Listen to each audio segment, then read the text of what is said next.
Well, good morning, everyone. It's close enough to 9 o'clock, so we'll get the hearing underway. This is hearing number 30.4 for rezoning requests for Lincoln. And just before we hear from our submitters this morning from the 42A reporting team, anything to bring to our attention? Yes, there is. I'd just like to bring to your attention that Mr. Barry Moyer corresponded with Council's hearing staff. And he noted an error in the section 42A report.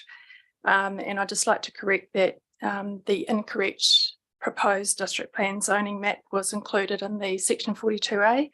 So I'd just like to point out that error, and I have provided a copy of the updated map for the panel. And also Mr. Moyer did submit a preliminary site investigation report and also a geotechnical report. The council decided not to peer review those reports, but they have been read, and ultimately the conclusion is that the recommendation in section 42A does not change.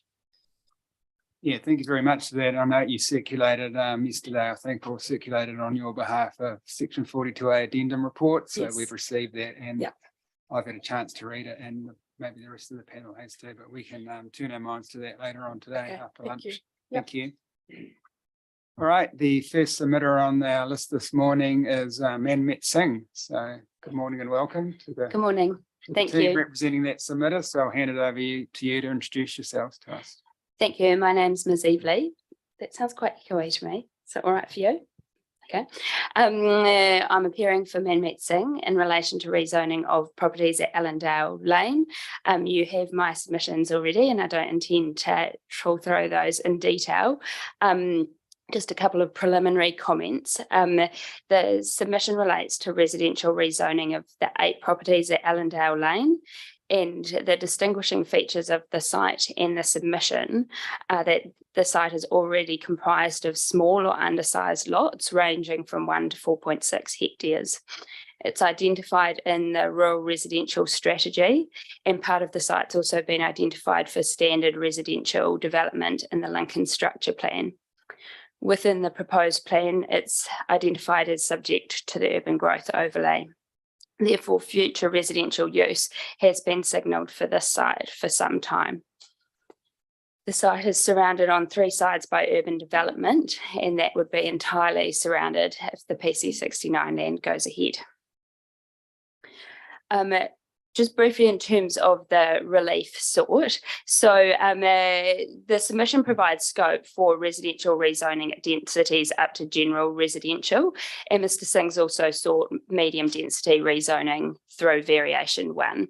We had proceeded on the basis of the council's advice around how general residential rezoning requests would be dealt with, and that was to be pursued through variation 1. In light of the discussions that have occurred in other rezoning hearings, I wish to confirm that the preferred relief is residential rezoning at the higher densities. The evidence that you have is framed as evidence in relation to large lot residential, but that evidence is consistent with evidence that will be provided to support medium density as well. Mr. Thompson has specifically addressed in his evidence that he considers a key issue for determination as the appropriate density for development on this site. Ms. Neuenhausen's evidence in relation to odour would not change in terms of density. And Mr. Tish and Mr. Rossity will both confirm that their assessments are by and large the same for residential development at a greater density, and they're available today to answer any questions that you have in relation to that. The section 42A report recommends decline based on concerns around amenity effects arising from additional traffic, connectivity and odour setback. In my submission, those aren't matters that should preclude rezoning. In relation to the MPS HPL, I'm aware you've recently received the opinion from Mr. and Ms. Rogers. That is of less importance to the Allendale site than other sites because the land's exempted from the application of the MPS HPL because it's identified in the rural residential strategy. And I note that the council officer hasn't raised any policy issues in relation to MPS HPL for this site. just briefly, and while I have the floor, I guess, I disagree with the opinion that's been provided.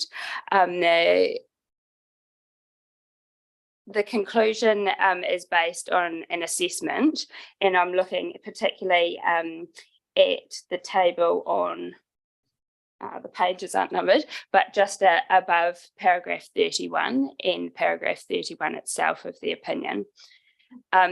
Based on the assessment that the ODP doesn't signal a preference for residential development in the rural zone, that the authors would expect to see provisions that are supportive of residential development and seek to limit rural activities which affect residential development, that the ODP signals a deliberate intention to avoid residential scale development at density greater than 4 hectares, that it also signals a need to retain rural character, and that it notes concern with loss of versatile soils.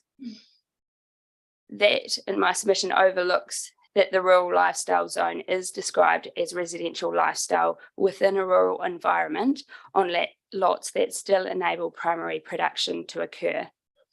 Within the plan, there's no constraint on residential development above a one dwelling to 4 hectare density. The provisions relating to versatile soils relate to residential development at more than 1 dwelling to 4 hectares. There are objectives and policies at B 4.1 that address residential development, and the provisions do not, in my submission, show any preference for primary production or controls on residential, while controls on residential density focus on rural character. I haven't provided you with a written summary, but I'm happy to commit that to writing if that would assist. So just in terms of what you've just recently been saying, were you addressing a legal opinion from councils? Solicitor Mr. Rogers, were you? That's correct, yes. So, Justine, I haven't received that yet. Oh, okay. Has anyone else on the panel received? No, we don't have that legal opinion. It appears the submitters do, but the panel doesn't.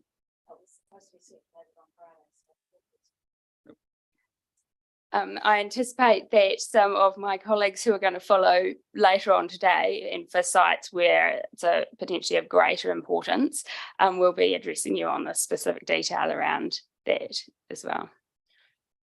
So yeah, it would be helpful if the verbal comments you made in relation to SDC's legal opinion that we've yet to read, if you can write those down, that would be helpful.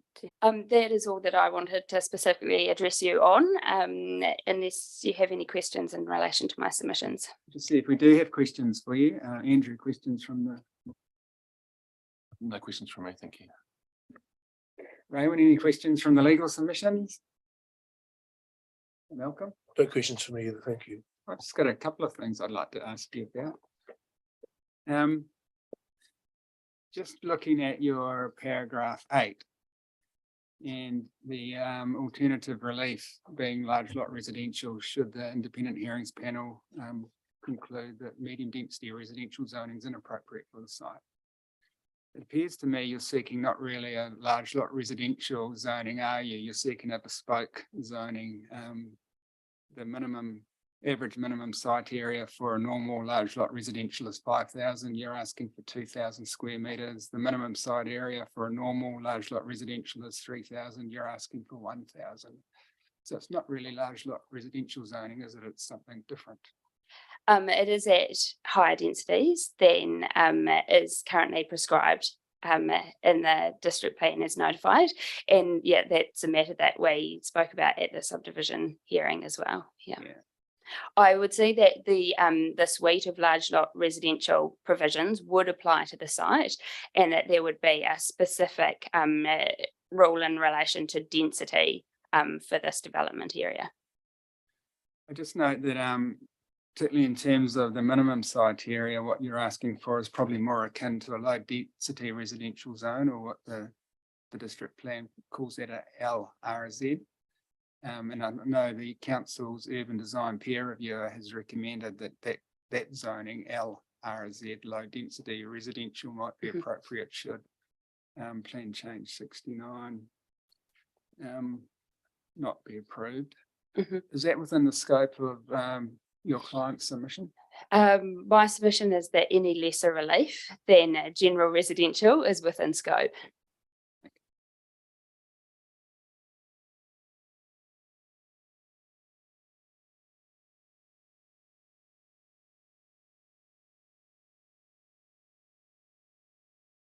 And just at your paragraph 9, and we are in quite a, I think I've called before a messy situation, given the private plan changes and rezoning requests, and then variation 1 yet to be heard by a different independent hearings panel. And the decisions are going to be released concurrently. So in your case, I think based on the evidence in front of us, if we were to determine that some form of residential zoning was appropriate, and depending on the outcome of the independent hearings panel, and because you've sought medium density under variation 1, haven't you? That's So if correct. the independent hearings panel considers that's appropriate, well, that's the end of it, really. That's what the outcome would be. If that independent hearings panel decides that MRZ is not appropriate, then we'd look at the suitability of your fallback position, which, as you clarified today, is either a bespoke large lot residential or perhaps the low density residential. Right. And so the decisions would kind of have to try and marry that when they're released concurrently. But that's the position we're in. And I watched the Prebbleton YouTube of day one of the Prebbleton YouTube hearing. Ms. Thompson, I noticed you had a discussion with Commissioner Dash about that kind of issue as well. So yes, I think we're starting to get clear in our minds how that might work, trying to marry those 3 processes. Thank So you. that's not really a That's question. useful. And I guess from my perspective, I'm just wanting to ensure that my clients aren't prejudiced in any way by the messiness, and that the ultimate relief that they seek is clear. Yeah. Okay. Now, I think your experts have assumed 40 lots, is it? 39, I think, yes. Yeah, 39. I think Mr. Roster referred to 40 lots, but 39 and 40 lots. So what zoning does that assume? That assumes the large lot residential at the reduced densities. Mr. Thompson will be able to talk you through, I think, in a bit more detail. There's obviously areas required for stormwater management, and we have proposed a 50-metre odour setback, which might alter the way that area is developed a little. Yeah. Okay. All right. Would it be possible for you to tell us, obviously not now, but for too long, with a LRZ zoning, a low density residential zoning, and 100-metre odour buffer? I'm just aware of the evidence that's presented by RIDL in relation to Plan Change 69 and their odour experts, which I think draw on some of the work that your odour expert has done, and they came up with a 100-metre buffer. So I'd be interested to know how many lots would be available within the block of land that we're dealing with under LRZ with a 100-metre buffer. Okay, Yeah. certainly. Yeah, just in terms of that 100-metre buffer, my understanding is that was really an agreement that was reached between the developer and the council, rather than being strictly what was recommended by odour experts. Obviously, Ms. Neuenhuizen is here today and can address you on that. A larger buffer has a significant impact on the developable area. That's right. Yeah. Yeah, we can discuss that, I guess, with the odour expert, but it would be kind of odd to have 2 different buffers applying to the same source of odour, wouldn't it? Yeah, I guess from my client's perspective, I'm concerned that we would be saddled with a 100-metre setback, which is something that has come about simply because a neighbouring developer was happy to concede that, rather than it being based on evidence about what was required on that land. Yeah. Okay.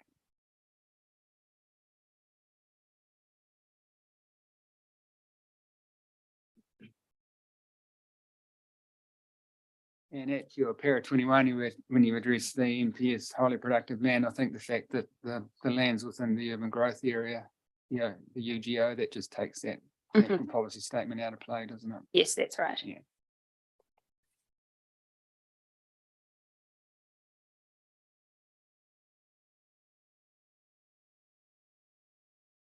is convenient.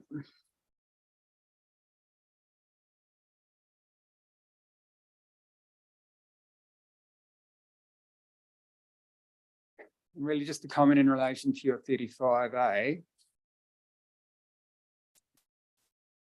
And say evidence before the panel is that there will be a shortfall in capacity in the short, medium and long term. I just really wanted to advise you that Jerry's still out on that, and certainly in my mind and probably some of the other panel members' mind, we've had evidence from some submitter experts. But of course we have other evidence as well from other submitters, Christchurch City, ECAN and the council's own officers. So I don't think you should be assuming that when we are going to assume that there is a shortfall capacity in the short, medium and long term, we need to evaluate that evidence.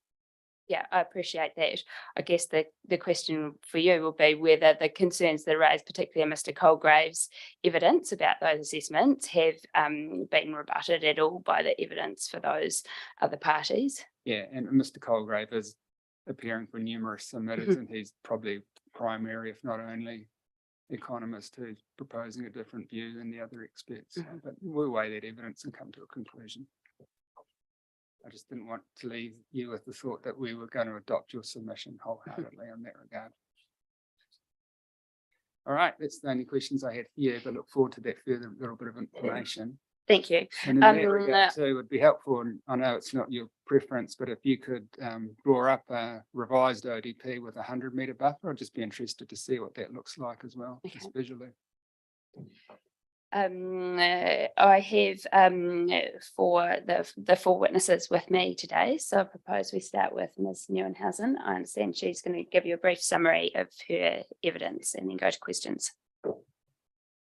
Thank you. And just before you commence, just for all of the experts who are appearing before us today, the ones that are in the room and watching on YouTube, we've received the evidence. Thank you very much for that. We have read it, so you do not need to read it out in full, but you are, of course, very welcome to highlight key points or to go through your summary. And if you are going to present a summary to us, it'd be really helpful if you indicate if it's the summary that was in the pre-circulated evidence or if it's a new summary. If it's a new summary, we'd need it to be tabled with us so we can follow it. Hello, my name is Anthony Neuenhausen. I'm an expert in odour. I've been working in this field for the last 20 years. As part of my work from immencing, I've considered the reverse sensitivity effects on the land and potential odour effects.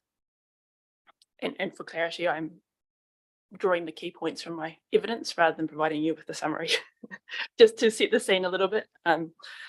We have the old Lincoln wastewater treatment plant was the only thing we considered.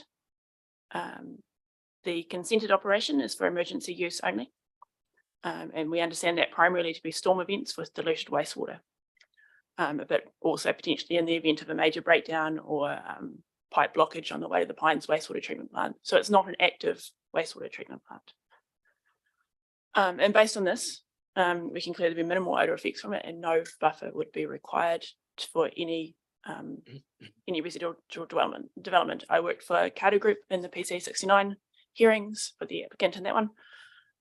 However, in the PC69 hearings, the Selwyn District Council had tabled some evidence a day before the hearing, indicating that they used the ponds in a lot more operational capacity than is currently consented.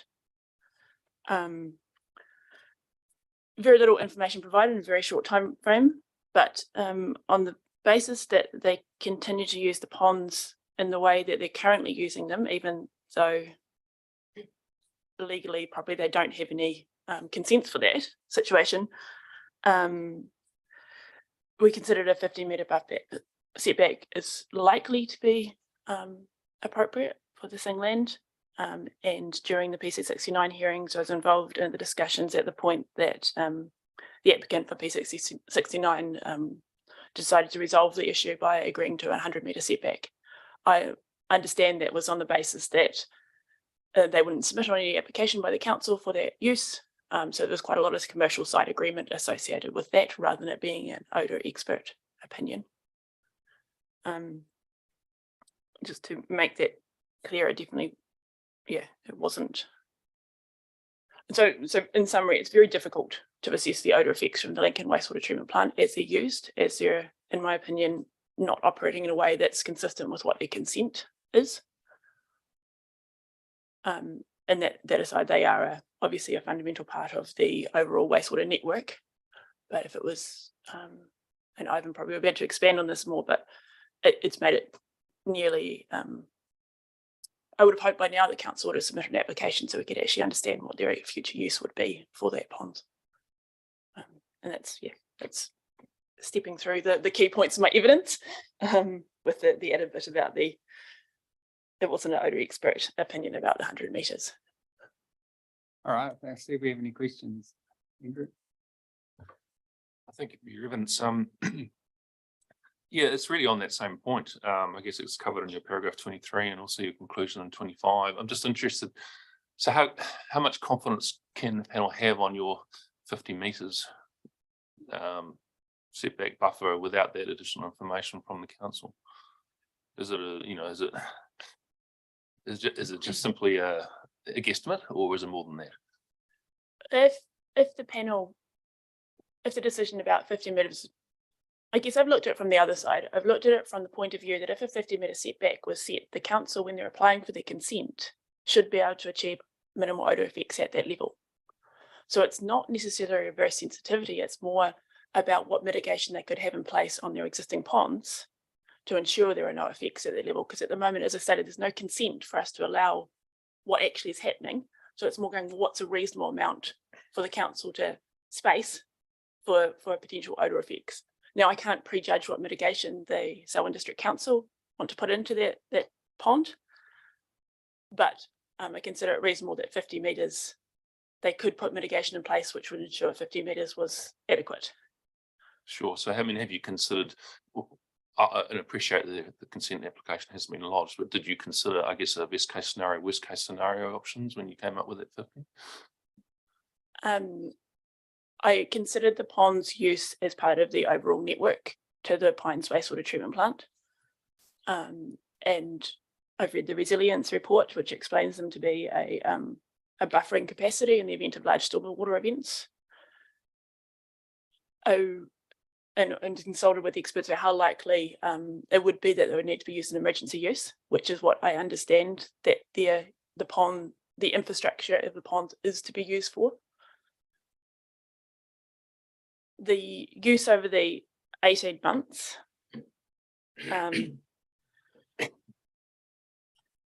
is very difficult to judge without someone that perhaps wasn't the council or perhaps wasn't operating a essential community facility. I don't think I've seen that type of use before outside of consent. So when you talk about worst case or best case scenario, we really don't have much idea about what the council's consent application will involve, apart from that it's wastewater going into those ponds somehow. Sure. So in advance of that information coming through, and I don't know if there's a time frame for that, I mean, would it be prudent to take a conservative approach or around that buffer distance? It's probably more of a legal opinion about how they can operate, but typically when we do this type of reverse sensitivity effects, we consider what the legal operation is. Okay. And then as it set out, my advice would be 0 metre buffer would be appropriate. Sure, and I just appreciate that. I did see some evidence on the approach. So in terms of the legalities, yes. Yeah, so that's and that's my tip. Like, we've done quite a few assessments of reverse sensitivity, and we normally would look at the legally established environment. So, and I note, so the decision with us at PC 69, they also had no complaints covenants as well. Is that something which could be considered here? I guess it depends what extent, and I am not trying to stray into legal because it's not my field, but it depends what kind of extent you think the existing environment is. Sure. And it really, I was there when Mr. Carter made the decision about the 100 metres, and it was purely a commercial decision. Okay, all right, I understand. Thank you. No more questions. Raymond? Yes, just one from me. I refer to your Golder report.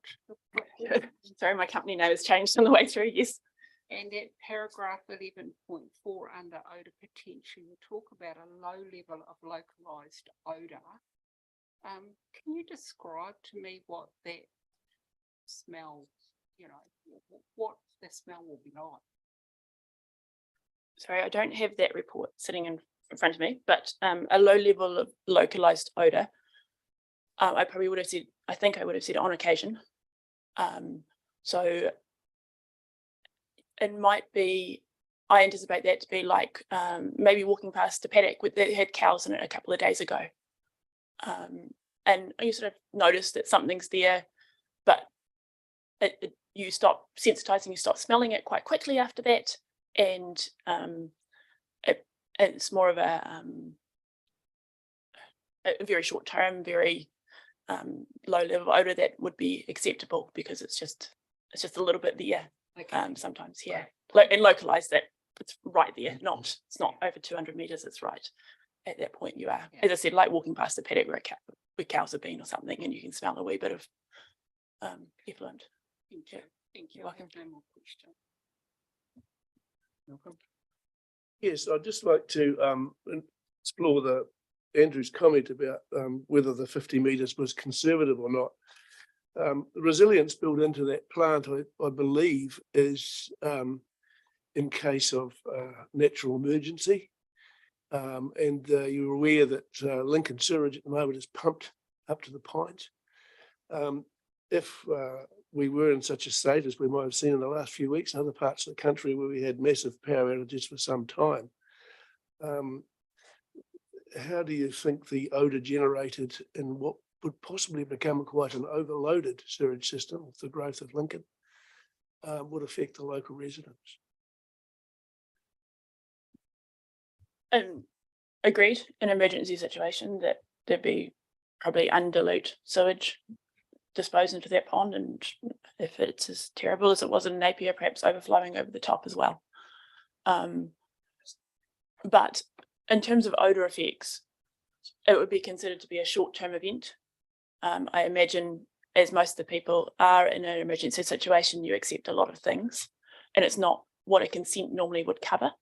So there would be odour from it. In terms of whether you talk about an odour effect and you consider the factors such as, you call them the FIDOL factors, the frequency, intensity, duration, offensiveness, and location.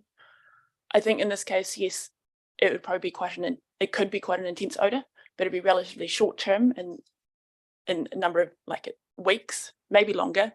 But as an essential service, I think in emergency situations, I don't want to say the normal rules don't apply, but people are more tolerant of things. And so in terms of actually effects, I wouldn't consider it a reason, or whether you're 50 meters, 100 meters or 300 meters away, it's not going to make a lot of difference to the odor effect you experience. So it wouldn't be a reason in my mind to not put houses 50 or 100 meters away or 0 meters away.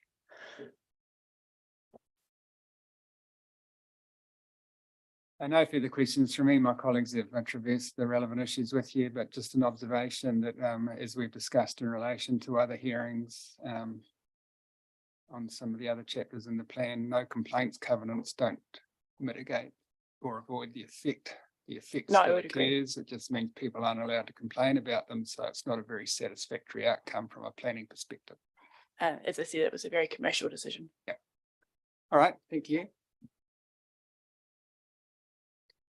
Just to round out that discussion, there's obviously the issue of an assessment of the existing environment and the fact that there's no,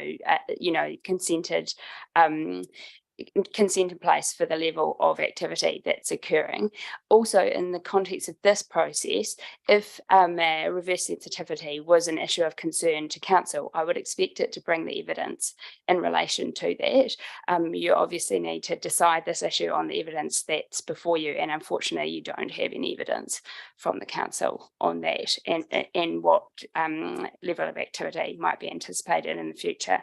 I don't think that burden can't be passed on to the submitter to try and fill the gaps. It's just not possible. The next witness for submitter is Mr. Tish. He has a, come forward, thank you. He has a brief summary statement which should have been circulated electronically, but we have hard copies as well if you would like those.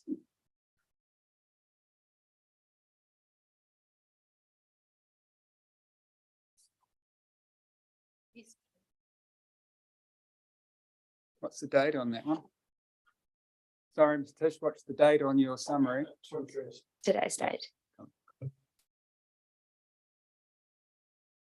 Yeah.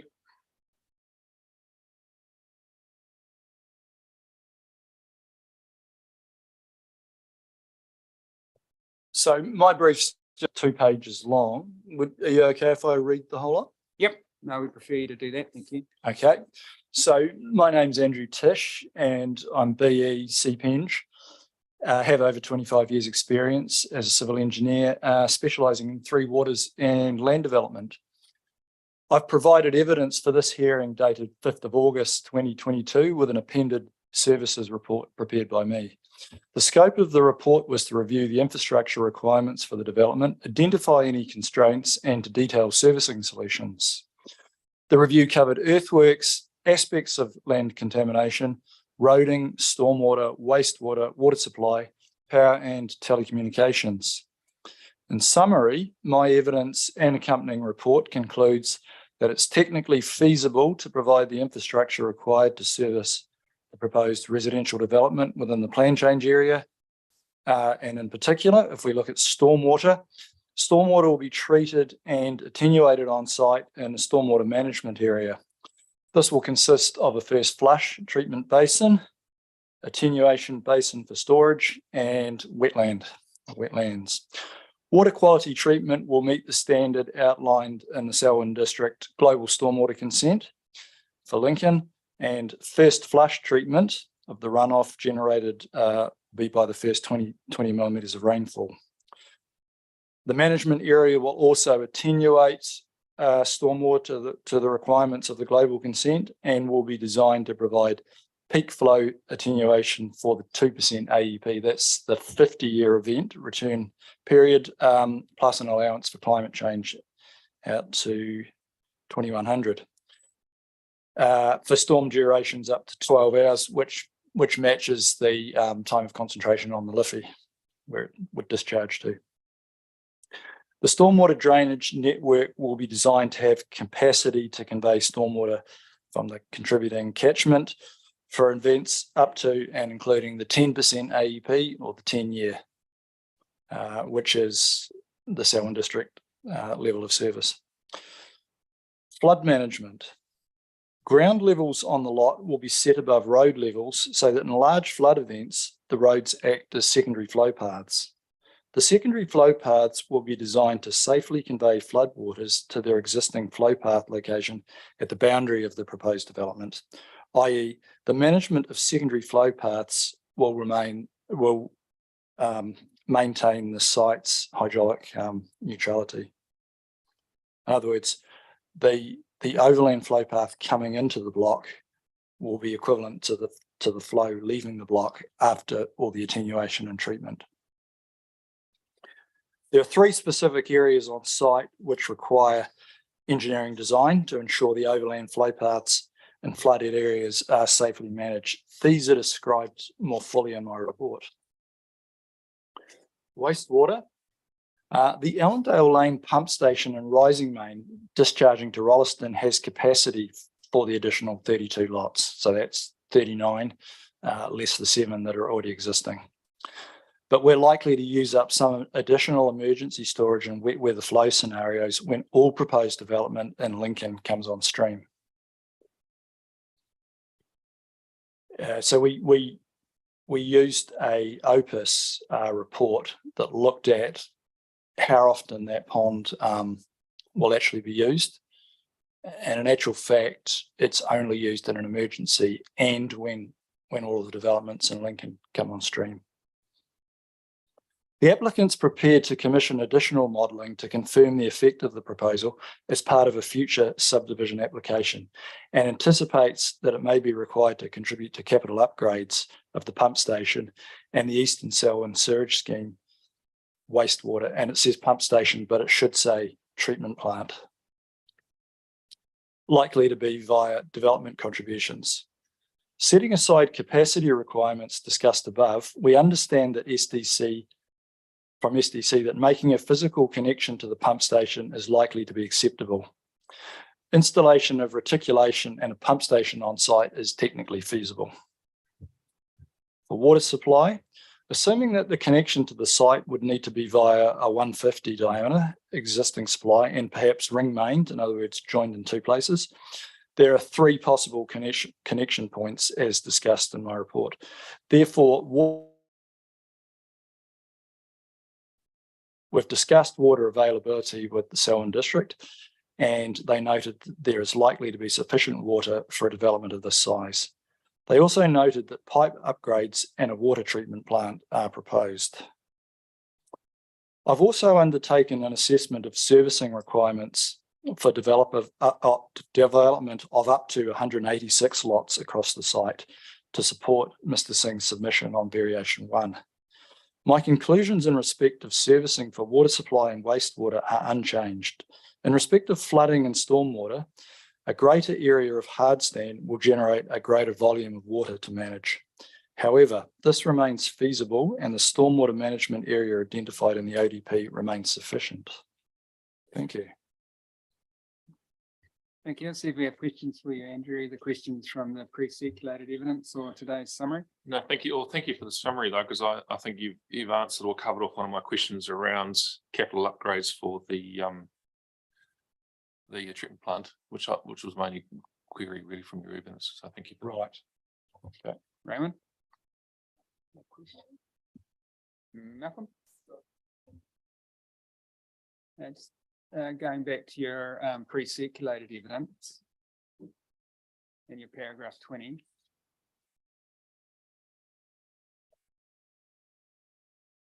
You talk about the flood management is required to ensure flood waters in the 0.5% annual exceedance event, and the 0.2% event are required. What does that entail? The flood management part of it, or? Yeah, you say flood management is required. My question is, what does that entail?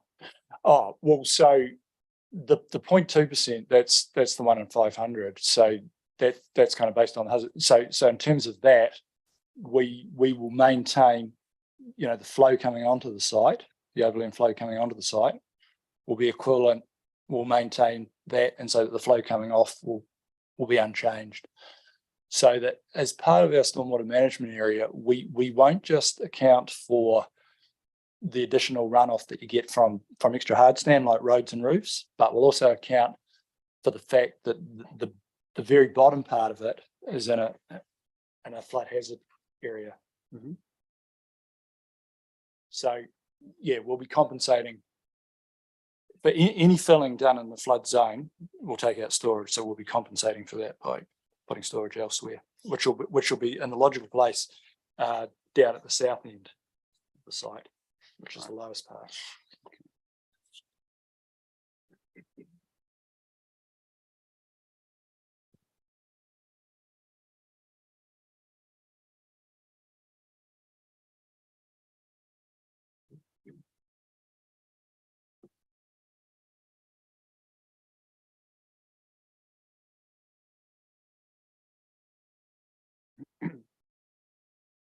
So I've just written down any loss of storage due to filling required for building platforms or whatever will be offset by provision of new storage in the south of the site.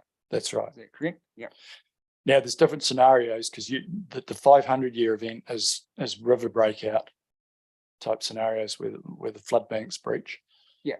And then the 50-year event obviously is more about related to the building code clause E1, where you're managing the stormwater that you're generating from your development. Right. But both will be taken account of.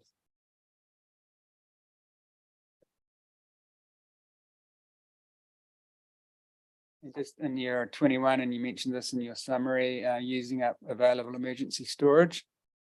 Is that in terms of wastewater? Is that in the adjacent pond? Yes. Yeah. Okay. Yeah.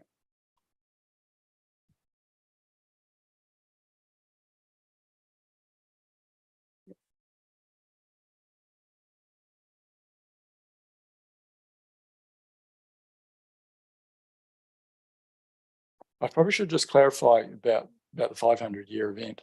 So we wouldn't compensate for up to that event because No. that's the flood breach. We'd just Yeah. allow the flow path to carry on through. Yeah. But the compensation would be for 50 at least, but potentially higher, potentially the 100-year event. Yeah. But for the river breakout, would allow the flow to carry on through with it. You know. Yeah. All right, thank you.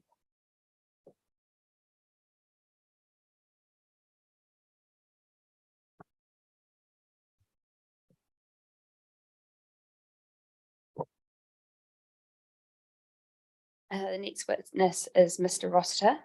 He also has a summary statement. It's been provided electronically to the hearings manager, but we have hard copies if you would like those. I can pass them around. Oh, sorry, we don't have hard copies, but that should be available electronically.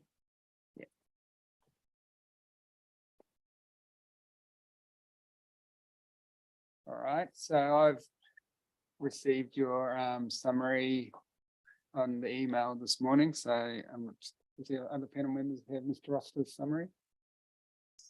Yeah, all right, so if you're just happy to read that out, you can probably start at your paragraph 3 if you like. Thank you.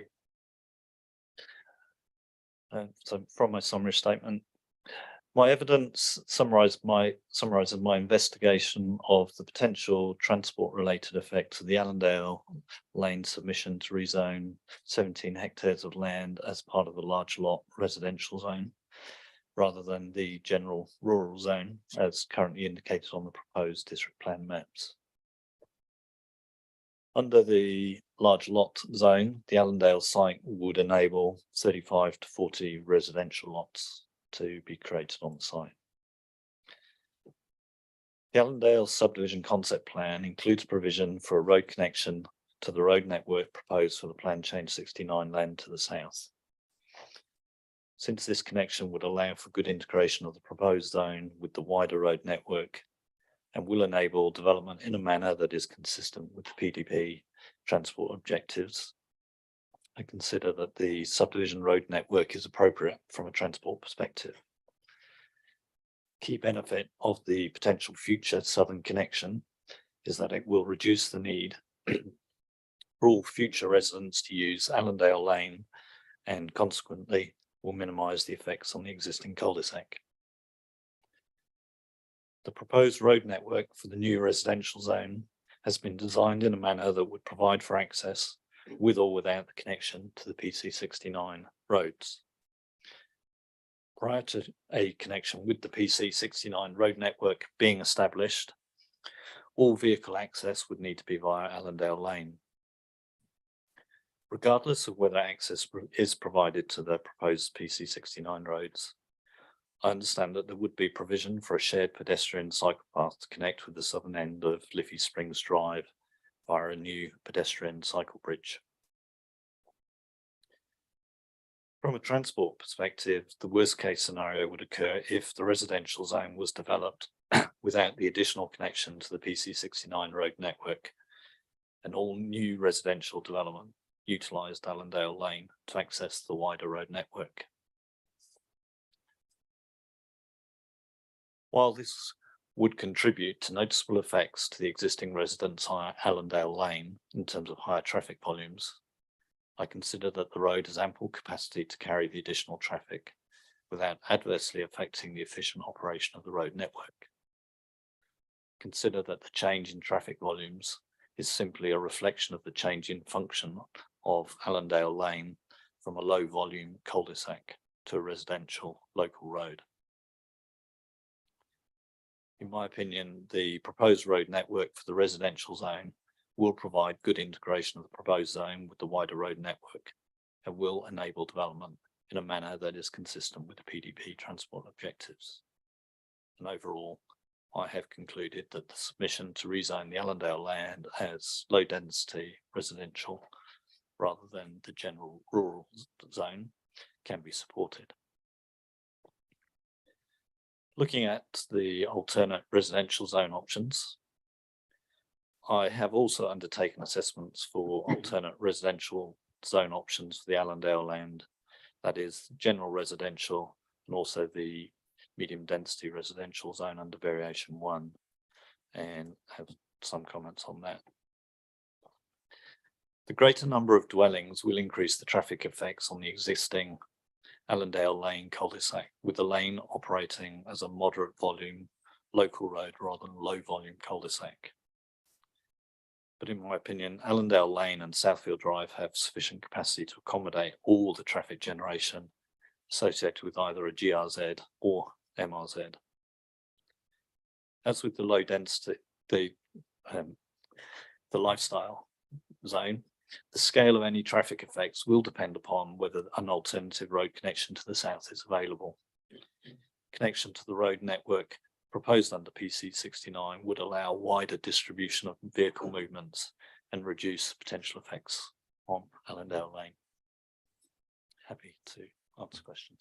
Thank you. I see we have questions for you, but before that, I noticed when you're reading out your summary in the end of your paragraph 8, you've written down LLRZ, which is large lot residential. When you read it out, you said low density residential. There are different zonings. Which did you mean? I meant the large lot residential. Large lot, and the same in your paragraph 10? Would have been, yes. Okay, great. So, Andrew, any questions? Raymond? No. Malcolm? Just one question arising from your initial evidence, your paragraph 15.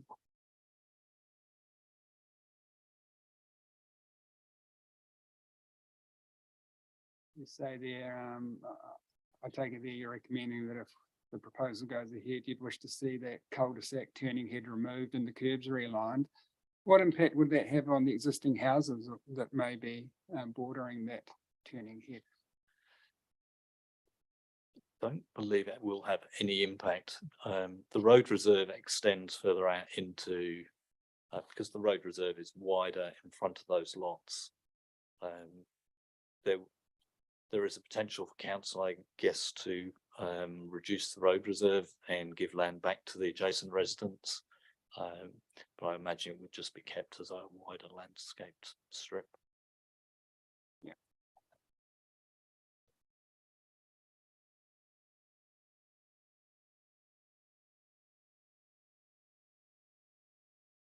And you've heard there's been some discussion about the need, if any, for an odour buffer, whether it's 0, 50 or 100 metres. Does the width of the, I imagine the width of the odour buffer, if one was required, should this proposal go ahead, would influence where the road was put. Does that have any influence on your conclusions? That doesn't affect my conclusions. The main effect of moving the odour buffer will be reducing the number of residential lots. I imagine that can be formed. Right. My assessment's already looked at the 186, which is probably at the upper end, and from memory was based on a 50-metre buffer.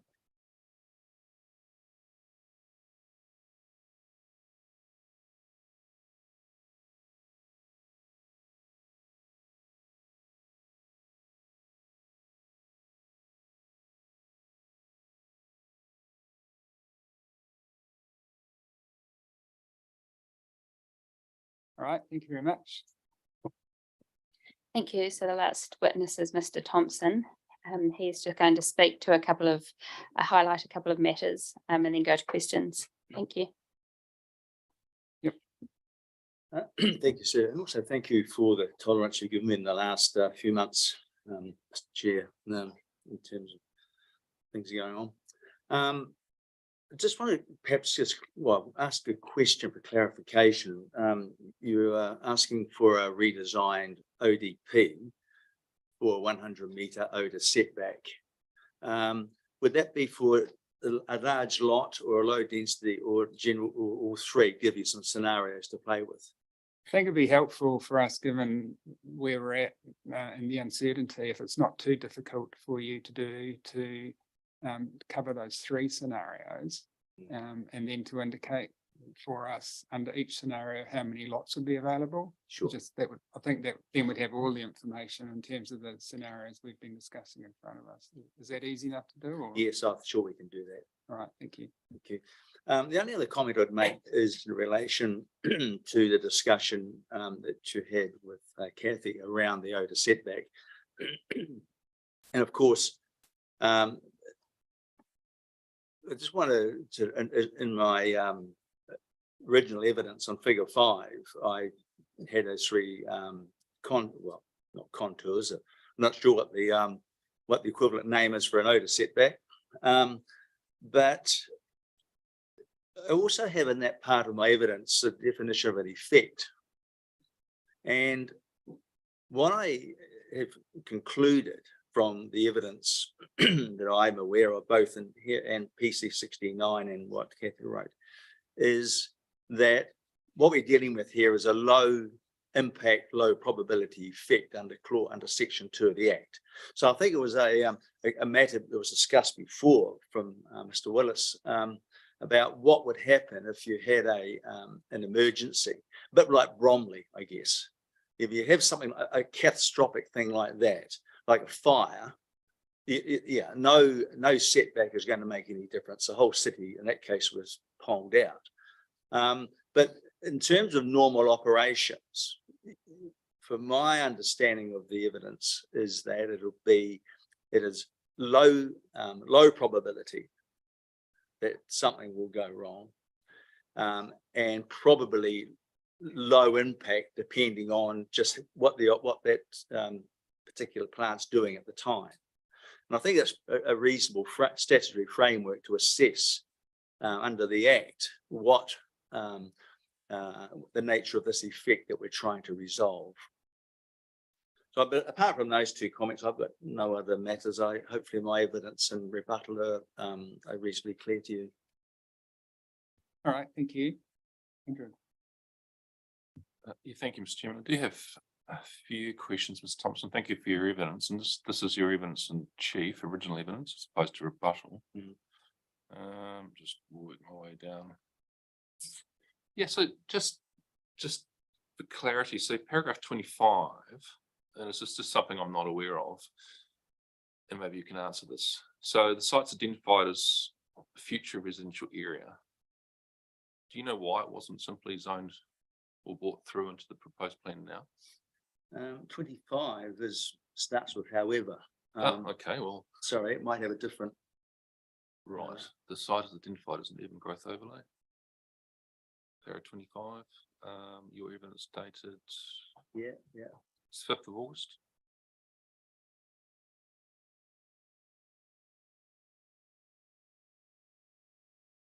Yeah, I see what's happening here. I've got a couple of paragraph numbers. But sorry, Mr. Willis, how does it start? The site is identified as an urban growth overlay for a future residential area. Okay. On page 10. Oh, Page okay, 10. let's go to page 10 then. Thanks, Chairman. I'll wait back there. That's really just a Oh, background I get question. you. Yeah. Sorry, my version. Okay. So I mean, it's identified in the planning of the future. So Yeah. I mean, do you know the background to the site and why it wasn't simply incorporated as part of the proposed plan? No, but there are clues given in the rural residential strategy itself. Okay. As to it was more an amenity issue at that stage. Of course, it took into account the presence of the treatment plant. But from my recollection of that 2014 strategy was more to do with it, reflect the existing land use, and it was an amenity aspect as well. Right. Okay. Thank you.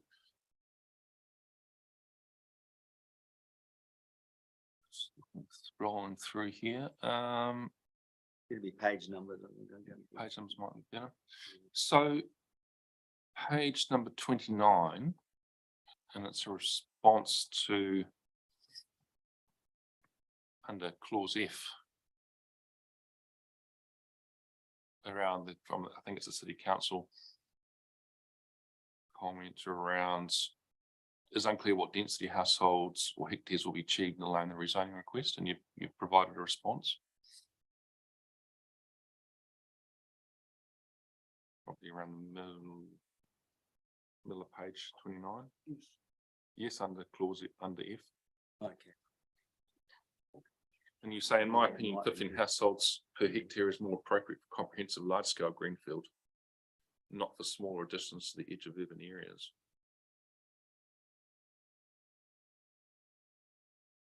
Oh, So just clarify that statement. yeah. So, So when it comes to greenfield densities, it's different between different local authorities. So in different sizes of sites.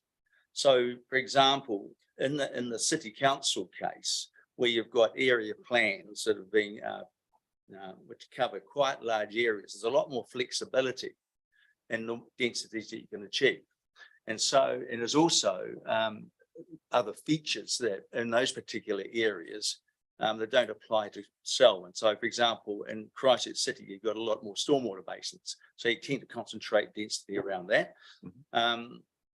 But for small sites, there's less flexibility to get 15 households per hectare unless you have a sort of a cookie cutter system, just chopping out 15 houses per hectare and achieving it that way. So the outcome, the outcomes can be quite different depending on the situation that a site is in, particularly its size and its features. So, and I think the other thing is that, well, that's probably that's the main point I'd make, is it just applying a minimum density generally, I think, is problematic. Because no two sites are the same, and it's when you get to the subdivision stage, you might find that the engineering works mean that you need more stormwater than you had, or whatever. So, I mean, 15 is a guide that can be used, but I've always been suspicious of minimum densities because it doesn't, each site's different. So I guess I'm just interested in that because the submitter is also seeking medium density residential standards to apply to the site, but here you're saying that actually it might be better to be lower density. No, that's a different situation. Okay, so the MRZ in this case is enabling MRZ. It's not a typical medium density zone like you have, say, in, again, I'll use Christchurch City, where it's a minimum of 30 households per hectare. Yep. Here, it's up to 3 households per site, or 3 units per site. That's what the standard, I think that's what you're getting at. Yeah. The MBRS is a totally different instrument. So for clarity, then, are you saying one's enabling, whereas the other one's a minimum, and that's the difference? That's the difference between a typical medium density and what the medium residential standards doing. So it puts the council or any decision maker in a very difficult situation because you don't know what you're going to get. I think you'd clarify on that. Yeah. Just on bottom of page 29, under the heading consultation, paragraph 78. Yep. Was there what was the outcome of that consultation? Well, actually, I can answer that, but Mr. Singh may want to also answer that. But I attended at least 2 to 3 meetings with landowners, and they were all supportive of the submission. And as far as I'm aware, there were no concerns expressed as to the direction that the submission was heading. Okay, thank you. You have other submissions in support of rezoning for this land, and that's identified in the 42A report. Yep, sure, thank you. And my final question is in relation to page 31, paragraph 88. Yep. I'm just interested in, and I guess how you came up with the alternative lot sizes, and what sort of mathematics and science you used to identify that. There wasn't mathematics. That was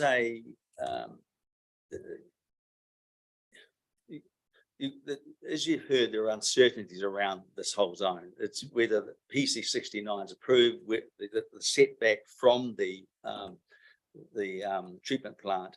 I think the logic I've used here is, well, rural residential isn't the most efficient, effective use of the site, the most appropriate. Residential is, or some variant of residential. And it was I came up with that as a bespoke rule, actually before the subdivision hearings. We gave slightly different evidence, but it doesn't make any difference in terms of 2,000, 2,500 for a large lot, or even a low density, which, by the way, doesn't apply to, it only applies to Selwyn, Southbridge and others, but it can apply to here, I suppose. So the density is really, it's going to be either general residential, or it's going to be some sort of bespoke large lot residential, which makes the most efficient use of this land in terms of the objectives and policies of the plan. It could be 2,000 square meters average. It could be 2,500. I just did that to give the experts an idea of the yield so they can do their assessments. Right.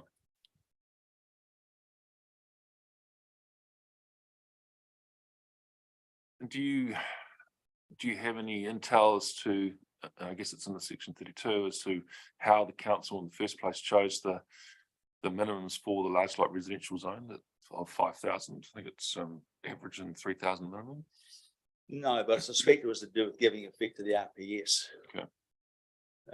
The closest thing that have, because the planning standards doesn't have a rural residential zone, I don't think, and so the large lot would have been an equivalent zone to what was in the RPS. Thank you. No further questions. Raymond? No, thank you. Malcolm? And no further questions from me. Thank you very much. Thank you. Thank you. That's all for the same submission. Yes, and in terms of the additional information that we've discussed, do you have a time frame in mind for provision of that?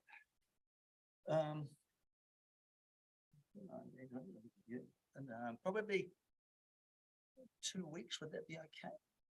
Yep. Okay. Yeah.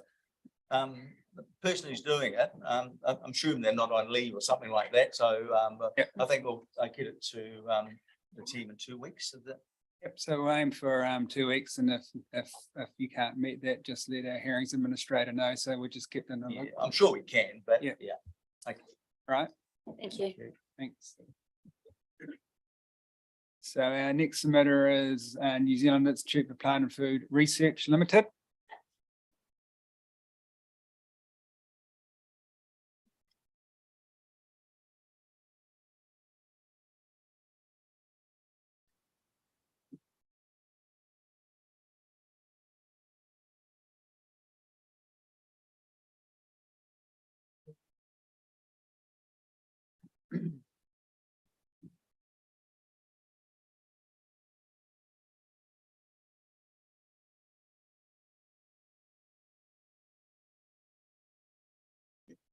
Morning and welcome. Just give me 1 minute while I just bring up your stuff.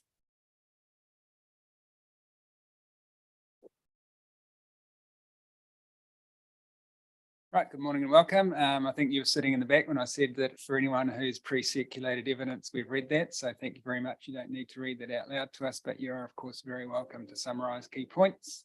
Or if you have new material that you've written since that pre-circulation and you want to hand that out, you can do that, and then we'll generally ask you to read that out to us. But other than that, why don't you just introduce yourselves to us, and then we can proceed to hear from you. And you just push the button on the right-hand side. Perfect. Good morning. My name is Ryan Brosnahan from Resource Management Group, representing Plant and Food today. I'm joined by Dr. Trish Fraser, who is an employee at Plant and Food. We have both got additional statements to read out. I'll let Trish, Dr. Fraser, speak to hers first. And the reason being is that obviously in rebuttal evidence filed by the submitters, they introduced option B for rezoning. So we'll speak to that and also just highlight some key points from our evidence. So I'll hand over to Dr. Fraser. We can also circulate some copies now if you'd like, and also after. Yep. You have hard copies to hand out Yep. now, that'd be helpful, and if you can provide digital copies to our hearings administrator, that would be good too.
Right, ready to go. So I think Dr. Fraser, you're going to go first. Is that right? Yes, thank you. You could probably start at 3 if you wanted to. The first 2 paragraphs, I think you can take as read. Kia ora koutou. Plant and food researchers' activities have regional, national and international importance as our work supports via research advancements in the arable and horticulture industries across New Zealand. And some of our research is also done in collaboration with overseas partners. Our operation differs markedly to that of a traditional farm, since much of our research involves testing of novel ideas, approaches or methodologies. Some of this research is conducted on small plots, where even the loss of one plant can have critical implications for the success of the research. Some of the work is done in collaboration with overseas colleagues to allow results to be achieved more rapidly as we can keep material growing throughout the year. For example, growing in the off-season in Canada during our winter. Loss of plant material or unintended influences, whether they be physical or chemical, on the plants or soil for any reason, for example, trampling, trafficking, or additional unwanted products, either via human or animal interactions, can have huge implications for the growth of plants or our measurements of soil properties and the outcomes of our research. Cats and dogs already are known to stray onto our land from the nearby urban areas, and we have to contend with golf balls arriving from the golf course. Pest management for example, rabbit and bird control is also significantly more challenging with urban neighbours. Use of technologies such as bird scaring equipment or working spray machinery on the land in the very early mornings or harvesting late into the evening are examples of activities that are imperative for our research. But we are faced with increasing complaints for such activities where our work is conducted close to urban dwellings.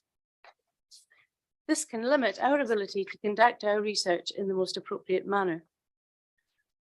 We also grow our crops in rotations, allowing land to have restorative phases to keep the soil in good health. And so we need to be able to have unrestricted use of all our land area. Lincoln is a base or a hub for several agricultural research organisations, as well as the university, all of which are internationally renowned for their agricultural research. Indeed, Canterbury is one of the biggest seed multiplying areas globally, with about 1/3 of the world's seed white clover seed, 1/3 of all ryegrass seed, and about 1/3 of all radish and carrot seed coming off the plains. Amongst other activities, plant and food research is heavily invested in breeding of new cultivars for this seed production. We produce pure seed lines that must not be grown close to other pollen sources that may contaminate the seed lines. Similarly, we do not wish to have weed seeds blowing in, contaminating our pure seed crops. Now, this is easy to manage where our neighbours are also conducting agricultural activities, but very difficult to control where there are multiple home gardens with unknown pollen and weed seed banks located very close by. So, in conclusion, I reaffirm the stance that a change in the land use of the boundary sharing property to urban residential, as proposed in option 1, would be limiting on plant and food researchers' operations, both existing and future. We do not have the same reverse sensitivity issues with option 2 and would be reasonably comfortable with an adjoining industrial zoning, provided the proposed 10-metre setback and 3-metre landscape buffer are inserted into the general industrial zone provisions. Thank you. Thank you. I'll just see if we have questions for you, Andrew. Yes, thank you, Mr. Chair. Thank you for your statement this morning. I just a couple of things. So you talked about the use of bird scaring equipment, etc., in paragraph 5. Do your activities, are they essentially similar to other rural activities, or do you operate bird scaring more frequently, or do you operate these types of activities more often outside of normal rural activity hours? It's probably more imperative to us to not to have bird scaring in place for longer, because we don't want to risk the loss of that of the seed that's being produced. And so it's not we're trying other methods, such as there's new methods such as using lasers and things, but instead of using noise, but even those have issues in terms of using them close to urban environments. Okay, so potentially you rely on that quite a bit relative to other rural activities. Absolutely, yes. Our situation is quite different to farming because of the nature of what we're doing. We have to conserve what we're producing and make sure that we are collecting everything that we can. And you said again at the bottom of that first page in paragraph 5, you talked about complaints. Faced with increasing complaints for such activities. Do you have any numbers or figures on that? I don't actually have them with me, but I'm sure our operations manager could provide those if you needed them. Well, it's just basically evidence. So, are you actually getting them? And is it 1 or 2 every 3 or 4 years, or is it more? Are there more than that, basically? I've just been told that we have been getting more complaints than we used to have, but I can't put a number on that at the moment. Sorry, but I could get that for you. Certainly, I've heard particularly since we've had Barton Fields next door more recently, that's coming closer. So people are noticing activities and ringing up about them more than in the past. Sure. Okay. Thank you. No further questions. Raymond?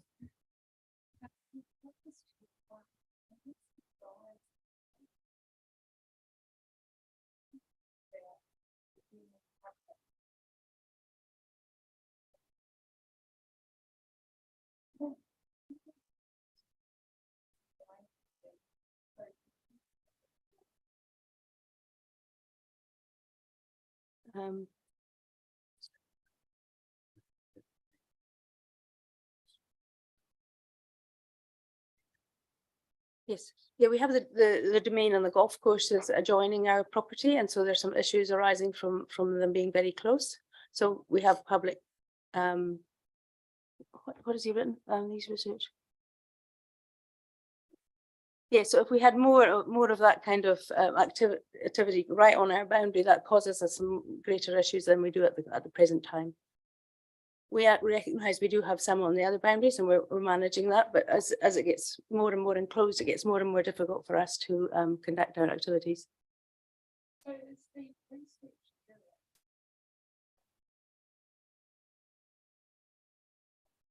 We find it difficult to get any more, and where we're placed to actually move would be very difficult for us. And yes, it's a large area. We have land that extends from Tuncras Road, where the property is, right back to the main road in Lincoln. So we have all of that site there, and across the road on the other side of Springs Road, we have another piece of land beyond Agri-Search's land. So we have another piece of land there. Being able to secure land in that area again in the future is unlikely. And so we want to conserve what we have. Otherwise, our whole business would need to move otherwise, which is not a viable option. Malcolm? No questions from me either. Thank you. Thank you.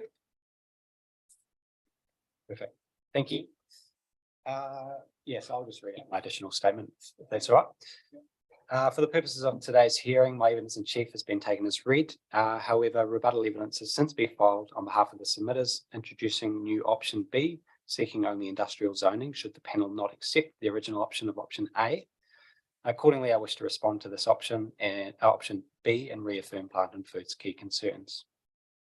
As a procedural matter, I wish to highlight the convoluted process in which the submitters have taken to arrive in the latest rezoning option.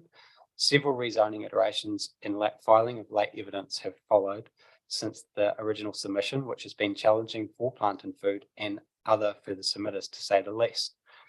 I'm aware of other research facilities and parties who aren't party to the rezoning hearings that didn't have an opportunity to make a submission, but obviously Plant and Food and PG Wrightson's as a partner in Plant and Food's research, they have similar concerns, having another parcel of land to the north west of the rezoned land. So I just want to mention that. But essentially, this raises the matter of scope and whether the latest iteration falls outside of that, acknowledging that this is for the panel to consider. Plant and Food have considered option B being only general industrial zoning, and my advice is that they would be reasonably comfortable with the adjoining industrial zoning, provided the 10-metre setback and 3-metre buffer inserted into the general industrial provisions. As detailed in my evidence in chief, and for further clarity, Plant and Food is of a local, regional and national importance, which is recognised in higher order statutory documents as well as non-statutory documents.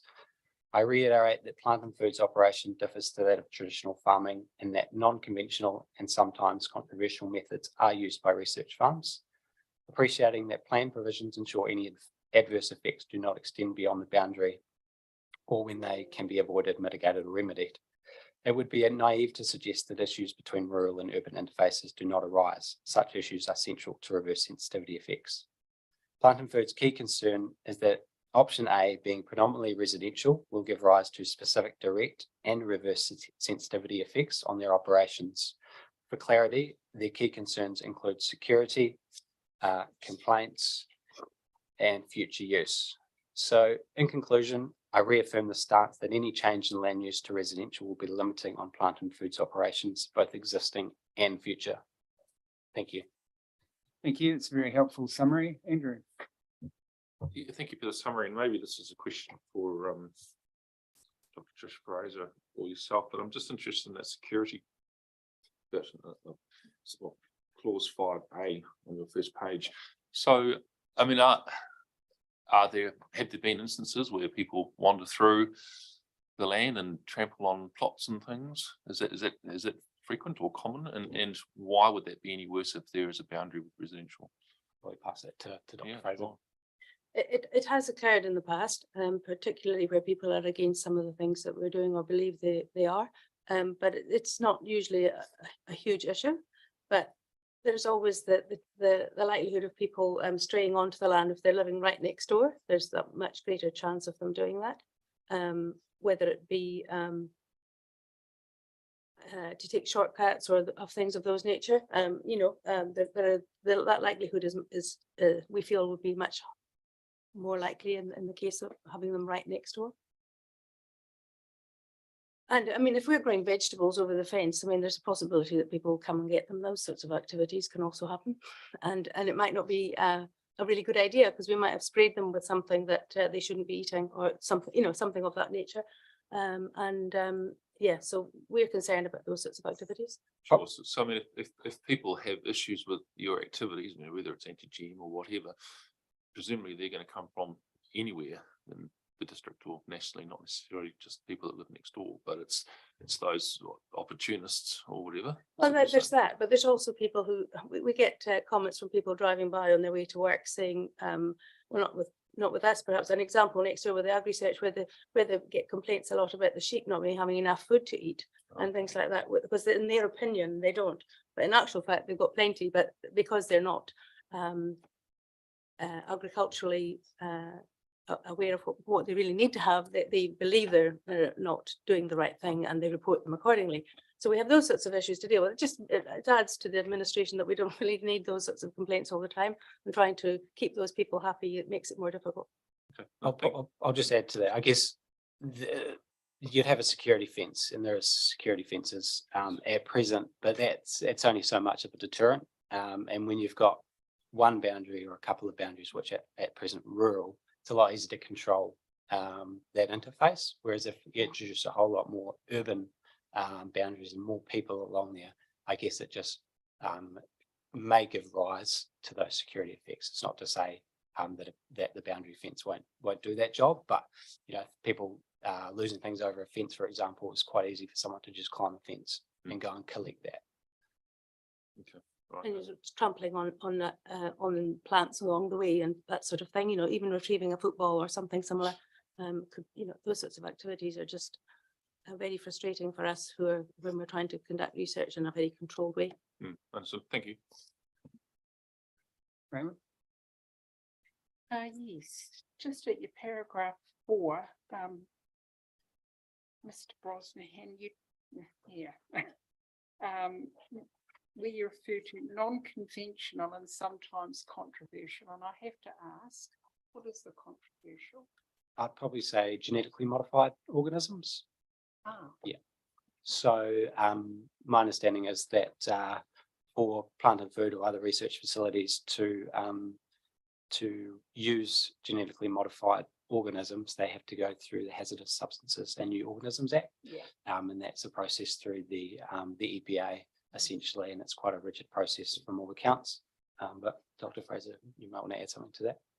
Yeah, I'd just like to add that we're probably not doing any GMO in the field at the moment. It's all contained in the glasshouse as far as I'm aware, because in the past we did it in the field, and that's where we had some issues around people coming in and destroying the activity. So it's perhaps more around using things like some new chemicals that are not yet approved for use in New Zealand, for example.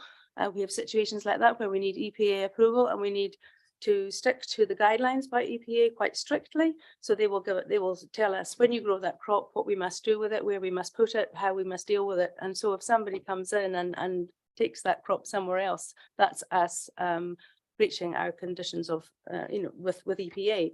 And so it's a little bit more difficult to contain these sorts of things when you're in the open air than it is in the glass house. And so when you've got people very close to these activities, it makes it very difficult for us to work in a controlled way. So it just gives us concern that things will be interfered with. And at the moment we are able to manage that, but we have concerns that if lots of urban people come right on our doorstep, that control might get out of our hands. Thank you.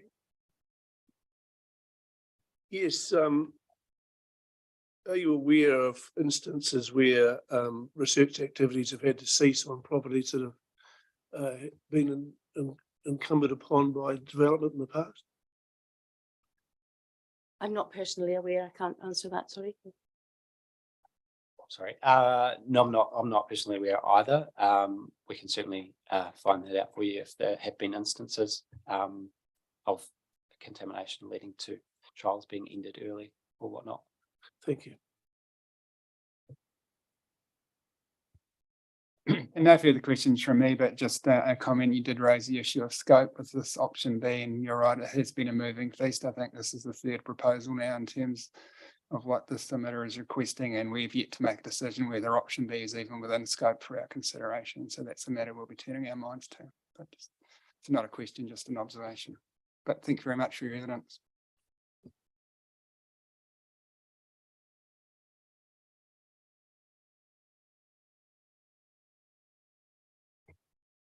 So our next submitter is Ag Research.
Just waiting for, who's this John person? John Coxhead, I'm from AgResearch. I'm just trying to get my settings right here. Right, sorry, all we could see on our screen was John. Yeah, I'm trying to set it up so we can get the camera and this.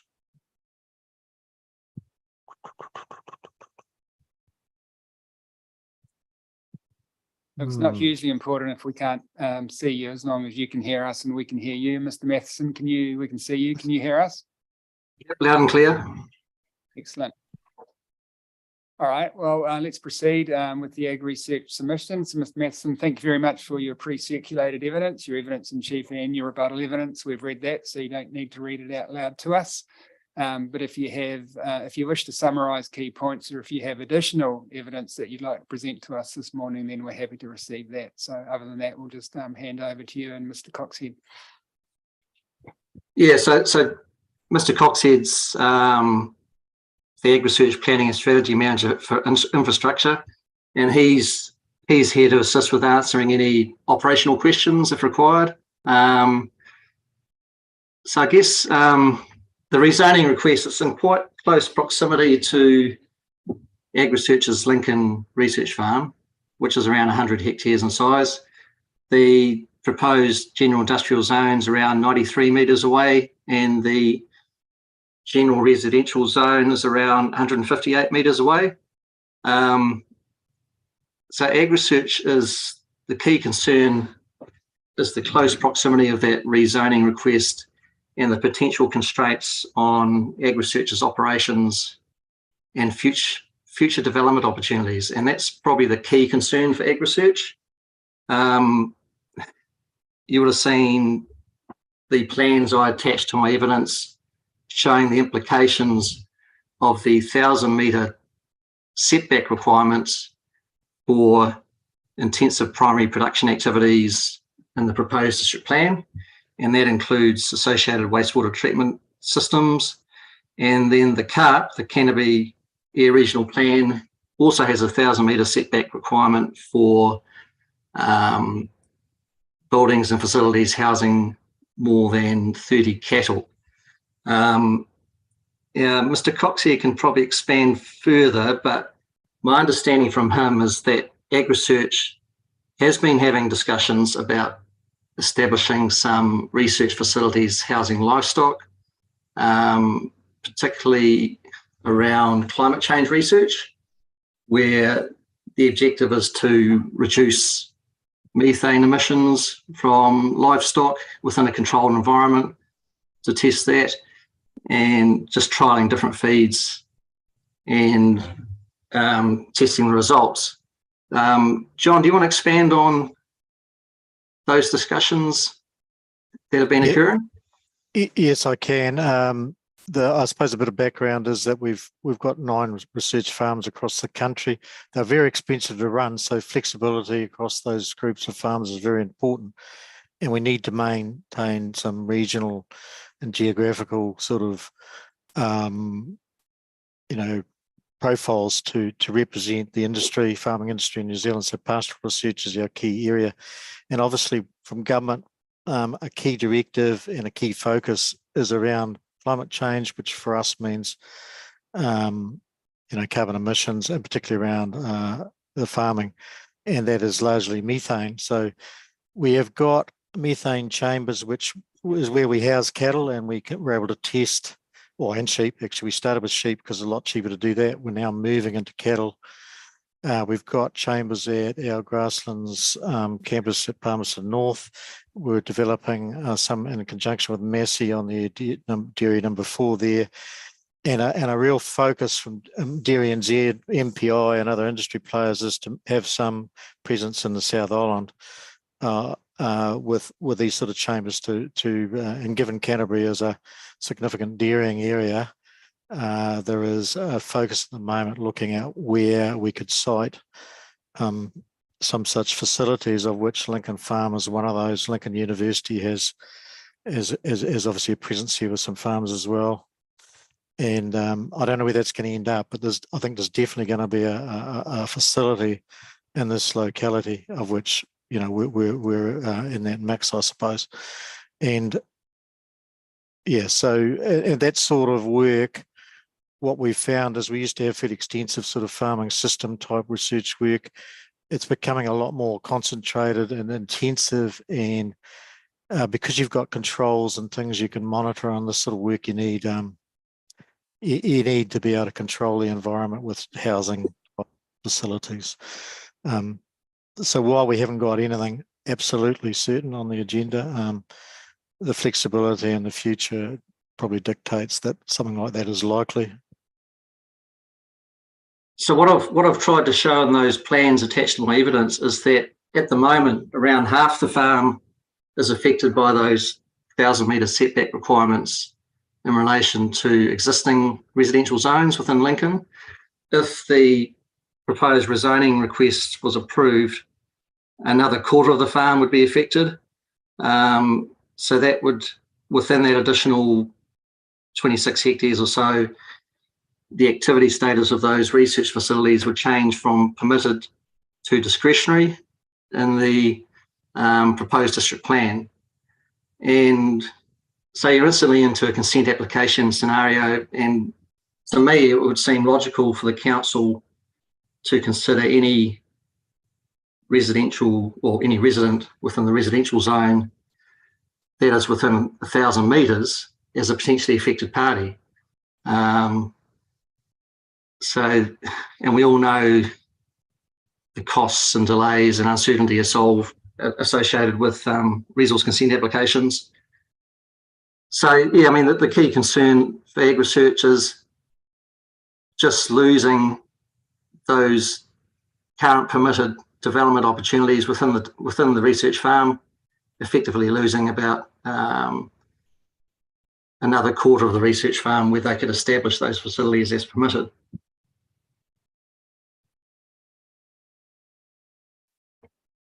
Understood. Have you had an opportunity to, or are you aware of these submitters, Stewart, Townsend, Fraser, etc., their proposal for just to have industrial zoning on their block of land? Have you Yes, I have. Yeah, I have seen the latest proposal. An industrial zone would be a lot more compatible with ag research, and the 1,000-metre setback requirement only applies to residential zones, so that concern would also fall away. Okay. All right, thanks for that. Are you happy if we see if we have any questions for you now? Sure. Andrew. No questions from me. Thank you, Mr. Chairman. Thank you. And Mr. Matheson, Mr. Cox, no further questions from me. The material you've provided is very clear in terms of what your concerns are, and you've highlighted those again for us this morning. So thank you very much. Thanks very much. Well, we'll now adjourn for morning tea and reconvene at 10:45 or thereabouts. Yeah, who are you? I'm Mr. McLaughlin. I represent the Town Stewart and Fraser parties. Within your discussions with Ms. Everley earlier, you mentioned you had not read the legal opinion provided by Adderley Head. Correct. I had proposed to address you on that in my legal submissions today, and I wondered if it would be worthwhile familiarising yourself with that prior to the commencement of my presentation after the break. Well, let's see how long it is.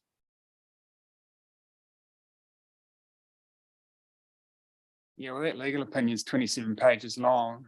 We haven't read it, and we probably need to read it more than once to make sure we understand it. So, I mean, that's not a fault of yours, but.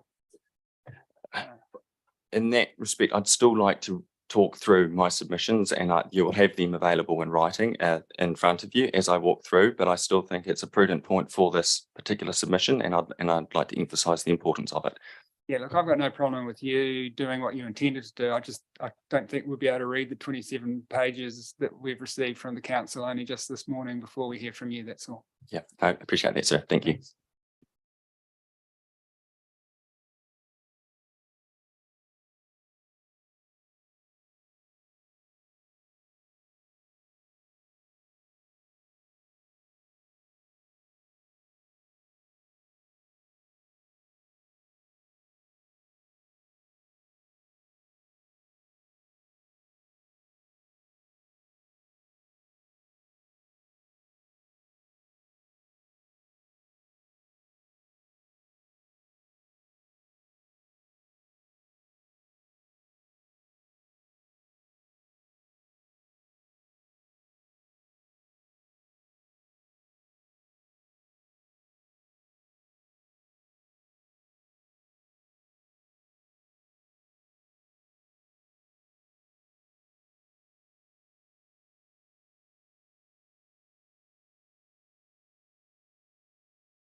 Right, good morning. We'll resume the hearing, and at this stage, we're hearing from submitters Stewart, Townsend and Fraser. So hand over to council to introduce their case.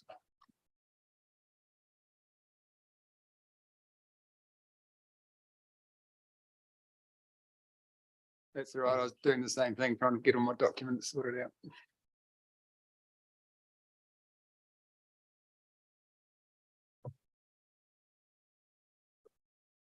Thank you, sir. I'm now ready.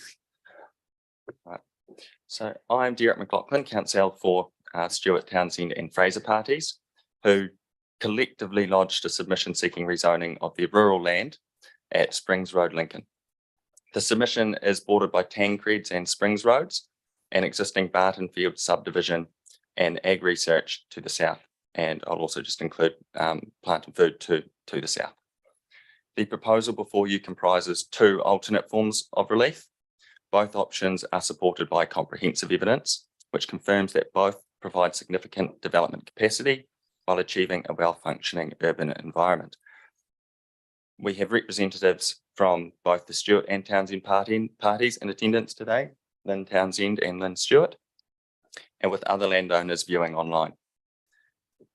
In the hearing, we have Mr. Chris Rossiter, in relation to transportation, and Ms. Aston in relation to planning. So, Mr. McLaughlin, if I can just say, just to confirm for everyone, so you're reading from your summary statement? Yes, I am. Yep. Okay. Carry on. And Mr. Adam Thompson is available via AVL.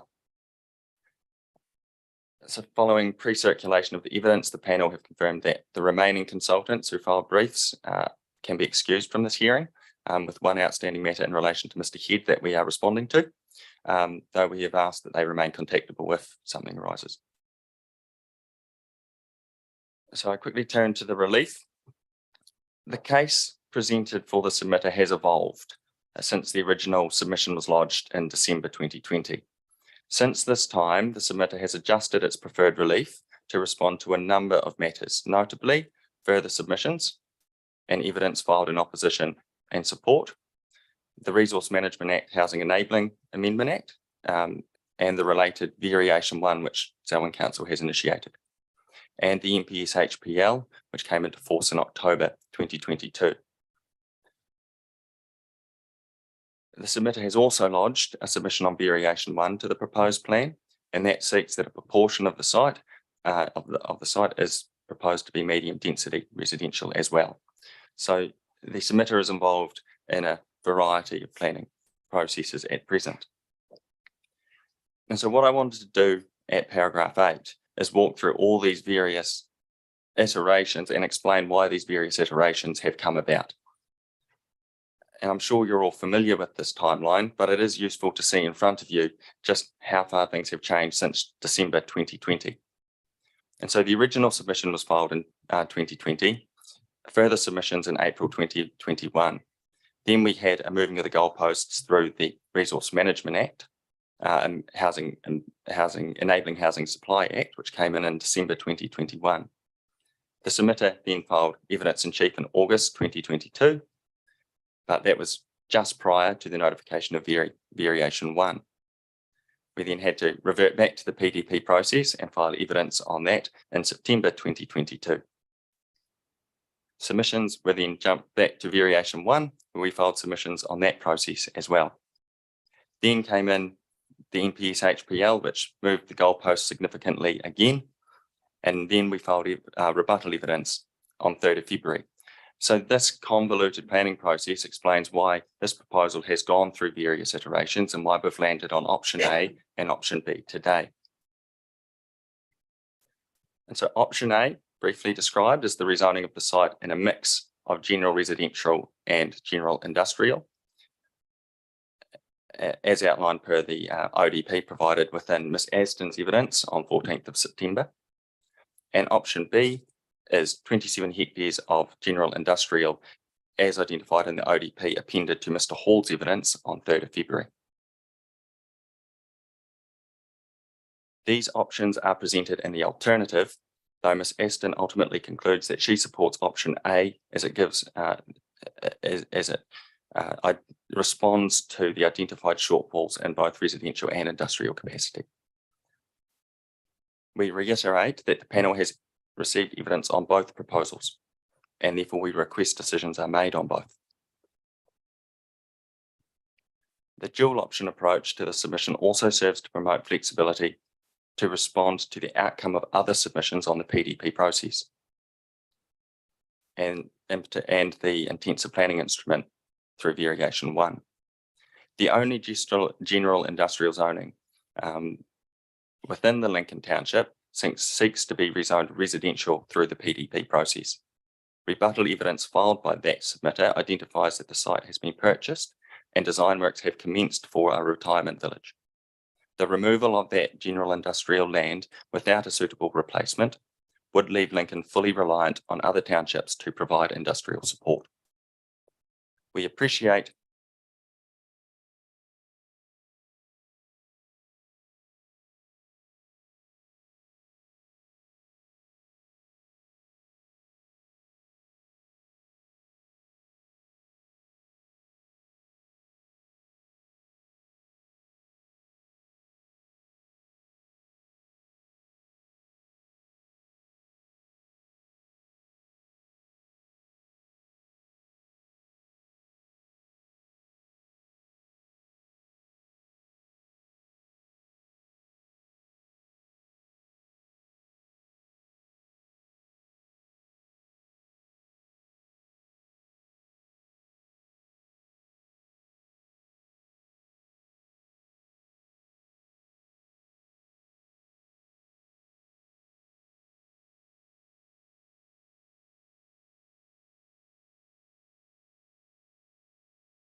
if the prospective activity fully complies with all definitions, the research farm definition, it would meet it.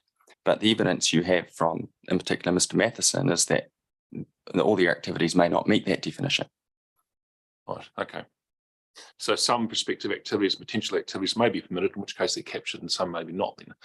Yes, by the inclusion of or permitted activity, I think you have to accept that permitted activities are anticipated through Yes. through the definition of a reverse sensitivity. Yeah, sure, but it could essentially extend to prospective activities, provided they are fully compliant. Yes, thank you. No, that's it. No further questions. Excuse me, Chair. Unfortunately, we've dropped off YouTube. I was just wondering whether it was just worth waiting a wee minute to. Are we back up?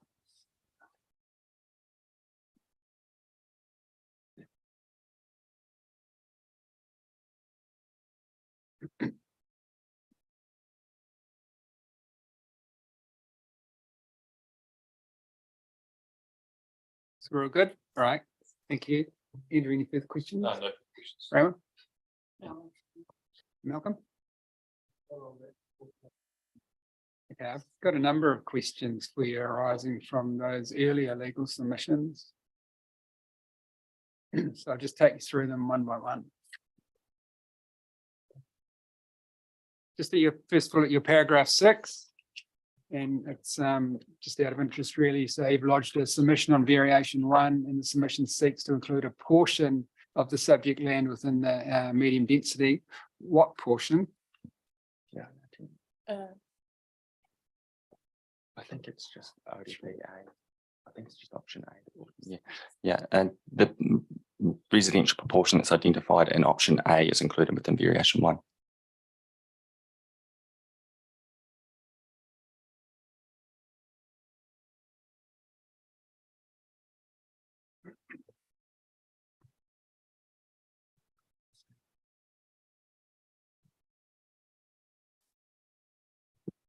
And the next one is at your paragraph 12. And obviously an issue before us is whether we have scope to consider option B. I guess the issue for us is that the September evidence that you filed was based on your option A. And that's the proposal that I guess the further submitters commented on, and that's the proposal that the reporting officers commented on. So I'm just wondering if there's anything you'd want to add at this stage that you might wish to try and convince us that there's scope for option B. So the starting point for the panel on scope is the original submission. And that's where you look to see what relief is available for the submitter. And we've traversed that within our original legal submissions and as described by the 42A report as well, identifies that industrial zoning is available for these lots. We've also been careful to identify for you that the original submission had scope for submitters to file what we've coined Me Too submissions, and those submitters did that. And they sought to extend the boundaries of what was identified in the original submission as an indicative map. And so through that process, when you look at who's filed submissions in support and seeks to be included, as well as the iterative changes that have happened to this planning process, the proposals that have fallen out of it are a direct response to those.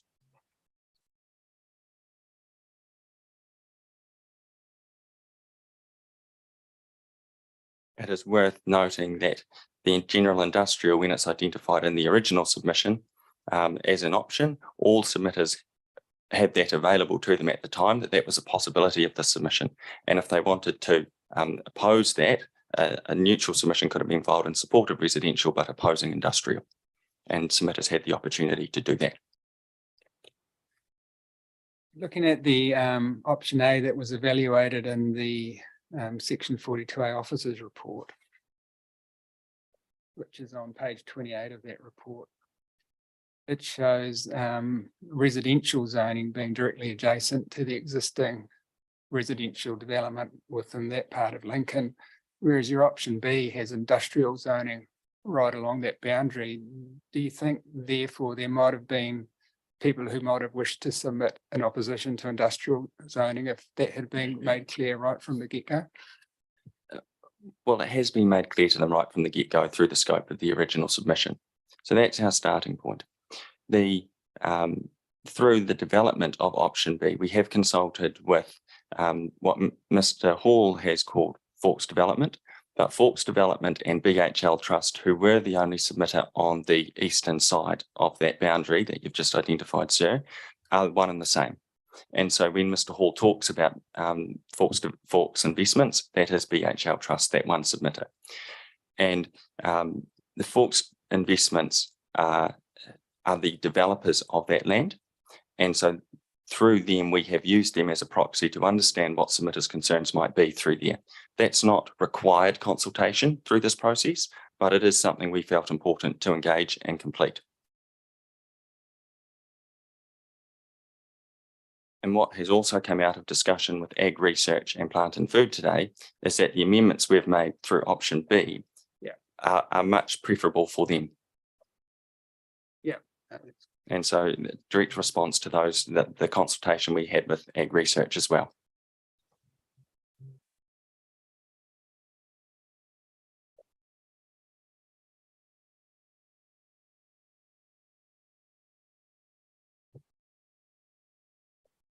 So just a question, Ms. Barker, for you, from your page 28, I just can't remember. So the diagram you have on your page 28, is that lifted from the submitter's evidence, the September evidence? Okay. So I think maybe the ODP that was identified in the 42A report was taken from variation 1 evidence. The ODPs provided within the evidence of, I think it's Ms. Aston actually had them as 2 components, as part 1 and part B of the ODP for that option A. Yep, just a minute. So have you got the officer's report handy? And just 1 second. Yeah, it's all right, we've got plenty of time. What page? 28. So there's a diagram at the top of page 28.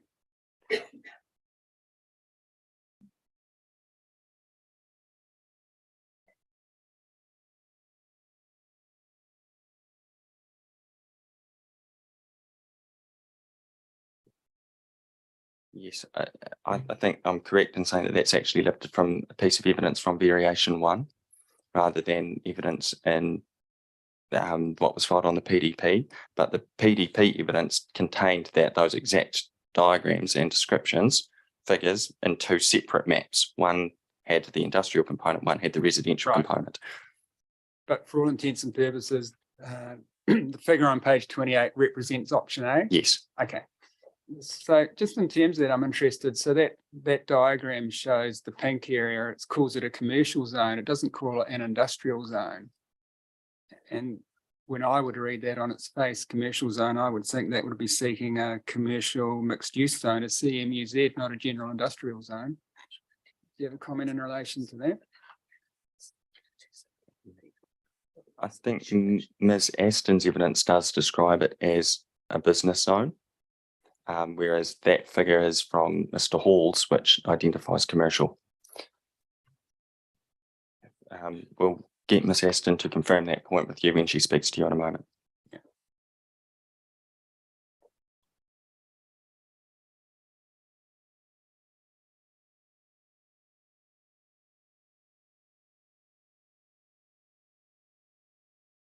And no specific paragraph reference, but in terms of the MPS highly productive land, you're essentially running the same legal argument as council for the Drennan submissions. You would have been familiar with that legal? Effectively, with some additions, as we'll describe in response to the legal opinion you've received from Adelaide Head. Yeah.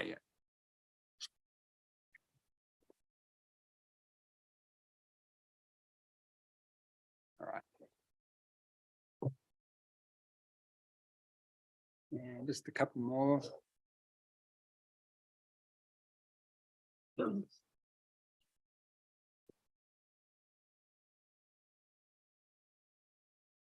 So I'm looking at your paragraph 53.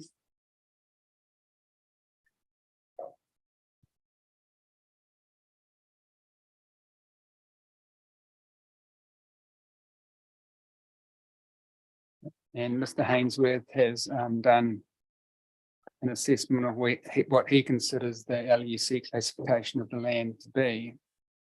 Has that assessment been provided to Environment Canterbury, and have they accepted and endorsed his assessment? No, that assessment hasn't been through Environment Canterbury. Okay. What I can add to that point, sir, is that the MFE guidance that we've received accepts that if you adopt the SMAP approach as described by Mr. Hainworth, it can be accepted. And I submit that that's consistent with the definition I've also put within paragraph 53 as well. So I see no jurisdictional hurdle to accepting that as appropriate evidence on LUC mapping.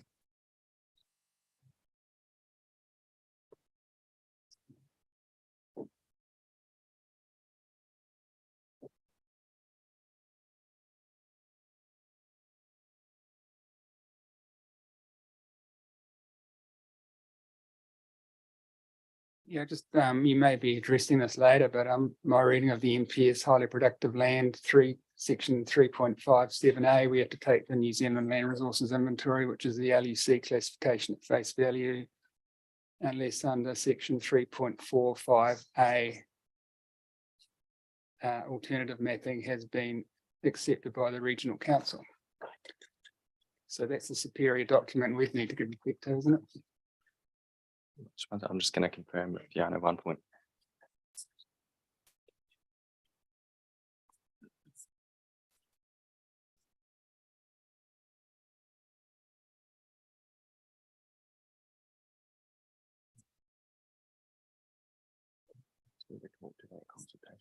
Can I ask Ms. Aston to talk to you about the consultation that she had with the council on the production of that report? No, I'm asking you a legal question, which is under the NPS highly productive land, those sections are referred to. My understanding is we need to take the NZLRI, which is the LUC classification at face value, unless alternative mapping has been accepted by the regional council. And you've confirmed that hasn't. No, and that point stands that hasn't been confirmed by the regional council. Okay. However, for this particular submission, it might be a moot point because there are still LUC 1 to 3 soils within this proposal. Yeah. And so, as I have described in the following, in paragraph 55 of my submission, it actually goes towards the substantive assessment under clause 3.6 of the NPS HPR. Sure, I'm just trying to reconcile in my mind what weight I might wish to assign to Mr. Hainsworth's evidence. That's all.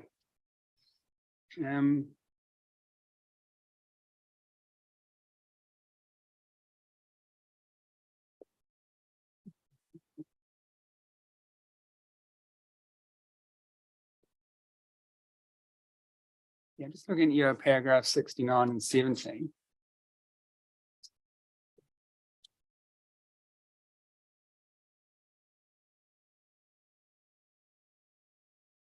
And you say they're the most appropriate row within that table is vacant land plus plan changes. But of course, our decisions or our recommendations to the council and their decisions on those recommendations and the independent hearing panel's decisions on variation 1 will be released concurrently towards the middle of the year.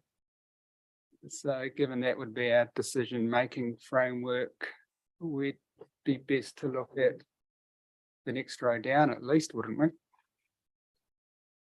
Not at this point in the process, sir. At the moment, we are going through, have we identified a shortfall? And if you adopt the figures as they sit now, we have identified that shortfall. Whether or not you accept other plan changes, I can't speculate. Yeah. And so when we walk through the assessment process of this site, particularly as it relates to Lincoln, I still submit that is the most appropriate column to adopt. I guess the point I'm trying to make is we don't make our decision today. We'll be making our decision probably in May, June period.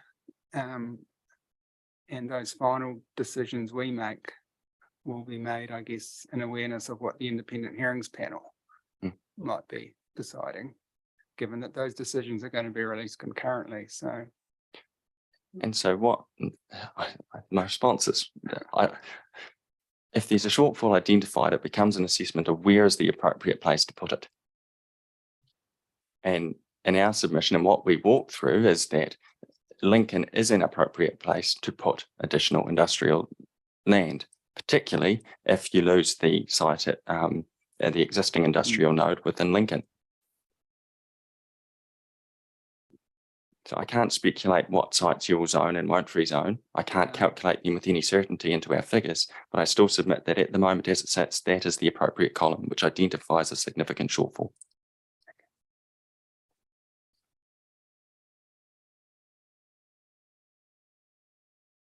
And your last one, you're 127. Yeah, your submission is that where an operation remains economically feasible and 47% of the site is covered, the increase to 73% will not jeopardise the underlying activity. And my question is, what evidence are you basing your legal submission on? Well, the evidence we have from Ag Research and Plant and Food is both that their sites are still economically viable at 43%. There's no evidence that that has curtailed their activities to any extent, and no evidence has been provided that an additional 73 will actually restrict their activities. They have raised possibilities and speculated as to possible activities, but nothing has been provided with any certainty that activities will be reduced. So just to confirm, the evidence you're basing your submission on at 127 is the Ag Research and Plant and Food evidence? Well, yes, we're relying on their maps and the figures prepared by Mr. Matheson as to the 73% and 43%, yes.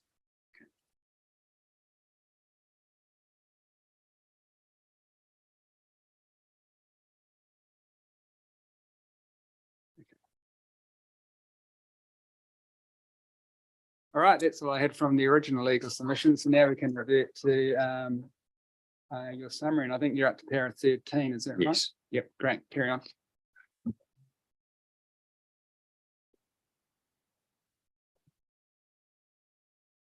Now, I may walk through this in more.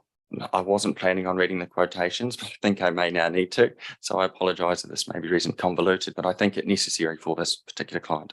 Look, I'm very happy for you just to read this out in full. There's an important issue, so and we've got plenty of time today, so just go ahead. So the Adderley Head opinion concludes that following such an assessment, we have concluded that land identified as rural inner plains within the ODP is not the equivalent of a rural lifestyle zone within the NPS. That refers to the National Planning Standards. Instead, general rural and rural production is the appropriate equivalent. That land identified as GRAS inner plains in the PDP is the equivalent of a general rural zone in the NPS. And given this, the NPS HPL applies to land as rural inner plains in the ODP and GRAS inner plains in the PDP. And we caution the panel against taking a blanket approach or a box fits all approach to this matter. And I refer the panel to the MFE guidance, and I'll just read the highlighted part. The nearest equivalent zone should be assessed by referring to the zone descriptions in the National Planning Standards and comparing them to the district plan zone description, objectives, policies, activity table, and subdivision provisions in the round. And it is appropriate to consider specific characteristics of the site and reasonably foreseeable opportunities for using the land and land-based primary production over a 30-year period, informing these conclusions. So when assessing the nearest equivalent zone, the MFE guidance identifies a two-step process. Firstly, referring to zone descriptions within the National Planning Standards, and secondly, comparing them to the district plan zone. And so we adopt this methodology below. I've identified the three relevant National Planning Standards. I don't think they need to be repeated to you. It is submitted that the panel must first identify what the predominant use of an area is, to then allocate a definition under the National Planning Standards. We submit that the use of the word area is deliberately used to distinguish from zonings or overlays. We submit that the word area is not a district-wide assessment, rather it can be a finer grain assessment of what currently exists within a submission area, and also requires an assessment of how resources are managed within that area. The National Planning Standards describe the function of area in the context of regional spatial layers standards as an area spatially defines an area which is not a zone, overlay, specific control, freshwater management unit, or airshed, where activities or classes of activities are managed in a certain way. It is submitted that this description provides useful guidance on how the word area within the National Planning Standard zoning descriptions ought to be interpreted. The distinction being that an area is separate to a zone overlay, or specific control. It follows that the assessment of what a predominant use is also limited to the submission area, rather than a district-wide assessment. This avoids the need to allocate a single predominant use to a particular zoning. This makes sense when a zone may be designed to give effect to various overarching objectives, policies, and uses. The Adelaide Head opinion does acknowledge that a broader assessment against the use of land undertaken within a zone may be appropriate to determine what a zone is.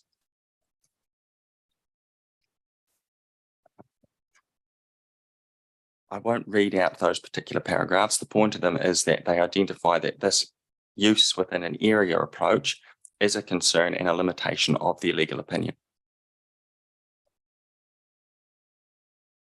So the competing uses within a zone are recognised within the National Planning Standard definitions.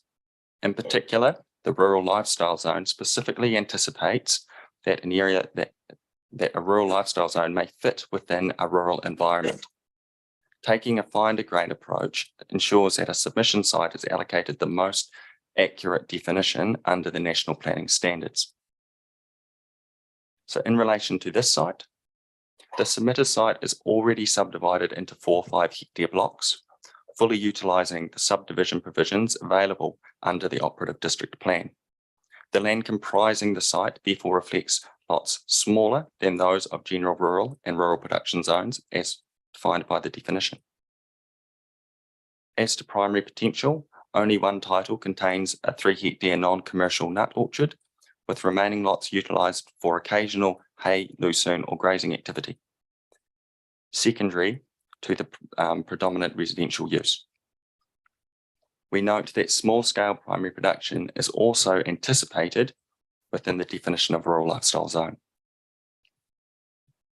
Both general rural and rural production zones require the predominant use to be a primary production activity.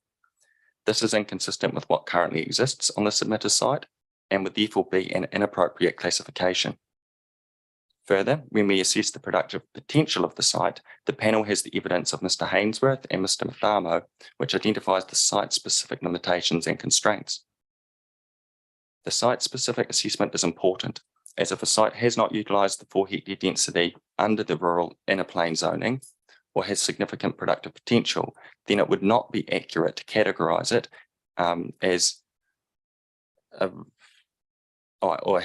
still has significant productive potential, then it would not be appropriate to categorise it as rural lifestyle zone.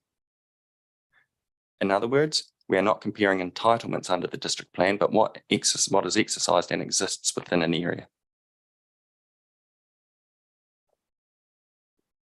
Even if the panel do not accept that a submission-specific assessment is appropriate, then additional data on what actual use is undertaken within the inner plains overlay or zone should be undertaken before a determination is made. Without a site-specific assessment or data identifying the proportion of uses within the inner plain zone, it is not possible to conclude that primary production is the predominant use, particularly when rural lifestyle living is enabled within the inner plains.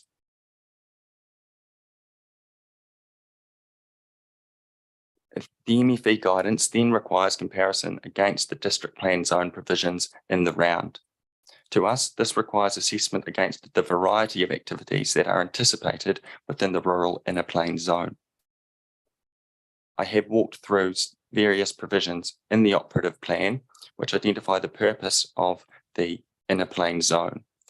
The point of this exercise, and I won't walk through all of these provisions, is to identify that rural lifestyle living is a specific purpose enabled within the zone. And Ms. Aston's summary will also provide analysis on the purpose of the inner plain zone. And I appreciate the panel may not have had the opportunity to pre-read that, but it contains an important response to the planning analysis contained within the Adelaide Head opinion. Ms. Aston also covers discussion within advisory documents on the operative plan, which specifically discuss productive potential within the inner plain zone, specifically stating that the inner plain zone is specifically used as residential lifestyle properties. Ms Aston is of the firm view that the inner plain zone would be incorrectly categorised as general rural or rural production zone, and by the virtue of the rural lifestyle zone as prescribed by the national planning standards. When we assess the provisions within both township and rural volumes of the operative district plan, there is clear policy direction that rural inner plain zoning has a variety of purposes, including enabling rural lifestyle living. We disagree with the Adderley Head opinion that a zone within an operative plan must have a singular equivalent within the national planning standards. Instead, categorisation under those standards requires assessment of what the predominant use of an area is. This reflects the multiple resource management purposes that may be allocated to a particular zone. The Adderley Head opinion also draws from the purpose of the NPS-HPL to support their conclusions, and we agree that the NPS includes a very clear policy direction that rural lifestyle zoning within highly productive land should be avoided. However, we disagree with Adderley Head's application of this purpose. It is submitted that if a site exhibits the attributes of a rural lifestyle zone, then it reflects the least efficient outcome anticipated under the NPS-HPL. The NPS-HPL exempts rural lifestyle zones within clause 3.57, so it does not act as a barrier to the efficient development of those sites. Adopting Adderley Head's opinion will capture all fragmented sites within the inner plains overlay and restrict them through that requirement to pass through the NPS-HPL assessment. It is submitted that the purpose of the NPS-HPL is not to prevent the efficient use of rural lifestyle zones and the development of them. It is submitted that retaining the status quo, i.e. in 4 hectare blocks, results in an outcome that is entirely inconsistent with what the NPS-HPL is seeking to achieve. So having reviewed that legal opinion, we maintain the position that the submitted site is not zoned general rural or rural production for the purposes of the NPS-HPL, and therefore does not fit within clause 3.57, and it does not apply. Thank you, Darren. See if we have any questions arising from that portion of today's legal submissions. Andrew, anything arising from that? No, sorry, no, Mr. Chairman. Thank you for taking us through that. That was very helpful and very clear. No questions. I have pre-read the report. So just want to clarify what you're saying, your para 7 is that the inner plains with its SCARD1 provision. So you're saying that the legal argument relating to whether or not such land is caught by the NPS needs to be site or area specific rather than district wide. Yes. So what the argument you're applying to this land might not necessarily apply to other similarly zoned. Correct. Needs to be site. Ms Aston will explain a slightly different approach. It is her evidence that the inner plain zone should all be treated as rural lifestyle zone, as that's what her planning interpretation of those provisions mean. Yep. My submission takes it a step further and says you don't necessarily have to make that determination that there is one equivalent zone. The use of the word area does allow that more nuanced approach. Yeah. So just in sort of lay terms, is your legal submission based more on existing land use or the existing environment, yes, whereas Ms Aston's is based on what the district plan might allow to occur in the future? Yeah, they're not entirely incompatible either, the two approaches. Yep, no, understood. All right, thank you. Thank you. Should we have Chris because he's in the room? Yeah, I'll ask Chris to present for you now. I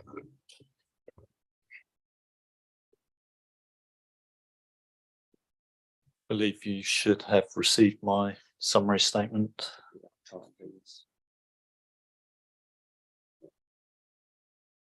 If that's correct.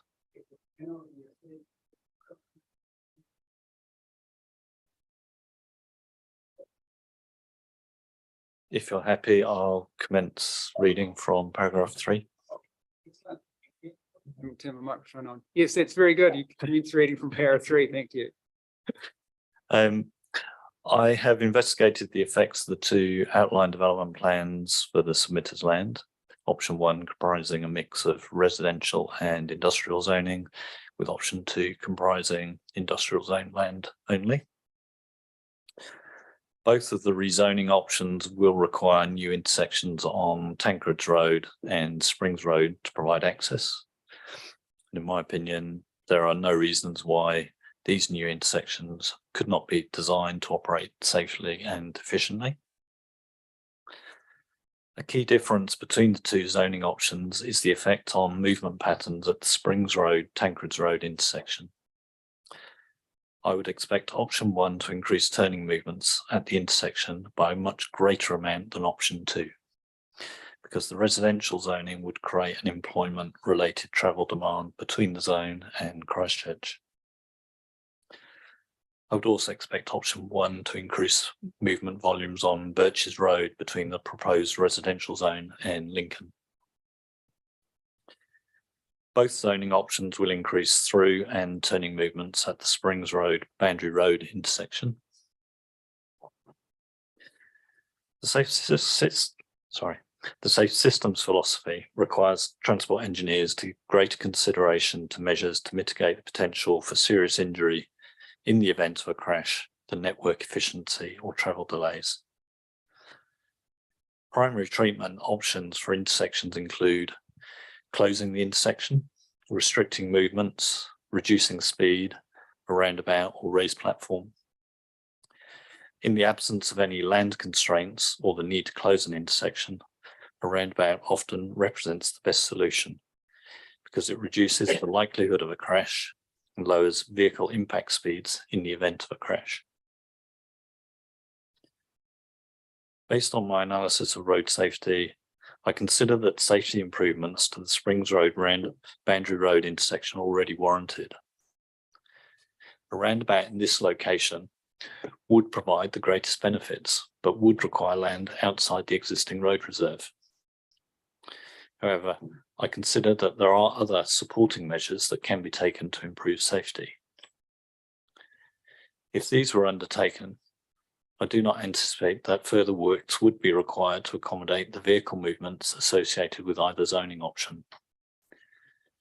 Consider that it would be appropriate for the development, if approved, to contribute to the costs of bringing forward safety improvements at the intersection.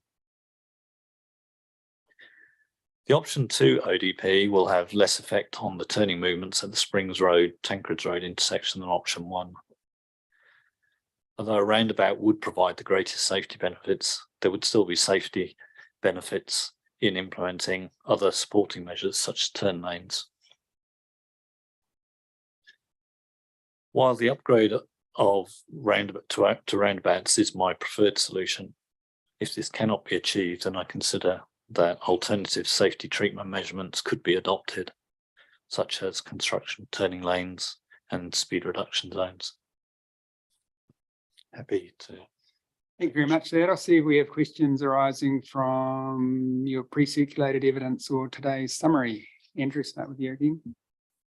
Thank you, Mr. Chairman. Thank you for your evidence and your summary statement for today. Having just read this just now, so your paragraph 10. So what you're saying is, even without the roundabout, then the alternative safety treatment measures could be adopted.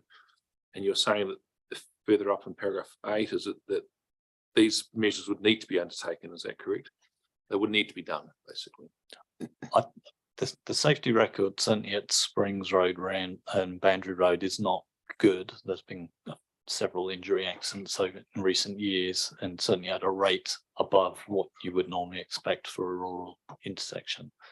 So I think there is a case for safety improvements already, regardless of any zoning that may be approved. If any improvements were undertaken, whether that be turning lanes or a full roundabout, I would not anticipate any further improvements being required as a result of any future or potential zoning of the land that we're addressing.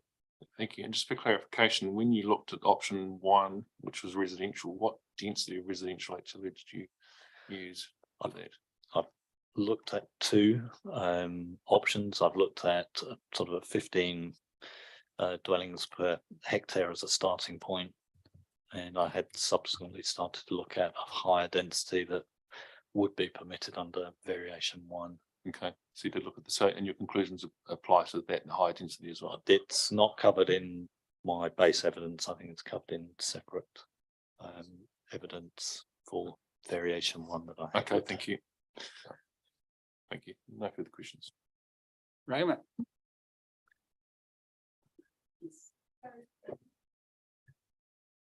Mr. Rossiter, I was the one that put the question in writing to you, but if you want, I can ask it of you now. About. I'm sorry. Oh, sorry. So yes, I do have a question. My question is about performance of roundabouts and tar seal and truck usage and braking. When approaching a roundabout intersection on a tar seal road and the brake is applied, and depending on pressure, it can lead to sizable ruts over time in the road. And I think it's caused from banked up tar seal where the truck brakes, because it's evident on the CSM actually. There's a couple of roundabouts there that have now got deep ruts because of truck braking. So how would the roundabouts you're proposing, and as a result of the proposal 0136, how could the performance of the roundabouts avoid that issue? The issue you're raising there is the pavement design, and I will admit that's not my area of expertise. So the softening that you'll get in the asphalt performance and any rutting will be to do with the design of the base courses. And appropriately, a roundabout design for the appropriate level of traffic and type of traffic going to be using that roundabout should not rut. So where rutting has occurred, I would speculate that it's likely to be that the original foundation design for the road was not adequate for the sort of trucks and size of trucks that are using it. So if the base is adequate, then and a truck brakes, it won't be able to dig ruts into the seal. Is that what you're saying? That's my understanding of a properly designed pavement for the road. That should not occur. Right, thank you. Malcolm, any questions from Mr. Oster? Yes, I do. I have some questions of the integrated transport assessment, the first piece of evidence we had. Yeah. And I'll take you to 3.1 existing travel patterns. I just want to explore the traffic volumes. In there, you're saying that you've taken existing load work traffic counts from the mobile road website, and it indicates volumes on Springs Road are over 6,000 vehicle movements a day. Can you be a bit more concise on the over 6,000? The only reason I've said over 6,000 is if you look on the figure 3.1, the volume of movements changes as you go south from Robinson's towards Lincoln itself on Ellesmere Junction Road, Gerald Street. So the volume is increasing as you come south. Yeah. So. Yeah, I take that point. I'm sort of quite concerned with what I would call cumulative traffic effects, and I notice in 5.2.1 you are talking about travel distribution, and indicates the second sentence indicates that about 6% of residents travel to the workplace education facility within Lincoln itself. The large proportion of external trips are to areas within Christchurch. And that sort of tallies with your comment in your summary statement today in section 5, where you're talking about option 2, residential zoning would create an employment related travel demand between the zone and Christchurch. Do you have any idea of what the traffic flows are downstream towards the city on Springs Road? I haven't got that information to hand and I haven't looked at that. You haven't for looked at this that study. information, okay. I do notice that back on your integrated network assessment in your table on 5.5, you're expecting an extra VPD of about 1780 vehicles a day. So they'll be heading towards the city. Yeah. Okay. Thank you. I'm just somewhat concerned. Did you at all use any of the RAMS data that's available from the council to get the information that appears on the mobile road website? It's a website that a lot of the transport engineers are using now because it provides an easy web interface it is derived from the RAM data that councils hold. And do you know how up to date that? It gives the dates normally. The data I took out, I think, will have been probably 2 to 3 years old. So it depends when the count was last updated, which will reflect on councils where it fits under councils normally regular monitoring cycles. Yeah, okay. I'm just concerned that the traffic figures that are out there at the moment may not tally with what you had. Once you look at the count data, there's always going to be a little bit concerned with a bit of lag and when data is available on different roads, and with developments happening all the time, it's always difficult to be absolutely up to date. Yeah, there is 19,000 cars a day further up the road. So thank you very much. Thank you, Mr. Ruston. No further questions from me.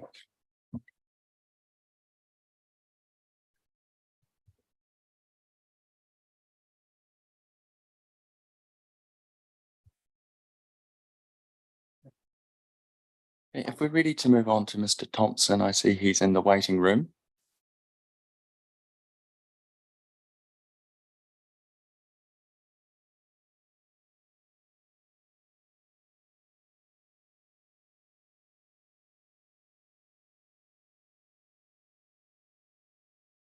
And just while we're waiting, can I confirm that everyone's got his summary statement electronically available to them?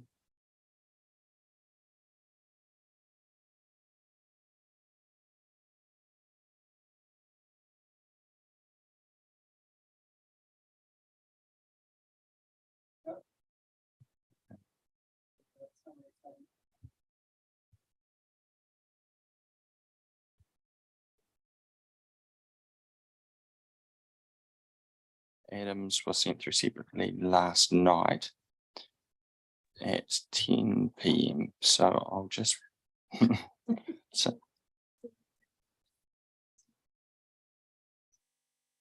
Yes, I have that.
Yep, we have it.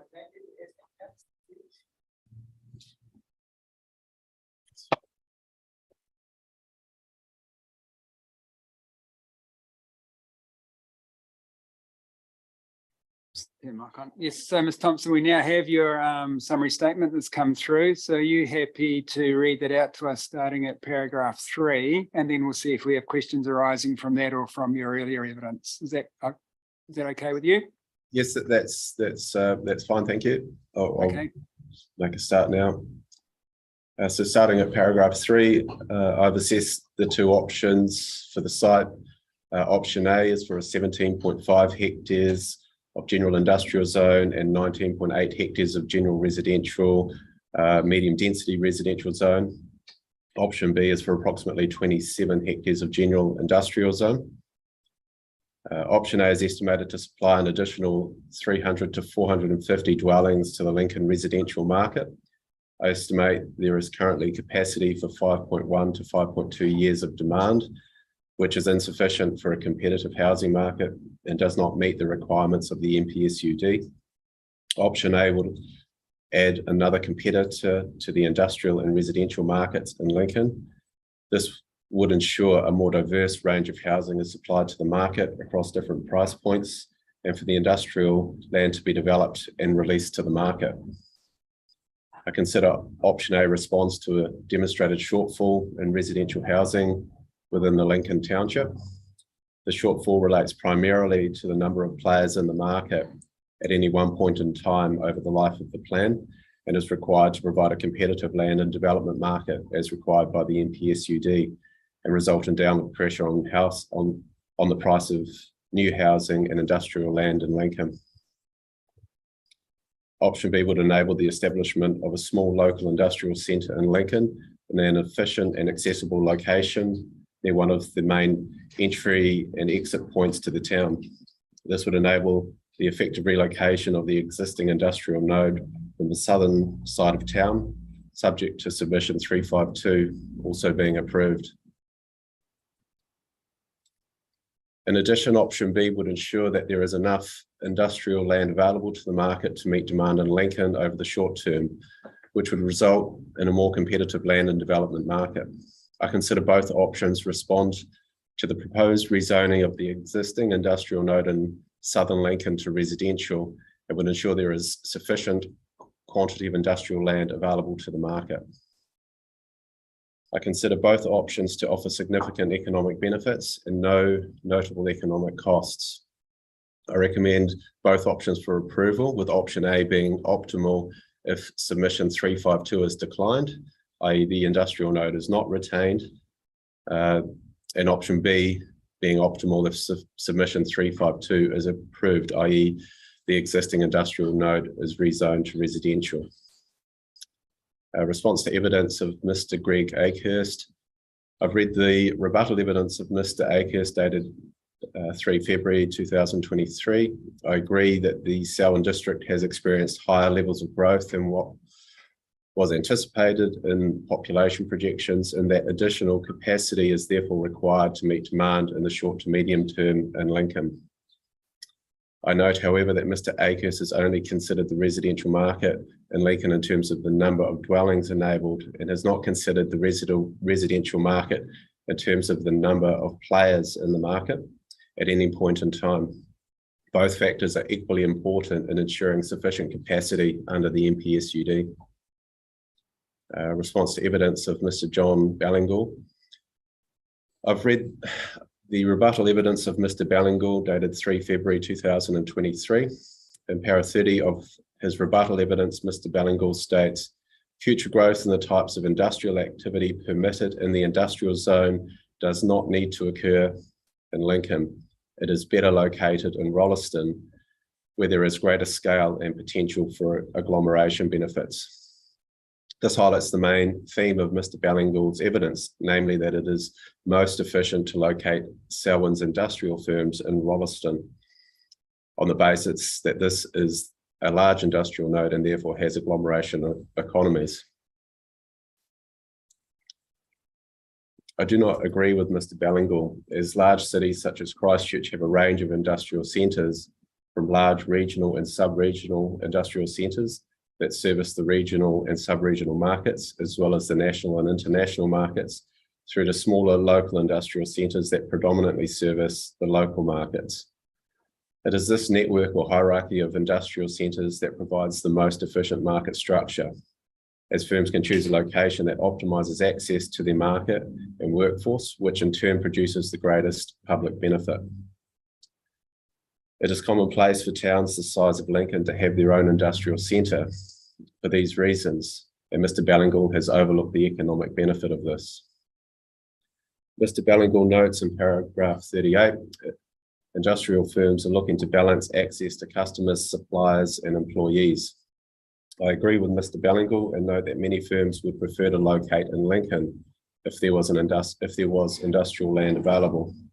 If these firms were not provided this option and could only locate in Rolleston, this would result in significant economic costs, and customers and employees would be required to travel further to access the diverse range of industrial goods and services that are typically found in rural towns, such as vehicle servicing, printing, wholesaling, storage, etc. Mr. Ballingall notes that the northern site is a more efficient location for an industrial centre in Lincoln, and that if an industrial site was located on the northern side of Lincoln, that this may, in his opinion, result in market demand for industrial land in Lincoln. And he quotes in his quote, "I do not dispute Mr. Thompson's claim. This northern site would be a better location for industrial activity than the southern site at 1506 Springs Road. However, his projections of industrial demand within Lincoln do not take into account the attractiveness of the industrial zone at Rolleston. It is possible that the northern site may overcome some of the pull of Rolleston industrial zone and bring industrial activity to Lincoln. If this does occur, it will be due to the better location of the northern site. This means that future demand would be contingent on being in a better location than the site subject to this rezoning. Mr. Ballingall and I are therefore in agreement that the existing industrial centre is poorly located and the proposed industrial centre is optimally located, and that by implication, the optimal economic outcome is to relocate the industrial node from the existing to the proposed location. I consider that there are significant economic benefits from this in terms of access to transportation benefits. The existing industrial land remaining undeveloped highlights the importance of having more than one player in the market, as the market concentration can bring costs, particularly if one player or a small group of players controls an entire market.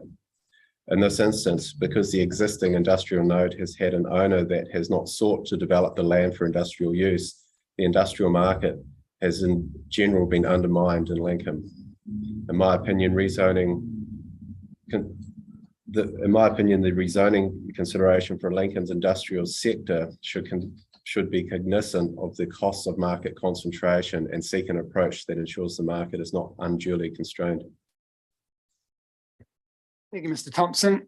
Excuse me, I'll see if we have questions for you either from today's summary or your earlier evidence. Andrew. Thank you, Mr. Chairman. Thank you for your evidence, Mr. Thompson. I do have some questions, so just bear with me because it's across your 3 pieces of evidence that have been submitted so far. So maybe if I start with the summary statement you just provided today, that we just received this morning. My first question is in relation to paragraph 16. And it's your statement that smaller local industrial centres predominantly service the local markets. And I'm just interested in, I guess, what evidence that you rely on to make that statement, and also what activities would be occurring in these smaller centres such that they do only service a local market. So in my initial evidence, I, from memory, have provided some information which shows that there are other industrial nodes of the size proposed in towns of a similar size to Lincoln, and that certainly is the case. It is commonplace for towns the size of Lincoln to have small industrial nodes, and with the population of 10,000 and increasing rapidly, it certainly is a town that has a significant or a sufficient critical mass of population to support an industrial node. The types of firms that would establish in a local centre would be, for example, vehicle servicing, storage, printing, some wholesale activities,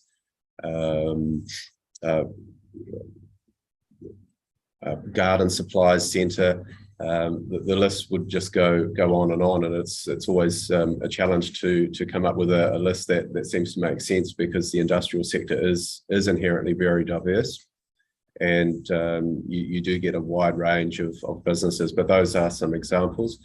And in terms of whether all firms would service the Lincoln market, I don't think that is the case, and I'm just inferring that question from your question, and you certainly can't regulate to avoid firms that might service a wider market in this location. But I think the panel can have some comfort that the scale of the proposed centre is for a relatively small industrial node, and because of its location attributes, it wouldn't be attractive to those firms that are looking to service the wider regional market, both in terms of access to markets and employees and support services. Excuse me. So I believe there is some comfort in the location and the quantity of land, and there's no significant likelihood that you'll have firms that service the wider regional national markets occurring in this location. For that. Thank you for that. And just again on your summary, my final question, and you do touch on this in your other evidence as well. I guess I'm just interested in paragraph 18, and I think I know some of the answer, but I just want to tease this out. So you've said, I agree with Mr. Ballingall that many firms prefer to locate in Lincoln if there was industrial land available. But there is industrial land available and it's vacant. But then I appreciate that you've commented on the suitability of that land. So can you explain to me, I guess, the relationship between that suitability and the demand? There is industrial land there and it's vacant, yet you're saying that if there was land there, then it would be utilised. Well, it's land that hasn't been developed, and it's not ready for use, and it's not for sale to the market to develop industrial businesses on, and that distinction is critical. If you want to establish an industrial firm in Lincoln at the moment, you cannot find land, because there is one owner of one area of land with an industrial zone that has decided not to develop that land for industrial use and release it to the market. And I can't speculate on what the reasons for that are. And I would suggest that some of those reasons will be evident in their submission to use the land for an alternate use. My view is that because it is on the far side of town in terms of the normal traffic flow, that it's not optimally located, and that if you had land that was near the main entry and exit point to the town with good profile, then that would be one factor that would support that land being developed and released to the market.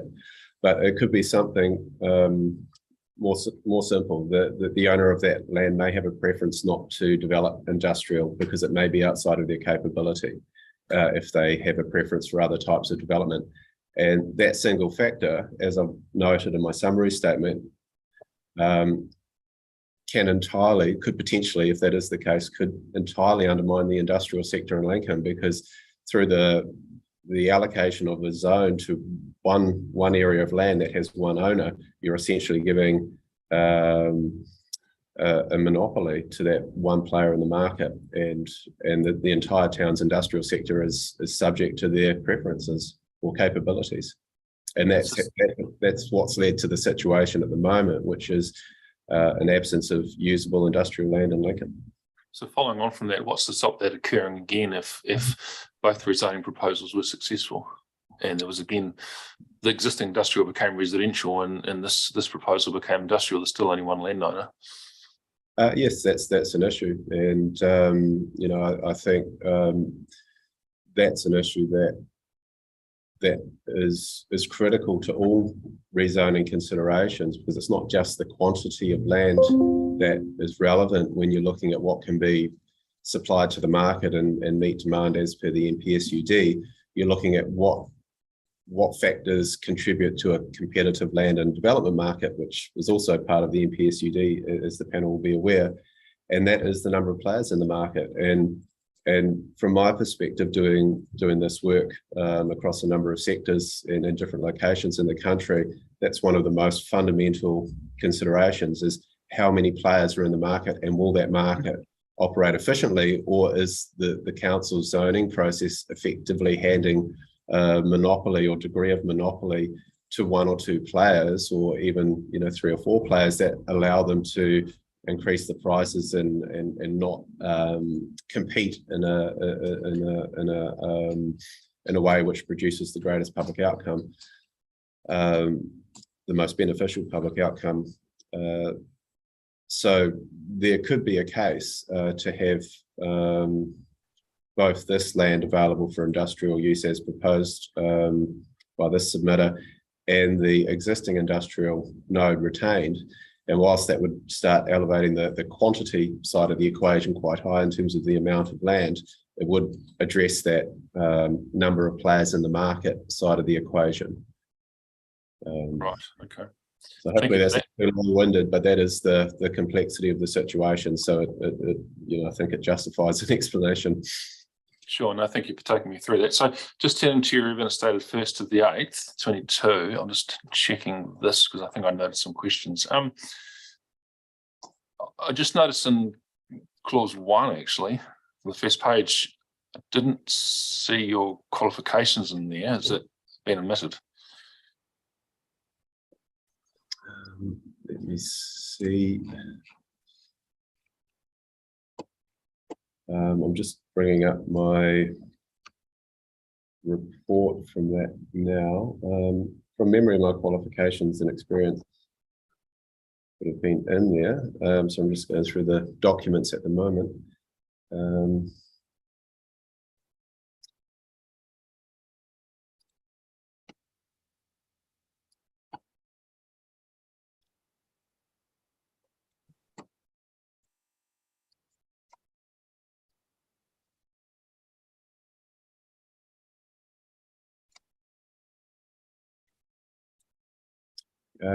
Yes, they may have been omitted. I'm more than happy to supply those to the panel if that's of assistance, or provide a brief description, my education and experience, if that helps.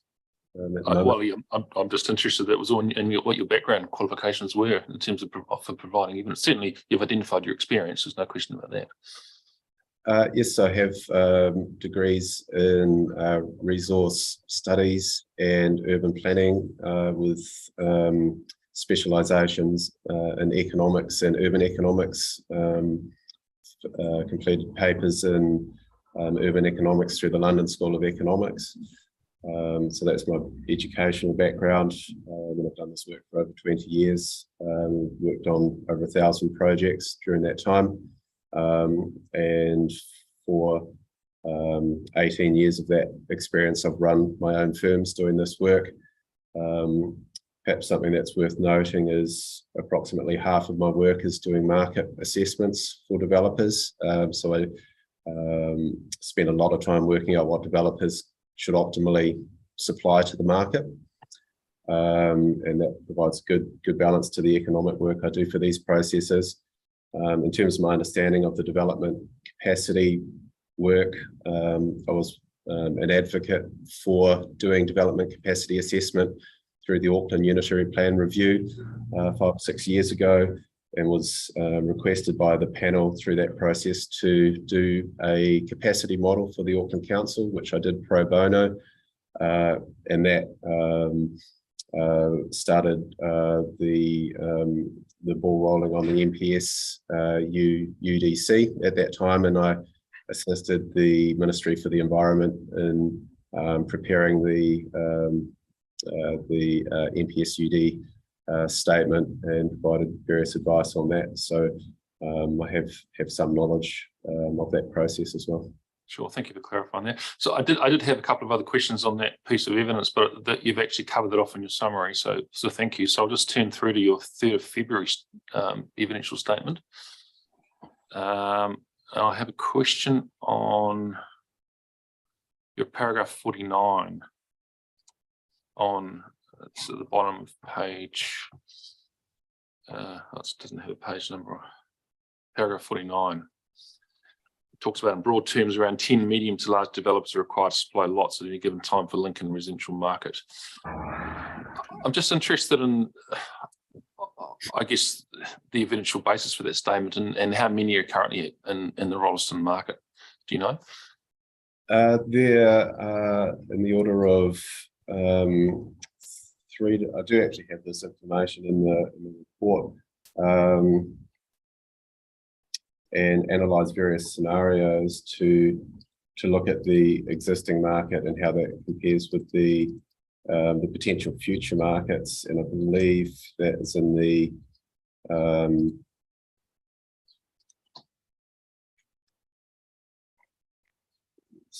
well, I can provide that reference if it helps the panel. At the moment, there are approximately 7 players in the market potentially, and I worked through a number of scenarios to evaluate what the introduction of new players would do to that market over time in terms of its competitiveness as relates to its potential market concentration. I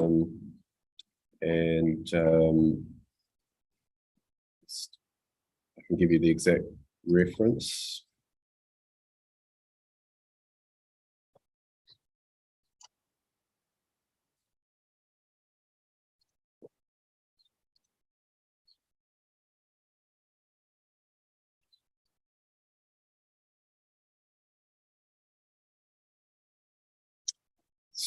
So in the report completed 3rd of February,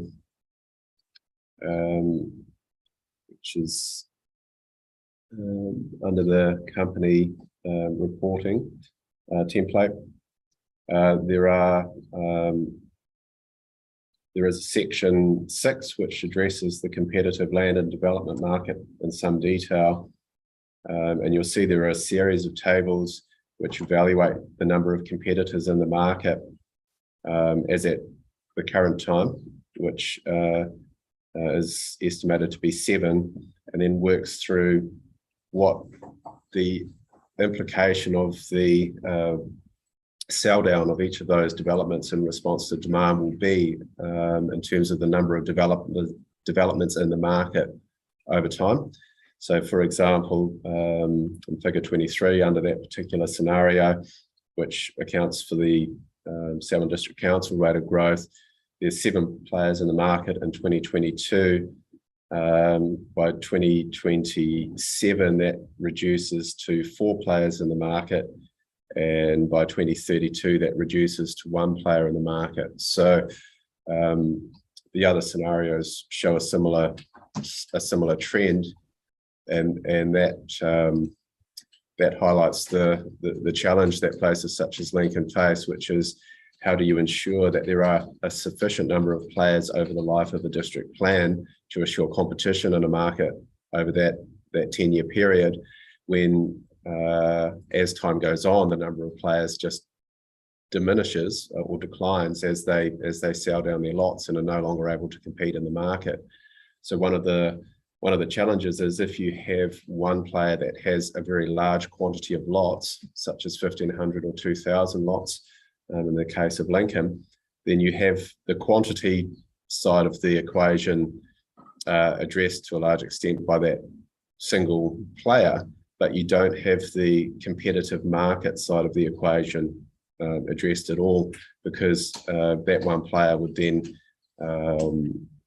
dominate that market, and in those cases you would see a drip feed into the market with higher priced lots and dwellings, and you wouldn't get the affordable price points. So there are scenarios there which the panel can work through if they're looking for further detail on the implications of that question about the number of players in the market and how that changes over time, given the various growth projections. Thank you for that. I think you've answered my question. No further questions, Mr. Chairman. Thanks. Raymond? And Malcolm? Yeah, just one around demand. Are you aware of anybody seeking to set up in Lincoln at the present time? Are you referring to a new developer? well, somebody wanting industrial land or workshop property or something like that? It's not something I've assessed as part of my analysis. What I've assessed is what would typically be the demand for land in general, given a town with the characteristics that Lincoln has. And thank you. I fully understand that. You've explained that very well in your previous statements. Thanks very much for that. Ms. Thompson, I just want to ask you some questions that derive from your paragraph 11 in your 3 February evidence. So just wait for you to get that in front of you. Paragraph 11.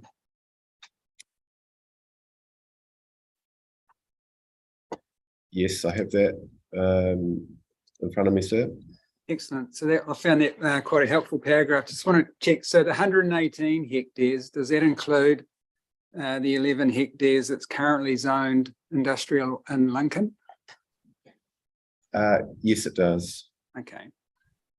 And you say there that plan changes 61 and 66, which are approved, add a further 37, and then you discuss 80 hectares and change 80. The proponents of plan change 80 have also sought rezoning of that land that we will consider in a few weeks' time. The officer's recommendation to us is to decline that rezoning request, but of course, we have yet to even consider that matter or make any findings on it. So, and I'm also aware further down in this evidence, you say there's about 23 hectares of industrial demand per annum. So by my calculations, if we were to exclude PC 80, but to include your 118 and the PC 61 and 66, there's about 7 years of development capacity available. And if we take out the existing 11 hectares in Lincoln, there's about 6.7 years capacity available, roughly 7. So that's the context for my question, which I'm happy, counsel, for any one of your party to answer. In terms of option B, what's a realistic development timetable for that land to actually start having industrial development on it?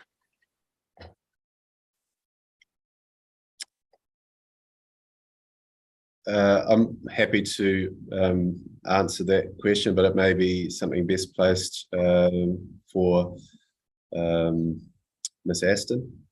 Yep, we're just Councillor and Ms. Aston are just conferring, so I'll just wait to see who's best placed to answer that.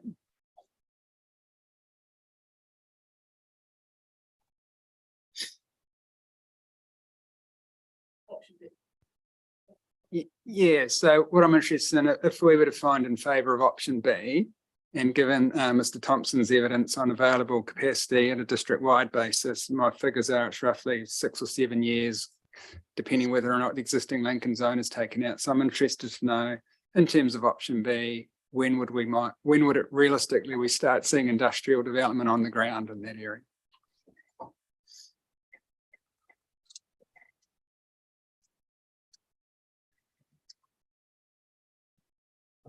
Well, noting that Mr. Townsend's confirmed that there has been approaches of interest for the site, we would expect that it would take 1 to 2, maybe 3 years to get the consenting through, and then at that point you're into stage 1 of development. So 3 years, so a realistic time frame might be 3 years after the release of decisions on the proposed district plan, if we were to find in favour of option B, and that of course assumes there's no appeals. Yeah, okay. Yeah. Okay. The developer clients that I work with would typically expect a consenting time frame of 12 to 18 months. And as I noted, Ms. Aston can provide more accurate estimates than me on that matter. And then the construction time frame would be around 18 months to produce the lots and have the consents completed. And then you would be into the building construction phase, which again would be say 6 months plus another 12 to 18 months for construction. So you're in the 3 to 4 year timeframe. Okay. And that would be the same for the existing industrial node. Yeah.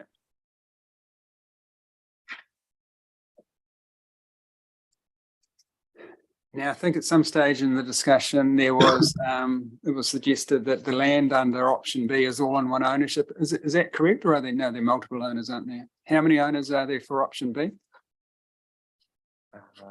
1 second while I. Yep. I think I've just been told 6 owners. 6 owners, okay. And just for my interest, all 6 owners are in favour of option B?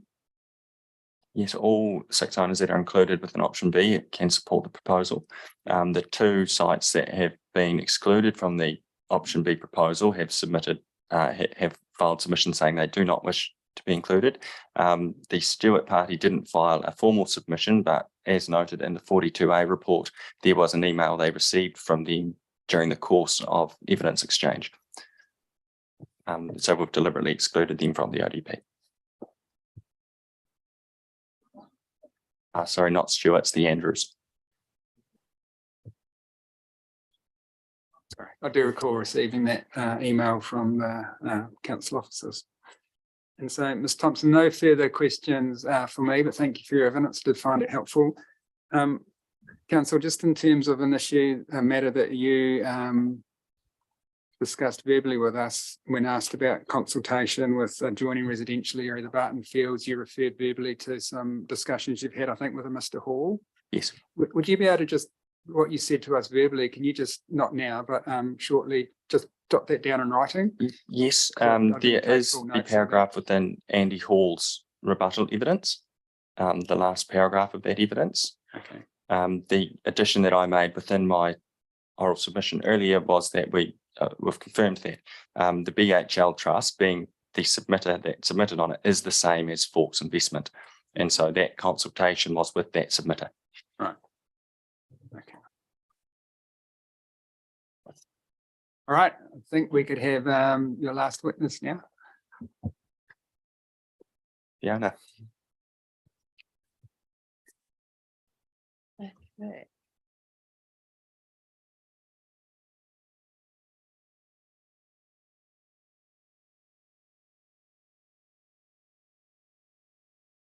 Kirsten, you happy to follow the same format as your earlier witnesses? You'll read out to us the summary of the statement that's been tabled today, and then we'll see if we have questions from any of your evidence. Thank you. Just a few points of clarification first. Where you ask a question about the section 42A report and the ODP diagram. Probably the more accurate one I would refer you to is my evidence in chief, Appendix 1A, which the ODPs to go into the plan would have been 2 separate ODPs. This is for option 1, because one goes in the business chapter and the other goes in the residential chapter. So they're separated out. And so they're in Appendix 1A along with the narrative. And it's definitely general industrial zone, not commercial on those ODPs. Yeah. Rob, can I just add something to that, please? So just in terms of the section 42A report, on page 26 in the footnotes, those 2 ODPs that Ms. Aston just referred to are footnoted there. And then the ODP that's included on page 28, that was taken from Mr. Rossiter's evidence of the 12th of September 2022. And I used that ODP because it was in the context of talking about traffic. Right. So, yeah. Thank you. Yes. And then one just very small amendment or correction to my evidence. And this is the rebuttal, and it's right at the end. Appendix F, amendments to rules.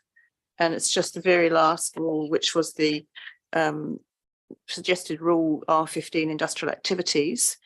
And under matters for discretion, it should refer to noise matter 1, not noise matter 5.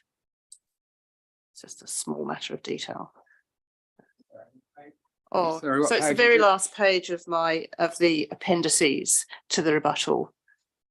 So it's appendix, it's the amendments to the proposed district plan rules, appendix F. Oh, so the last rule, which is the additional rule about noise. Noise R15 industrial activities. The matter of discretion in the third column should read 3A noise matter 1, not noise MAT 5. It should be 1, not it should be a 1, not a 5.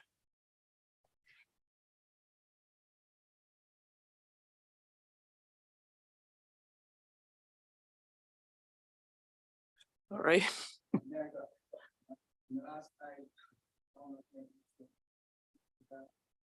Yep.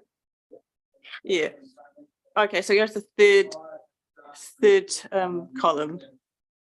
Yeah.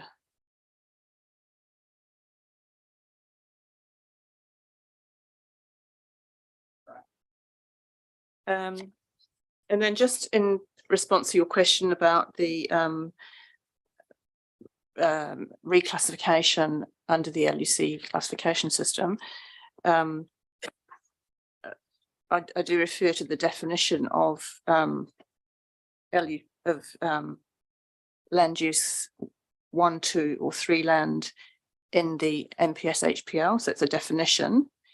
It does mean land identified as land use capability 1, 2 or 3 as mapped by the NZ land resource inventory or by any more detailed mapping that uses the land use capability classification.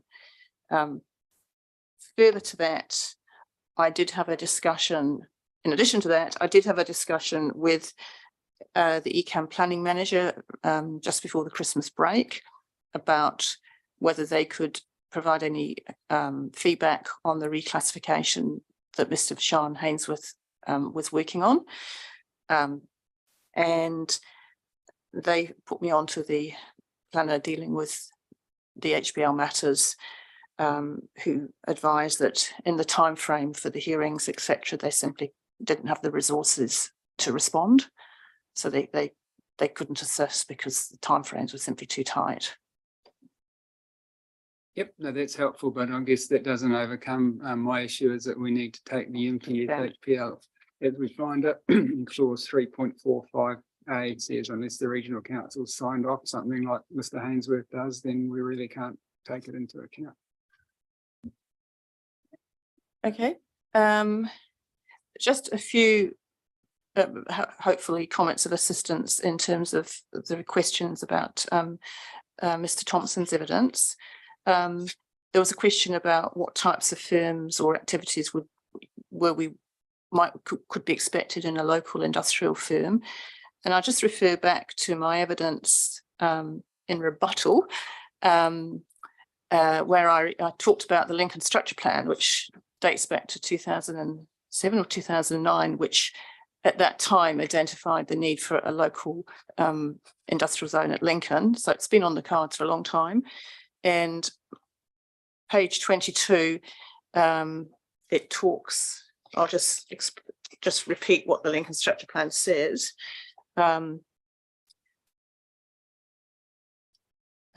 Also located on the southwestern corner of the intersection of Springs Road and the Southern Boundary Road is a mixture of less attractive industrial activities and a specific range of non-retail uses on business land that are functionally compatible, including vehicle servicing premises, agriculture-related businesses and services, service trade premises, small-scale industry, general industry, utility and builders' yards. So that was anticipated as being required at Lincoln way back in that Lincoln Structure Plan is 2008. And okay, you could say it's still relevant in terms of the needs of Lincoln, which is now much bigger than was anticipated at that time.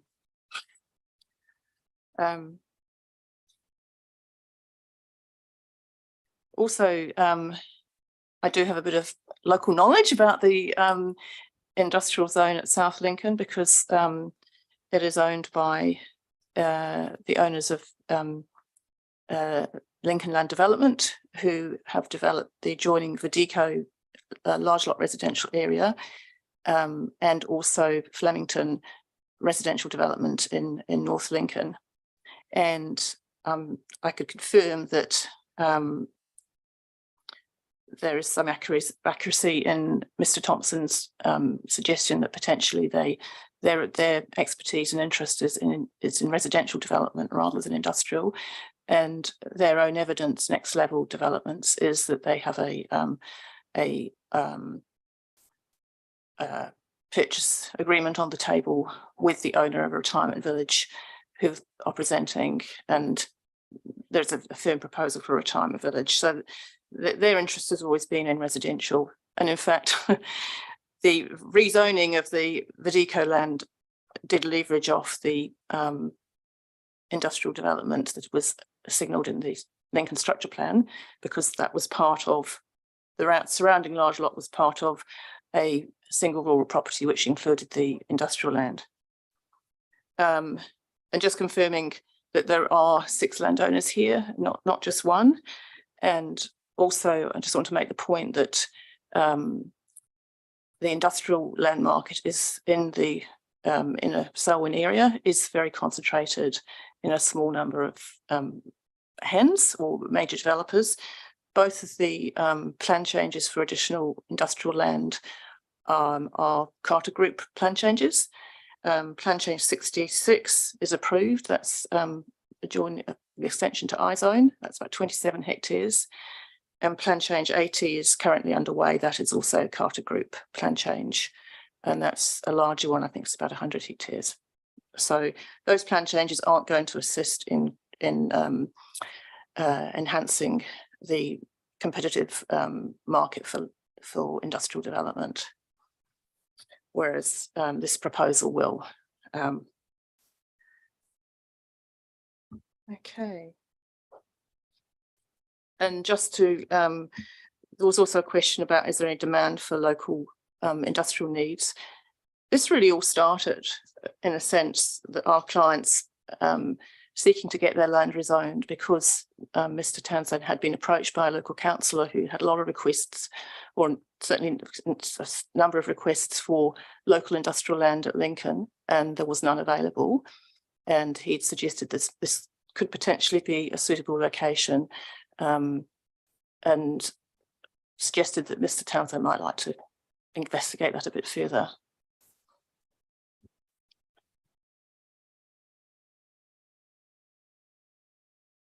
Okay, those are the comments I wanted to make. I'll just comment on the evidence of plant and food or ag research when I get to that part of my rebuttal. I mean, my summary. So if I could go on to read my summary. It does include some response to the NPS HPL legal opinion from Adelaide Head, which means it is slightly longer than 2 pages. I'll start at page 2. Mr. Thompson's evidence establishes the proposed zoning in each case, i.e. options 1 or 2, is essential to assist with meeting the NPS UD requirement with respect to provision of at least sufficient development capacity and competitive land and development markets, and to assist with preventing further price escalation. Option 1 will provide an additional 15.75 hectares of land for housing and approximately 19 hectares of land for industry. In Lincoln, there's only 1.3 to 1.5 years of housing demand without Plan Change 69, and approximately 5.1 to 5.2 years with Plan Change 69, and with land held by just one major developer. This falls well below the required 10 years capacity plus the 20% 2-year competitive margin buffer. Both options propose general industrial zoning. Provision for some industrial land at Lincoln to at least meet local needs is essential to ensure Lincoln can function as a key activity centre, and the sub-district counts sub-district key activity centre, that should read. Sub-district centre, my apologies, in the district township network, and support reductions in greenhouse gas emissions. There's no available industrial land supply at Lincoln. The existing 12-hectare GIZ land at South Lincoln is not suitable, as required under clause 3.32C of the NPSUD. It remains undeveloped, is in single ownership, and is subject to a submission for rezoning to general residential or medium density to enable its development as a retirement village. And just to add, it's been zoned since Plan Change 7 became operative in 2012. So it's over 10 years it's been sitting there undeveloped. Going on to the NPS HPL, a significant portion of the site, approximately 10.7 hectares, has been reclassified by Mr. Hainsworth as LUC4 and is not highly productive land. In my opinion, the NPS HPL does not apply to any of the site because it does not qualify as HPL under clause 3.57A. It contains LUC 2 and 3 and 4 soils, but is zoned rural inner plains in the operative Selwyn district plan and proposed to be zoned general rural subject to the RD1 overlay in the proposed Selwyn district plan, both of which have a minimum lot size of 4 hectares. The nearest equivalent zone in the national planning standards is rural lifestyle zone, described as areas used predominantly for a residential lifestyle within a rural environment on lots smaller than those of the general rural and rural production zones, while still enabling rural primary production to occur. I've read the council's legal opinion on this matter and make the following comments. I just want to pause you there. Councillor, are you comfortable that Ms. Eston's planning evidence is an appropriate place to comment on a legal opinion rather than in your legal submissions? The same could also be said of where the legal opinion received by Adderley Head traverses. They similarly traverse planning matters, and so I'm comfortable that Ms. Aston is probably in a better place to comment on this planning matters than Adderley Head themselves. Thank you. So the opinion states, for rural lifestyle, we would expect that a predominantly residential lifestyle use would be reflected in areas which mainly provide for residential activities, i.e. it is the main use of that zone. In my opinion, this assessment does not take into account all aspects of the National Planning Standards description of the RLZ. The residential lifestyle use must be within a rural environment, and the use is described as a residential lifestyle, not residential.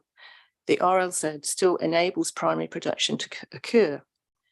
The operative district plan rural section discussion under residential density states, people have houses in the rural area for a variety of reasons. And they're listed, and I'll just go to the second one, houses on small allotments for a rural lifestyle. There's a steady demand for more houses in the rural area. The latest population growth projections from Statistics New Zealand show Selwyn district is a fast growing area. Most of this demand will be for allotments in that part of the rural area within 30-kilometre radius of Christchurch City. This is within the area shown as the Inner Plains on the planning maps. The Inner Plains has a 4-hectare minimum lot size and is the area where houses are allowed on smaller lots for rural lifestyle, my underlining. The terms rural lifestyle living and residential lifestyle in a rural environment are one and the same, i.e. the predominant purpose of living in the rural environment is to enjoy the rural setting with more space and greenery, less noise and general business than an urban environment, with these advantages being traded off against the greater convenience of urban living derived from proximity to facility services in the workplace, although with increasing work from home options, the latter is becoming less of a trade-off. And this is recognised in the operative district plan quality of environment issues discussion. Rural character can also mean different things to different people. People who live in the rural area as an alternative to living in a town may value a sense of open space, panoramic views, and their perception of a rural outlook. Any farming activity is very much secondary to this primary intent, to use the land predominantly for a rural-based residential lifestyle. The 4-hectare minimum lot size in the Inner Plains context is too small for anything other than hobby farming.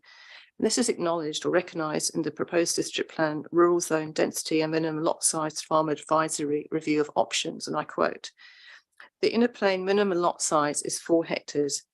It is very difficult to operate these lots economically with mainstream farming systems, and generally they are utilised as residential lifestyle properties," my underlining.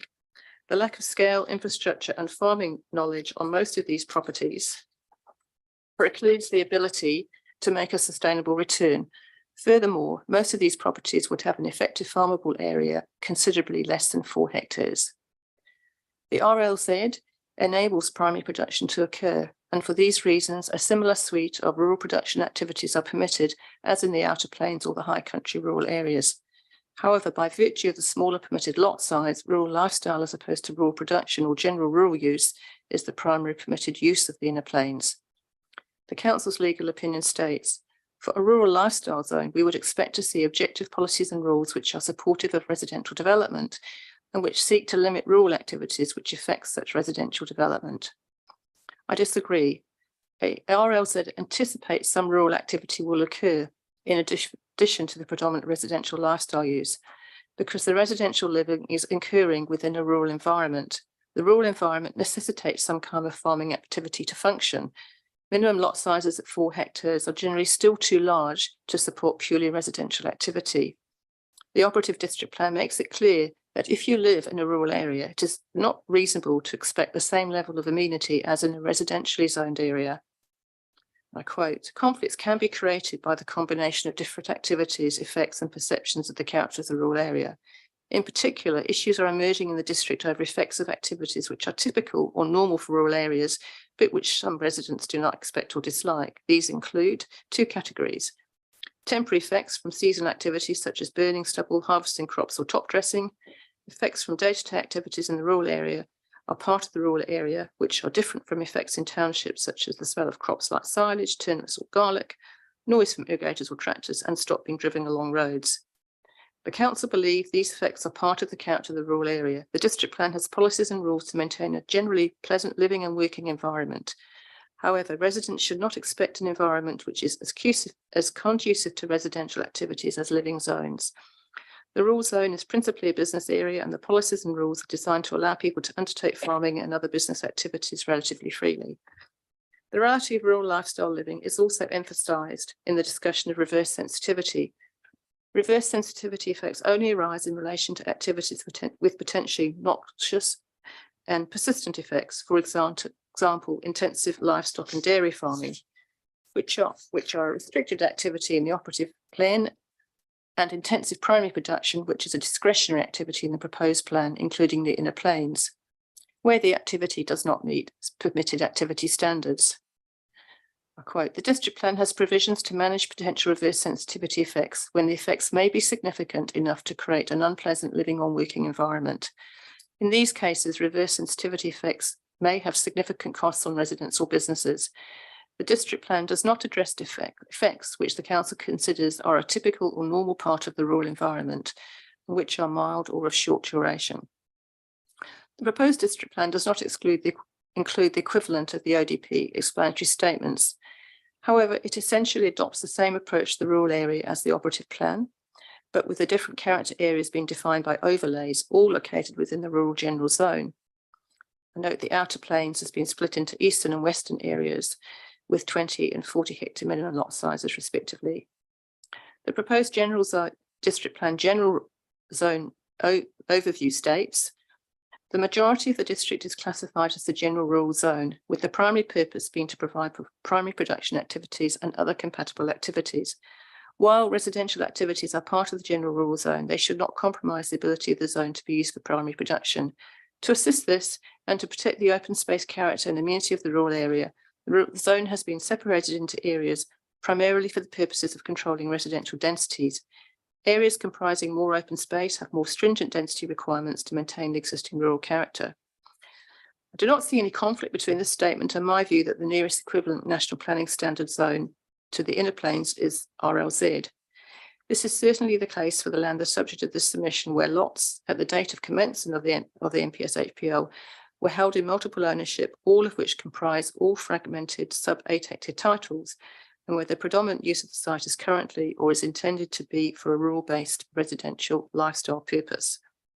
The long-term constraints preventing use of the site for any productive capacity other than to support a rural lifestyle land use are traversed in my evidence and that of other technical experts in support of the submission. In conclusion, I am firmly of the view that RLZ is the nearest equivalent NPS zone to the rural inner plains. In any case, all clause 3.6 criteria for allowing urban development of HPL are met. Either rezoning option is required to provide at least sufficient development capacity to meet demand for housing and business to give effect to the NPS UD. And there is no other reasonably practical option and feasible option for providing at least sufficient development capacity within the same locality and market while achieving a well-functioning urban environment. In terms of land for housing, it's not at all clear what the level of uptake will be in the Selwyn Greater Christchurch area townships. That's under the medium density variation. Rezoning of land that is not highly productive as urban is not feasible in the Lincoln or generally in the Greater Christchurch context because historical settlement patterns mean that it's difficult to expand urban areas without consuming class 1 to 3 soils. Land west of Rolleston, which is not HPL and cannot be readily substituted in any case as meeting Lincoln's housing or industrial needs, is already zoned large lot residential in part and subject to private plan changes and submissions for general residential / medium density rezoning. Land for industry. There are no other GIZ rezoning proposals at Lincoln and the existing 12 hectares is not suitable or available. Industrial land at Rolleston is not within the same locality and market with respect to local Lincoln industrial needs. There are no other rezoning options involving different highly productive land that has a relatively lower productive capacity. The site is fragmented into 6 rural lifestyle sized lots and there's no realistic prospect of amalgamation to create a larger block.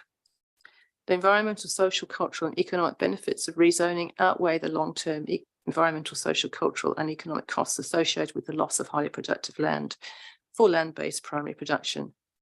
There will be significant benefits from enabling the proposed rezoning under either option. It will contribute to meeting medium and long-term housing capacity shortfalls at Lincoln, option 1, and meet the absolute shortfall industrial land supply at Lincoln, options 1 and 2, and significantly contribute to housing and business land affordability by added much needed competition into the local market. There are minimal, if any, economic costs associated with the loss of the LUC 2 and 3 soils comprising part of the site because of its limited land-based productive potential. And there are no social, environmental or cultural values associated with retaining a rural lifestyle equivalent zoning. There are no reverse sensitivity effects with the plant and food operation adjoining to the south, which cannot be managed by appropriate mitigation at the boundary, as proposed by the officers, by the ODP. Sorry. The perceived adverse effects on the agri-research farm on the opposite side of Springs Road to the south are not reverse sensitivity matters, as they relate to possible future uses of the land rather than existing operations. The concerns raised by agri-research and also confirmed today plant and food only relate to residential activity and fall away under the option 2 proposal. And just a couple of comments after hearing the evidence today. There was some comment about worrying about effects of harvesting. Well, my early discussion of reverse sensitivity, that's just part of normal farming activity and to be expected when you live on the edge of a township. Other effects, I think there was no discussion about how the proposed mitigation could address some of those other effects that were talked about. We've not got an open boundary as there is, as I understand it, with the golf course or the domain. There's a very generous 10-metre setback and landscape buffer comprising trees and also a dense native shrub planting, which has been shown to be agreed and accepted elsewhere, as I state in my rebuttal. So, as I note in paragraph 29, my position that any potential or actual effects on neighbouring agricultural research activities are substantiated, and I still agree with that position. Going on to the officer's report, paragraph 27, Mr. Rossiter's rebuttal evidence establishes that any possible adverse traffic effects arising from the rezoning proposal in either form can be adequately mitigated. My rebuttal evidence includes a full assessment against the MPH-8PL and establishes that rezoning for urban development in the circumstances is appropriate. The reclassification of land by Mr. Hainsworth establishes that a significant portion of the site is LUC4 and not HPL, and that the balance is a mix of LUC2 and 3, not LUC1 and 3, as stated in the officer report. Actual potential effects on neighbouring agricultural research activities are, with respect, unsubstantiated and overstated. The officer's report has not assessed the proposed rezoning against the MPSUD, in particular the responsive planning provisions of Objective C6 and Policy 8. All criteria for unanticipated development under Policy 8 are met for both rezoning options. Option 1 will contribute significant additional land for both industry and houses, and option 2 for industry. The site is well connected along transport corridors with frontage to the Arturo Road network and Tancred's Road, a collector. The rezoning will contribute to a well-functioning urban environment. The proposed rezoning meets the Greenfield framework criteria, option 1, and the business framework, options 1 and 2. Thank you. I see if we have questions arising from any of your evidence statements, including today's summary. Andrew. Thank you, Mr. Chairman. Thank you, Ms. Aston, for your evidence. I'll just do this in phases across the pieces that have been submitted. I think it's probably the easiest. Just looking at your 1st of August statement, evidence in chief. Let's have a look. I think I've got a question down here. Yeah, looking at paragraph 49, and you have assessed the proposal in relation to the MPS urban development, and you make a statement there that in the last bullet point, the proposed rezoning will contribute to a well-functioning urban environment. And just looking at what a well-functioning urban environment is in policy 1 of the MPS, it covers a lot of things. I'm just wondering if you can elaborate on why you consider will have the support for that statement. Yeah, I think I addressed it again in my rebuttal, and I think it's one of my appendices as a full assessment against the MPS UD. Your submission as well, I think. Sorry, I copied all my evidence, but not the appendices. Yeah, I think it's Appendix A, which is the original submission that was presented. I think also, sorry. I think I did a full assessment.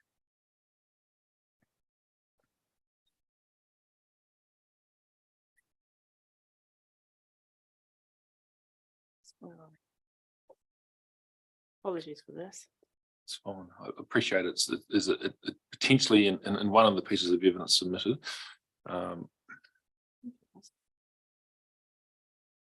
So just looking at, you do an MPS assessment in your submission.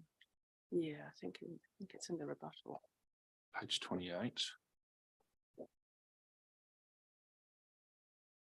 And just looking at it under policy 1, it says assessed under well-functioning environments. So that I couldn't find that. Reproduced below. So if you go to the end of that table,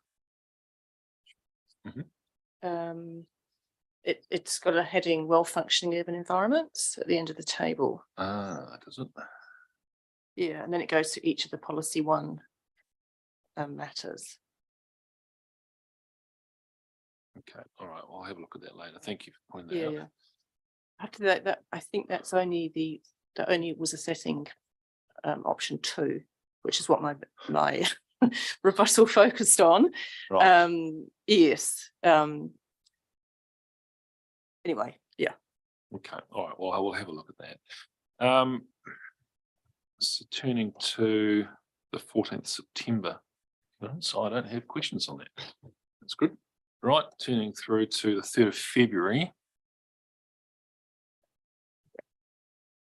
Paragraph 42. Yeah, paragraph 42, it's on page 10 of your 3rd of February evidence. Yep. So ag research described its concerns as resource sensitivity, how it relates to possible future use. No evidence of any firm plans that they're going to use, that they're going to firm plans for such use at any stage in the future. And they said it's not reverse sensitivity as defined in the proposed plan because it's not approved, existing, or permitted. And I'm just thinking, so intensive primary production, so is it permitted if it's outside of those setbacks? I think the issue, I mean, their concern is that this would mean that more of the site was within those setbacks. They're not concerned.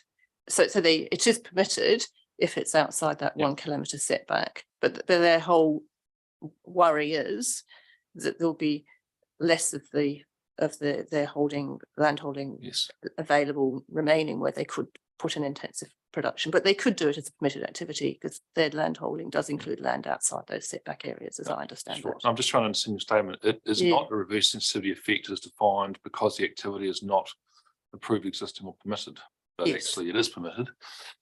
But not the bit outside of this. But their concern, then there is no reverse. Yeah, exactly. Then they're not worried about it. So my focus has been on the issue they've raised in their submission, I guess. Okay. I'm just paragraph 76. This is my last question on this piece of evidence. So you say, I disagree that the shortfall cannot be met by uptaking Darfield and Leeson because, as I noted above, these townships are outside of the Greater Christchurch urban area. Can you explain to me why being located outside of the Greater Christchurch urban area means Darfield and Leeson will not meet the sufficient capacity requirements? The MPS UD relates to urban areas. The urban areas, and the urban area is Greater Christchurch, which has a population of more than 10,000 cumulatively, and Greater Christchurch urban area doesn't include. It's the map A area is where everybody's landed in terms of what the Greater Christchurch urban, as I understand it, that's what the partnership has agreed as the urban area, and it's my understanding is that you have to have that sufficient development capacity within the urban area that the MPS applies to. The MPS doesn't apply to Leeston and Darfield because they're not part of the urban environment as defined in the MPS. Thank you for clarifying that. I had heard that some have determined that the urban area is Greater Christchurch. Yes, thank you for clarifying where that came from. And just having a look if there's any questions on this piece of evidence. No, that's it. Thank you. No further questions. Raymond? I just have a couple. Ms. Easton, before you talked about the boundary treatment with the plant and food boundary, what can you repeat? I didn't quite hear what you said. Certainly. So in my in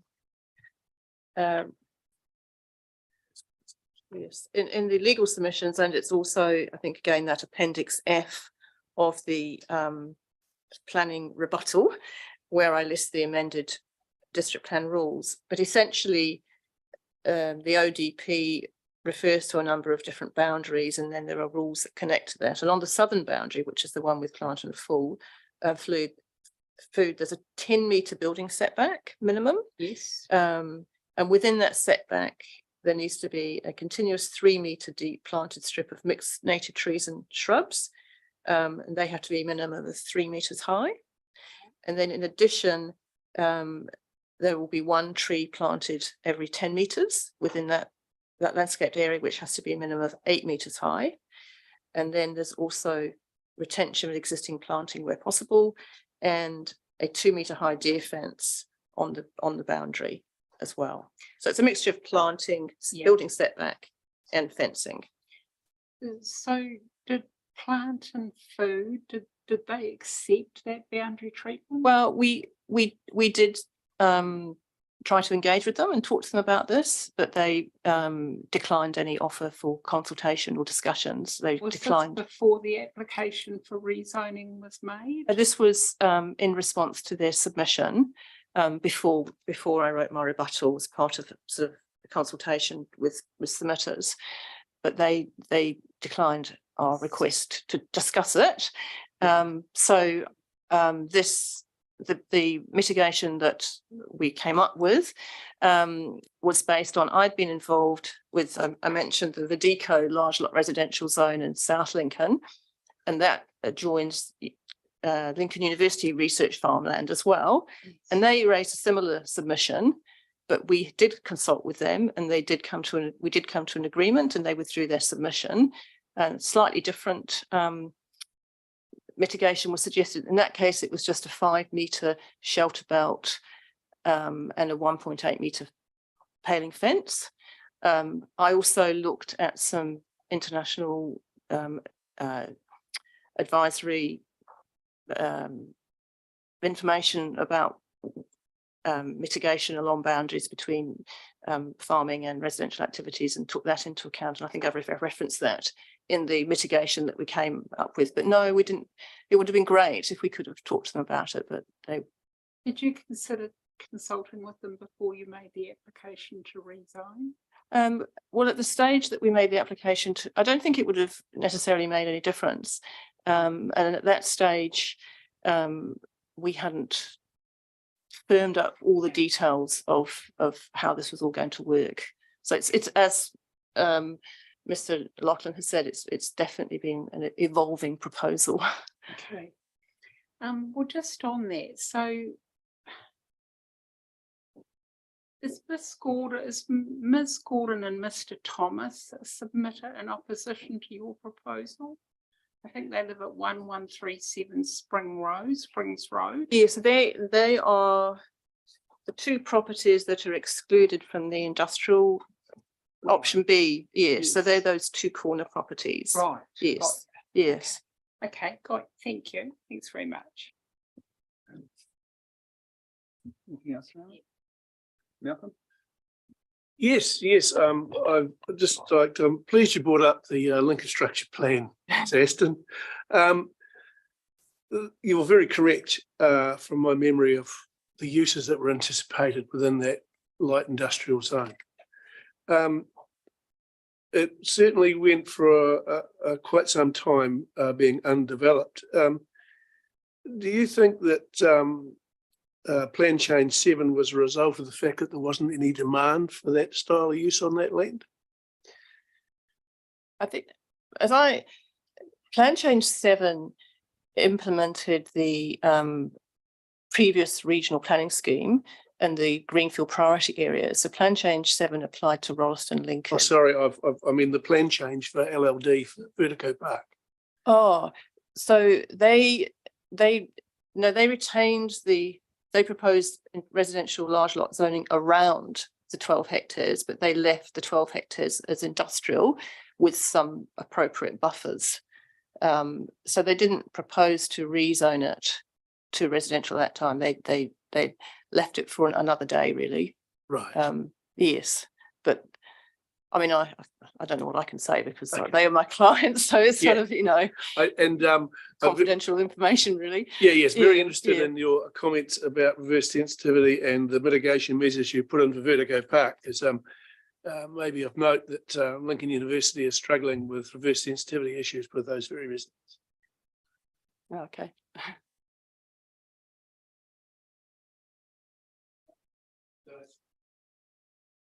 So I just want to ask you about Appendix F in your rebuttal evidence. Yes. Hello? Sorry. I want to ask you about Appendix F in your rebuttal evidence. Yes. Page 25.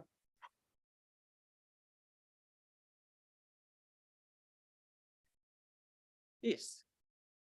So just make sure I understand this bit of your evidence. So you're proposing that what we've been terming option B today becomes a new precinct 9. Yes. Yes. And in terms of your Appendix F, page 25, what's the difference between the black font and the blue font?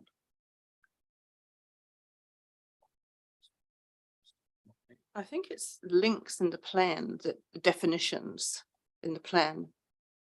I think because I've cut and pasted that from the plan, and I think in the plan where a where it has it highlights, when you click on it, it Yeah. becomes a definition. I think that's what it means. My apologies. Oh, wait a moment. Yeah. No, my Yes. colleagues confirming that's correct. So just to be clear, all of the bold and underlined text, whether it's black or blue, are new provisions that you're seeking for your precinct 9. Yes. Yes. Have you submitted, will we be hearing from you on at the industrial and commercial hearing? No. Oh, We sought clarification prior to this process as to what would be heard at this hearing, and it was confirmed that the industrial component would be heard here. a little panic then. Sorry.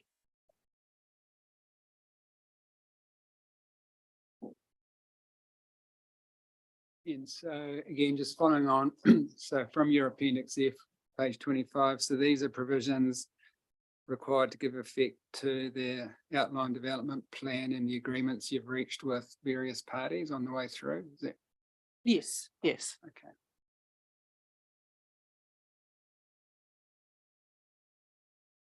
If these changes to the GIZ provisions weren't made, would the outline development plan be sufficient or not? Well, the outline development plan references boundary treatments, which then link to the rules. So they sort of go together really. Yes, I mean, there's some additional rules here in terms of the industrial residential interface and the setback required there, which is based on combined landscape and noise evidence. And I think that really is quite important. Yes, and then the other ones are additional landscape treatments at the boundaries. Yeah.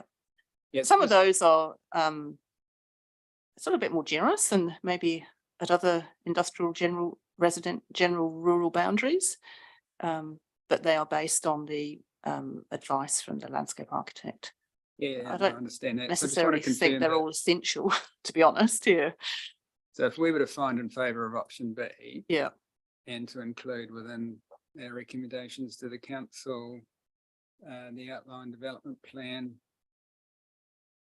and the text that goes with it, your evidence is that that would be inadequate unless these changes were made to the general industrial provisions as yes, well. because they do cross-reference. Unless you find that some of the rules aren't essential, of course. That's all. All right. Just one little, if I could comment in response to Mr. Lyle's comment about the reverse sensitivity existing at the deco boundary. I mean, we don't have any evidence or knowledge of that, obviously.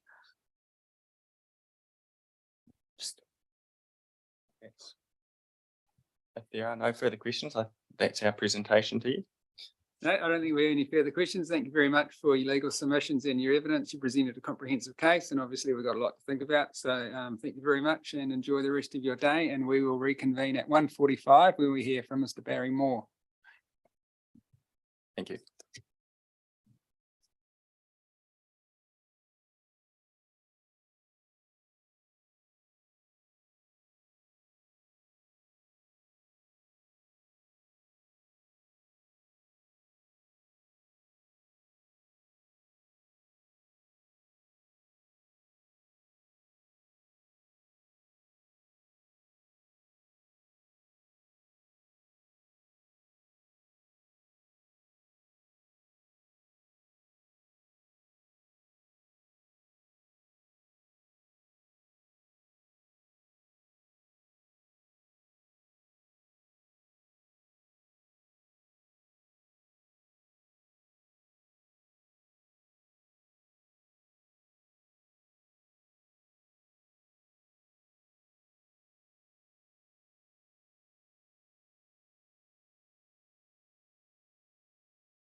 Good afternoon. I reconvene the hearing of rezoning submissions for Lincoln. At this stage, we're hearing from Mr. Barry Moyer.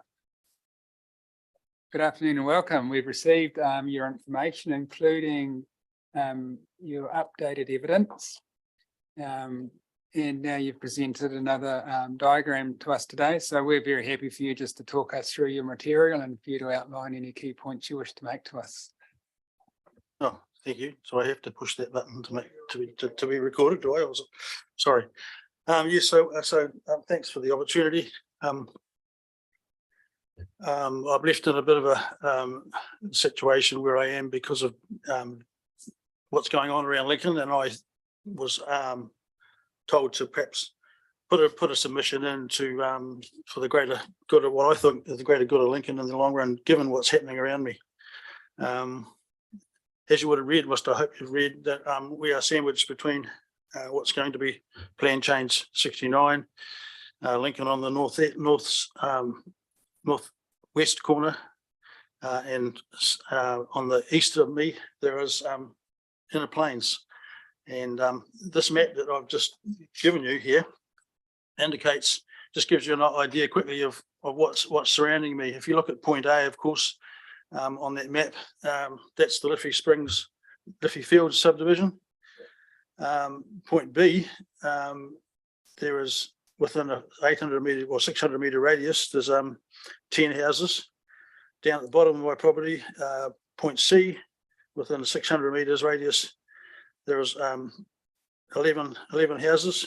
And of course, F and D proposed subdivisions. D is already on the way, and of course F is the Plan Change 69 subdivision, which is, I believe, subject to a court hearing at the moment. So so that just sort of lets you know where we are on that. And of course, I'd like to come along and talk, because just to put a face to what's the situation. It's ironic, really, that I'm here asking for subdivisions when all my life I've lived in Lincoln and been opposed to small lot changes so that I could farm. But now I'm feel I've left with no choice but to ask for this sort of information to be, it's kind of sad that we've got to the situation. I've seen, because I've been here for so long, so many things come and go. Dairy farms disappear, farms become uneconomic, so they've had to break them up to sell and move on, and hence we're left now with what we've got, where I'm sandwiched. I'm kind of penalised really because I've stayed here for so long. I probably should have sold up long ago if I'd known what was going to happen.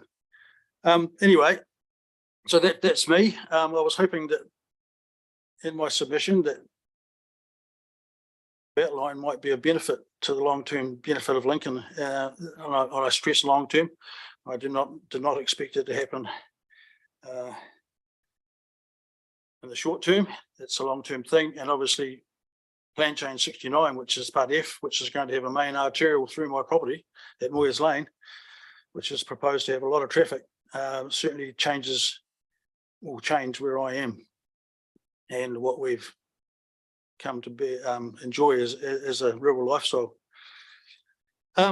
So that's where I come from. That's why I've decided to hand this over. I've tried several ways. I've been talking to also going the next step up as well to apply, and I've also previously asked if this didn't work, maybe we could go back to the 4 hectare blocks, so that at least I could sell some of them off as I get older and move on. However, so that's where we are. It's my understanding that Plan Change 69 cannot build on this side of Springs Road, and I may be wrong, corrected, until they upgrade Moyers Lane to make it an arterial roadway. This is, to me, that's one of the most key factors in presenting this, as well as the fact that I'm sandwiched in between everybody else. Recently, the other document, this is the trouble. I know I'm representing myself and probably overwhelmed in many ways, but the documents keep coming, and for me to understand them, I've had trouble finding someone to provide evidence during the COVID. So I couldn't find anyone that would take my case. At that stage, they were all busy, all the people that I found. And again, another document comes the other day, which states that about that legal decision about where houses can go. So again, it's things are changing all the time, and as fast as we go and fast as we submit, things keep progressing ahead.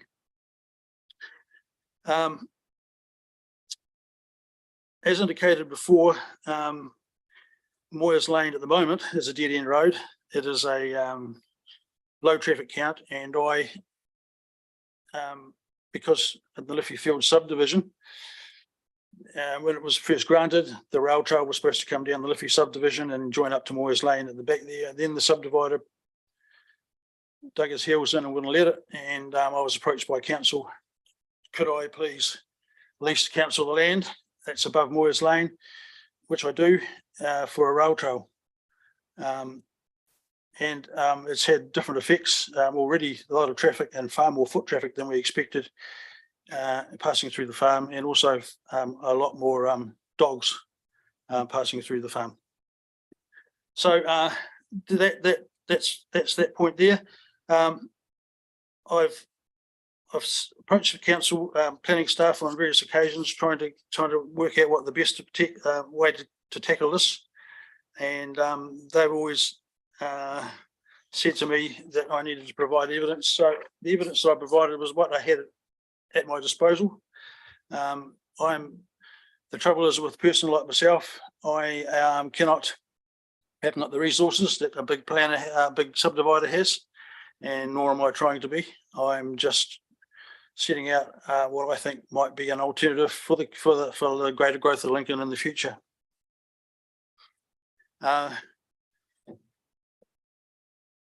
Lincoln is growing rapidly. To me, it's grown, well, since my day when I started school, exponentially. And the fact that it's got here so fast is quite astounding, really. But I think Lincoln really should be contained. And this is, if you look at a map, I've got a map, and I think it's map D there. If you look at it with Tankards Road, Springs Road, Collins Road, including Collins Road East, and Ellesmere Road, would make a good boundary for Lincoln in the long term. And I feel that eventually, and everyone says the same thing to me, surely your land will fall on there eventually. So I looked at that and I thought, well, what could we do? What could I suggest to council that might make it beneficial for the Lincoln in the long term? And already know, I've been in the past where I thought rural residential would suit above Moyers Lane, and below Moyers Lane, I thought maybe 10 hectare blocks, 4 hectare blocks, 10 acres. And then I thought maybe because there's already buildings and farm buildings, the extensive farm buildings just south of Moyers Lane, and it wouldn't alter the character at all. There's extensive lands, obsolete buildings now. We used to be a dairy farm. That light industrial might be or a business zone might suit that because of the arterial route going out in the future. There will be a lot of traffic going out there. And I just use an example.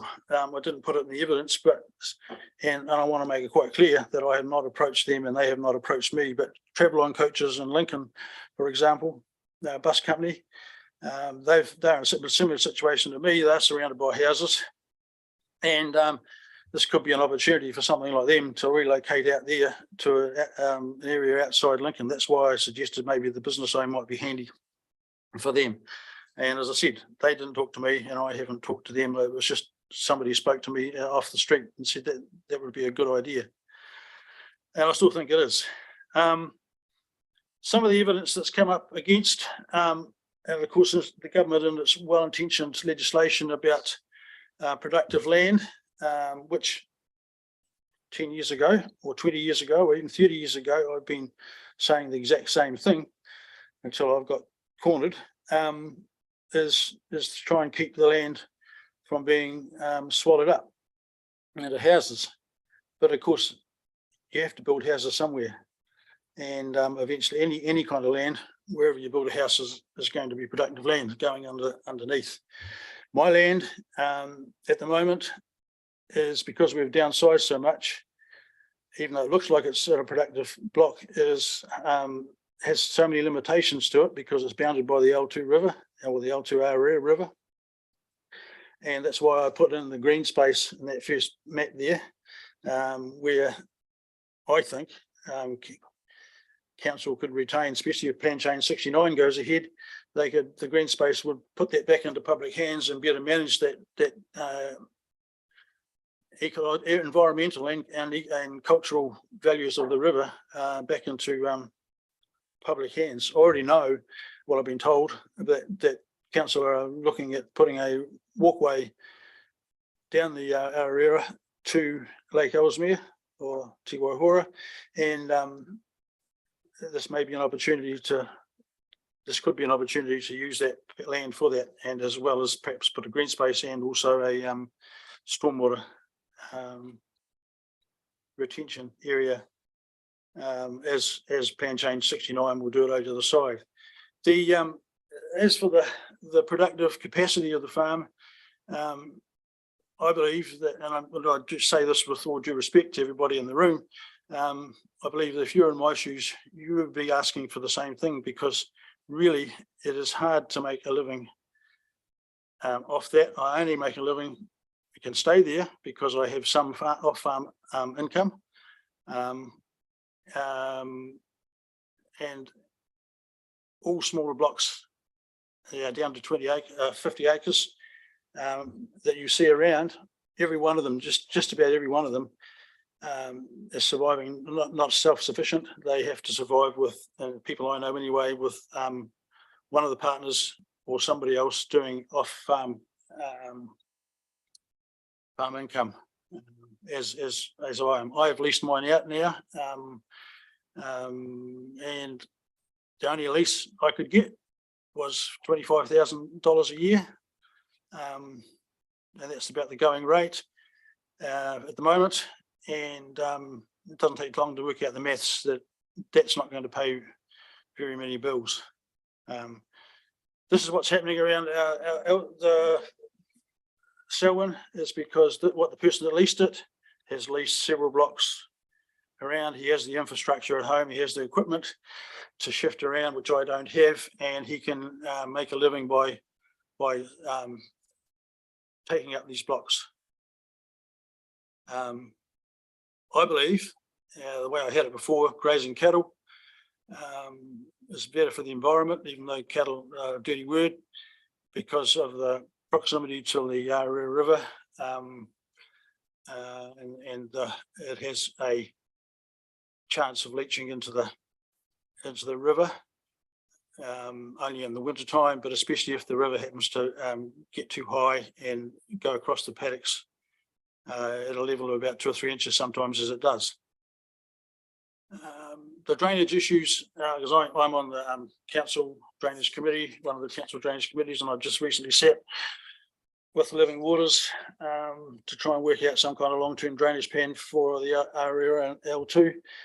And I believe that by putting that into public space, it would be beneficial. I cannot afford to do that at the moment, and I haven't the funds available to be able to do that. But if it was rezoned, it could actually be done, I feel, and to the benefit of the environment as well as the council amenities. So back to the production. I noticed that in the mail came a submission from Christchurch City Council saying that in the basis of what they said was productive land again. For them, I can say that's easy to say from the sideline. I think it really should be on a case-by-case basis. Any farmer or a larger landholder around Lincoln is in a similar situation. We all have the same stresses. We all are facing scrutiny from people. We cannot do anything. For example, on my land, I had a cow that was sick. Whilst I was waiting for the vet to come, somebody walked past and rang the SPCA. This is the sort of thing we have to put up with. And I do not put stock in that paddock anymore for that reason, because people walking down the rail trail don't understand what they're seeing. And the vet was miles away. He couldn't come. I was waiting for him, and the cow was unable to be moved. So this is the sort of thing we have to put up. That was just an example. Other farmers and myself, I don't use sprays, but the person who leases my farm does. And so it's very hard. You have to pick the right weather, and you just about have to do it with stealth to make sure no one's around, which is not the way we want to be. But because we're so close to Lincoln and so close to scrutiny, it makes it really, really difficult because people misunderstand what you're doing. Even when we're putting fertilizer on and we've got strict rules where we have to put it, people misread what we're doing. So this is where we're at. And I like to point out that there's a difference between productive and being economically viable. And even though the government still wants land not to be fragmented anymore, if you look at land from my place, mine's one of the biggest parcels at the moment east of me. You have to go way down to the first dairy farm down by Davidson's Road before you have any farms that are run on a self-sufficient basis. All the others are small lots because the farms that were there had to be broken up because they had no option. I've also seen in my time, and this is, I sound this at the risk of being an old timer saying things, but I've seen people trying to diversify. The Liffey Fields subdivision that you see in front of you at the top of your map there, the paper that I gave you, was once an orchard, a dairy farm. The dairy farm got too small to make it economic. They sold it to a person who tried an orchard and who also found it too difficult to sustain. And he was approached by a developer and sold. As myself, I used to be a dairy farm. I used to have 300 acres of that site. I used to have a site around me, and and land down at Lake Ellesmere. We had to sell that to downsize to pay the bank because we couldn't operate there any longer. Council wouldn't let me walk my cows on the road any longer because we had split blocks, and so. This is the situation I find myself in, and this is a solution, what you see in front of you, that I think is, at least in the long term, it could be beneficial to the growth of Lincoln.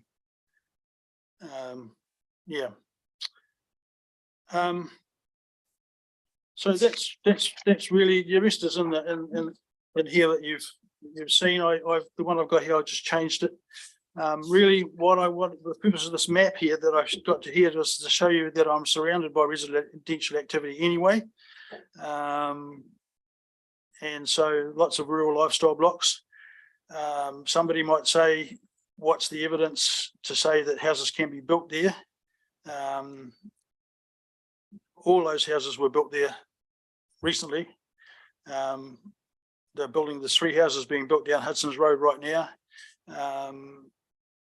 There is ways to build up to negate any flooding around there that might come in a 200-year flood.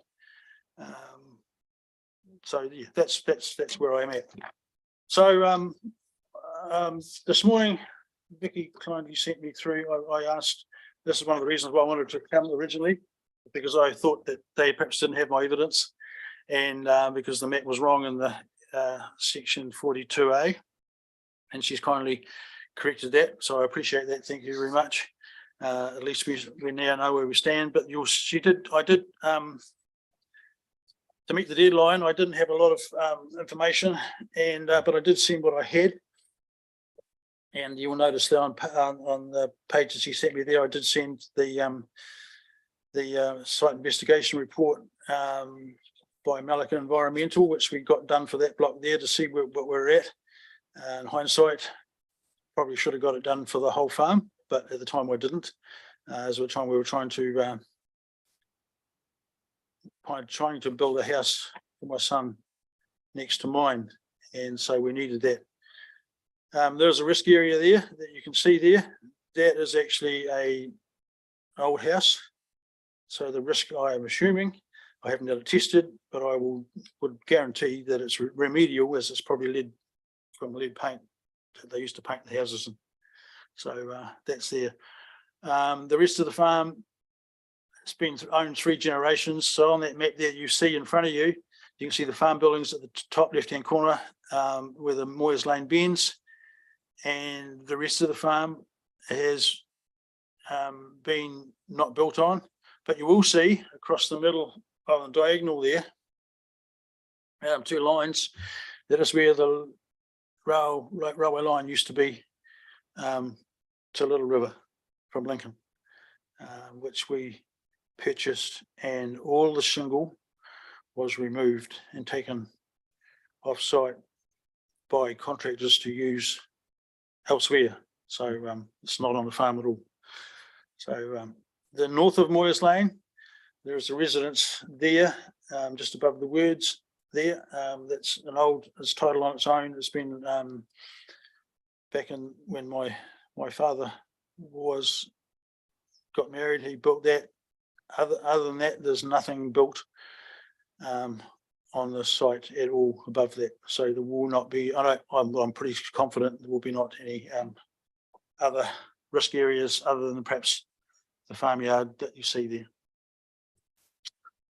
So that's me really. Is there anybody? Does that make sense, or do you need any clarification? Sorry, I know. No, you're right. Commissioner Van Roy, was it Royhausen? Voighausen, sorry. Voighausen. Yeah, sorry, I should be able to speak that. My daughter's in the Netherlands at the moment with her partner. But I'm still not very good at pronouncing those sort of names. But yeah, you've had to put up with me before, I know. And I warned you that I'd be back. Yes, so thank you. Yeah, we'll see if we have any questions for you. Andrew, any questions? Thank you, Mr. Chair. Thank you for your statements. And I've just got a question. It's just by way of background, really. I'm just interested in the statement that you've made around increased effects of urban growth and reduced sensitivity, and you've ceased operation the dairy farm and then transitioned to dry stock cropping, and then you've still got some issues. And you talked about an example of someone coming in the rail trail and pointing out to the sick cow. So I guess I'm interested because looking at the development around you at an aerial scale, it doesn't look like you've got a lot of urban density encroachment apart from that northwest boundary. But what you're telling us is that even from that development that's around you anyway, you're still getting reverse sensitivity complaints, and were as well. Yeah. That low density that's around you. Okay. Yeah, well, even it used to happen before that too. I mean, obviously, I don't like to say bullied, but I was bullied by the council to take my cows off the road by council officers. And so that's when I downsized. Even then, we would get complaints. I had the MAF those days, Ministry of Agriculture and Fisheries, I think they were, knock on my door saying that we had a complaint about your stock being too thin. And so immediately we had to get them in the car and take them around the drive, and it was obviously malicious. So, I mean, this is a long-term thing as well. This is not just only that. That statement, of course, is about we transitioned from dairying. We tried lots of things have actually reminded me. Sorry, I'm going to waffle on again now. We tried cropping, and it didn't work for me because I never had enough equipment to do the threshing of the cropping. Not only that, because of my the council have now put, and I support the wetland being there. As I said, I was on a drainage committee. Now the wetland's there is so much wildfowl now there. They come out and they raid the crops at night. Right. And so not only that, after the crops have gone, they come back and they cover the whole paddock. Last year, and I don't know if anyone lived in Lincoln and knew the Lincoln Page, They came on, the Canada geese, paradise shell duck and ordinary ducks. You couldn't see the paddock because of the wildfowls. And we tried to, it's very hard now to remediate that. How do you get rid of them? We rang the police. Police said we could shoot. I wasn't shooting, I don't shoot, but we got somebody in to shoot. But they had to shoot away. But see, as the more houses come around, there's nowhere to shoot anymore. And the furore on Lincoln Facebook was astounding. I don't know what we're going to do next time. Yeah. For me, I thought when we went away from dairying and we went to grazing beef, that it was an environmentally sound idea. I still believe that keeping this land, if it's not in houses now, and pasture and permanent pasture is the best option, rather than cropping. But to make it any money, you probably have to put crops in, the specialised crops. Does that make sense? Yeah, no, it does. It does. And so down on that same map that I gave you, for example, as I said, I'm on the committee, drainage committee. I'm often inspecting drains, trying to work out what needs to be cleaned in that. Where there was cropping farms on the right-hand bottom corner that crop every year, when it rains, you can see the silt in those drains coming into what's now drain 15, which goes down to the L2, whereas the drains that come past my place and the silt is not the same and there at all.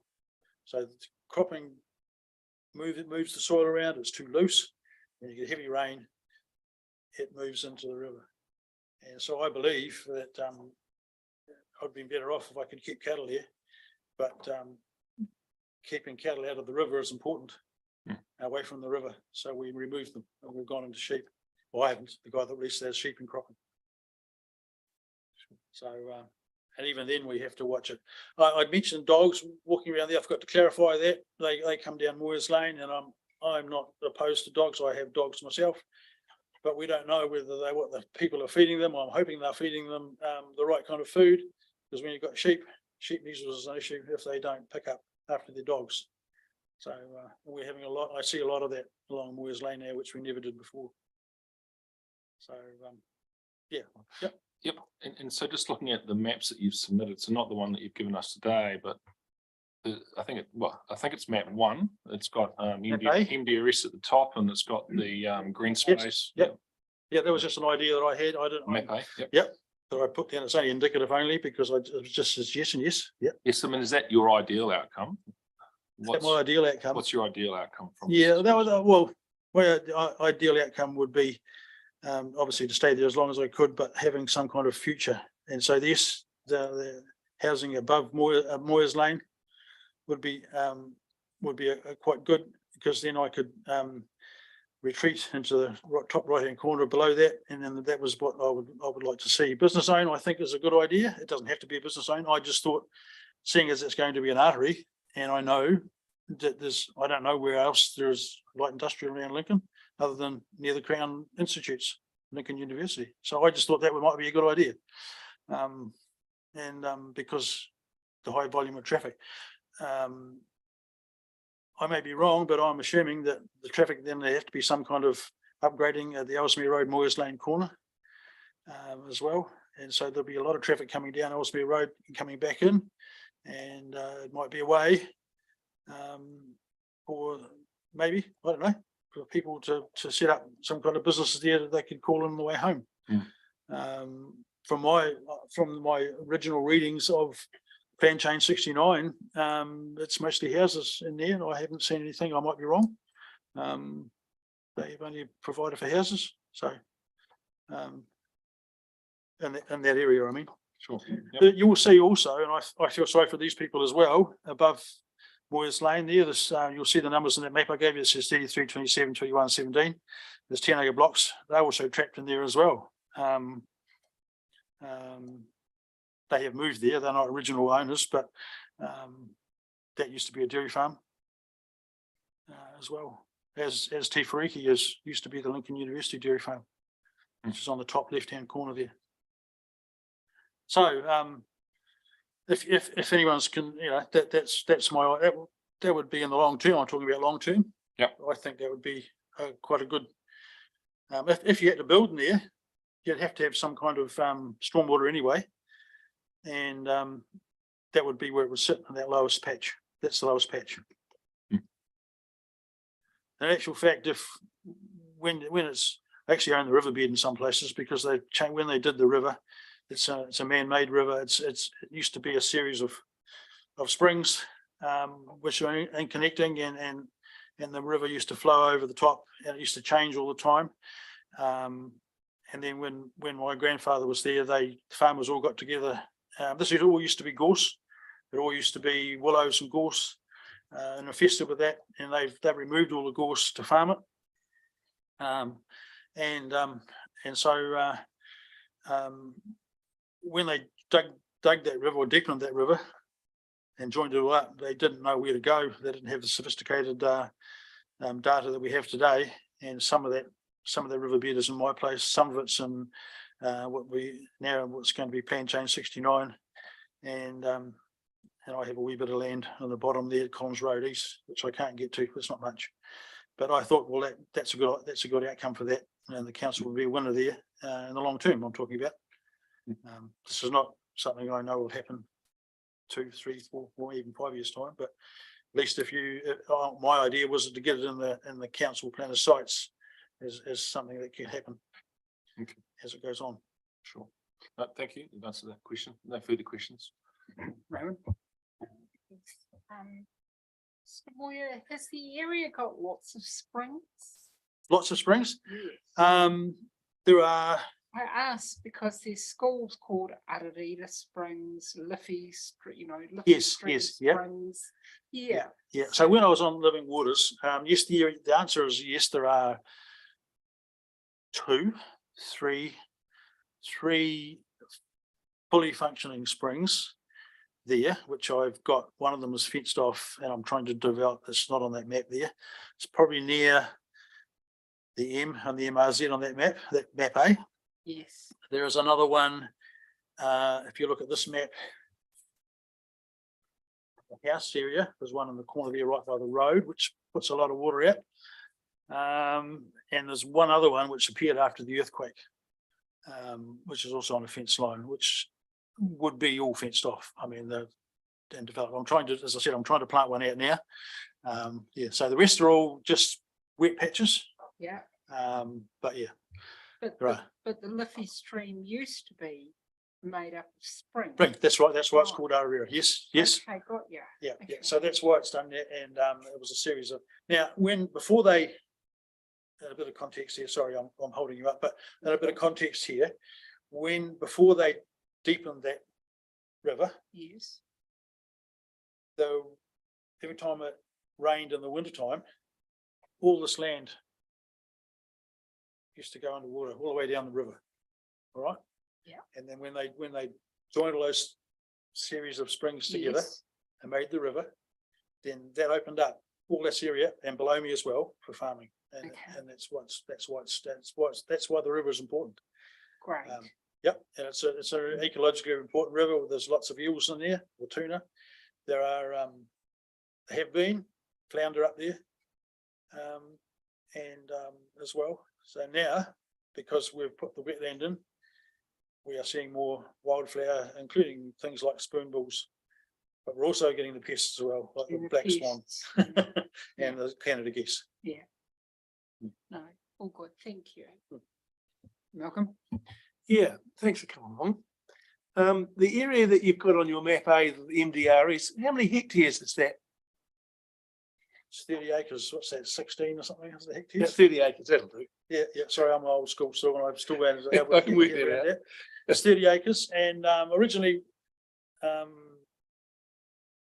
I don't know, 5 or 6 years ago, they did another one, and I've submitted then for that to be rural residential for 30 houses, and I've provided evidence at that point for 30 houses. I'm not sure whether I believe now there's a different strategy out for any new subdivisions. They have to have 2 stories and stuff now, so that's why I've joined in the next phase as well for that. So yeah, that's why I thought that's probably the highest part there, and the drainage for it is right next to the wetland.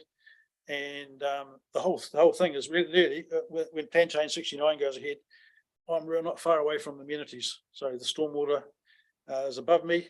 We can make a new stormwater below, and the sewage is not far away either. In fact, when we were looking at putting this new house for my son on there, and we wanted to do the sewage, the person came back to me and said I should join the link in the sewage because you're that close.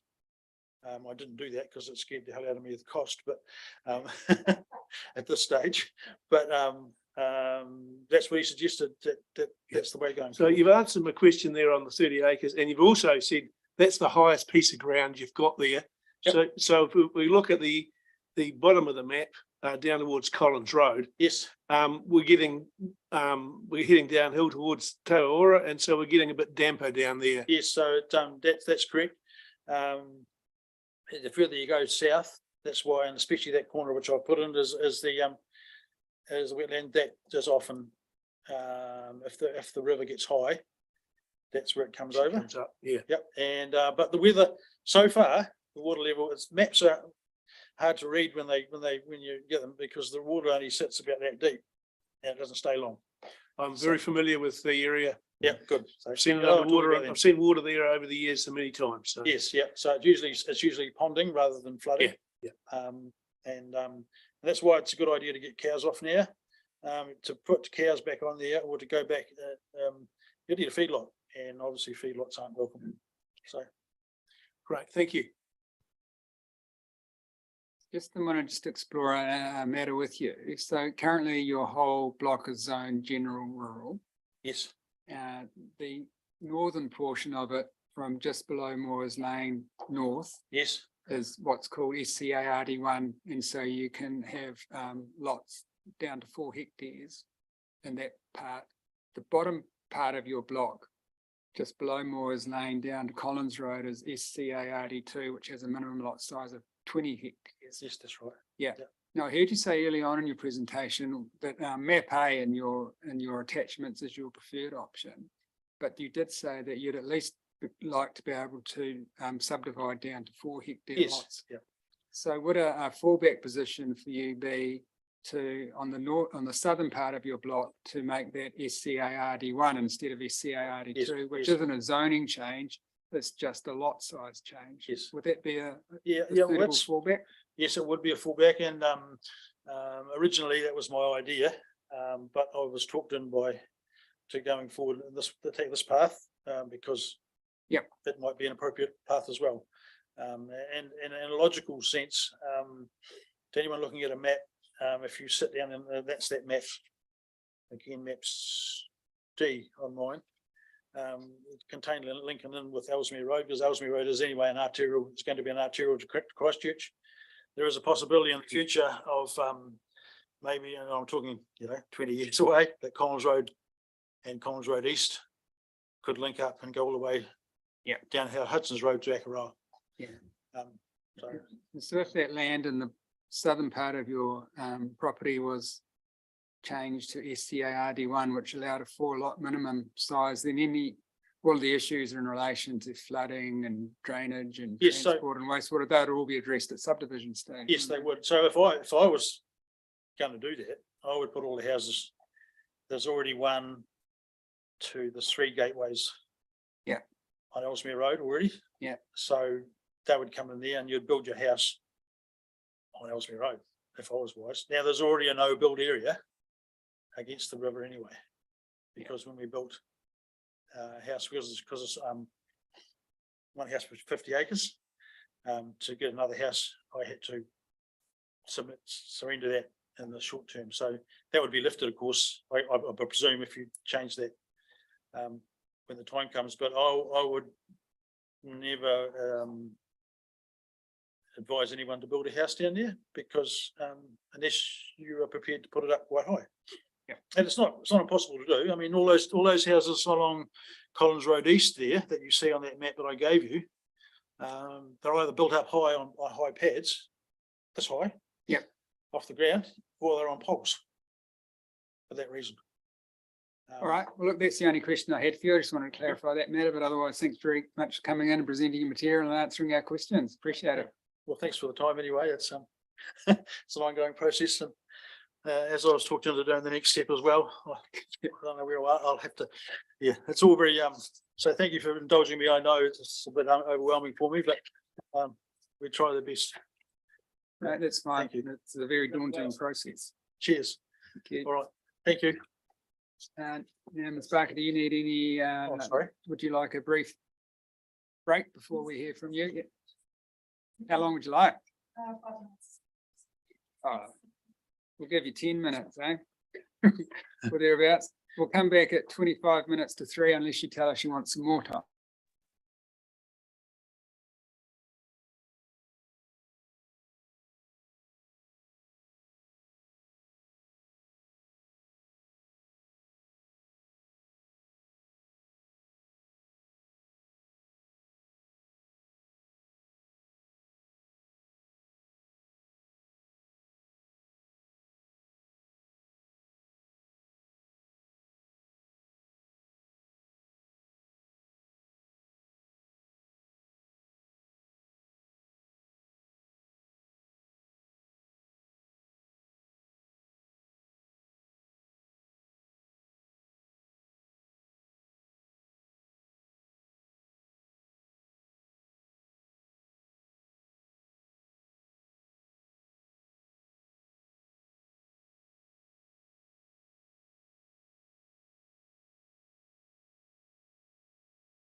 Right, we reconvene the hearing. At this stage, we've asked our reporting officer to let us know if there's anything by way of legal submissions or evidence that she's heard or read prior to today that's caused her to change her mind on any of your recommendations to us. And why we're doing this now is because we won't be receiving a reply report.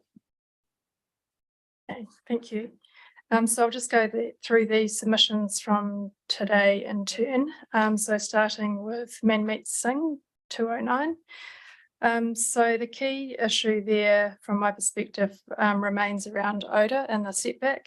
So we heard about the 100-metre setback that was agreed through Plan Change 69 versus the 50-metre setback. As you know, we didn't have that odour evidence peer reviewed. So in my view, it would be helpful at this stage if we could possibly wrap that into the variation 1 peer review that's underway at the moment. And we think that would be easy enough to achieve in an efficient timeframe. Also, if the panel's minded to take that approach, we could also ask Mr. Nicholson to look at the urban design rebuttal evidence as well, and have our traffic expert also look at the rebuttal from Mr. Rossiter. Yes, in terms of a large lot residential zoning, that is.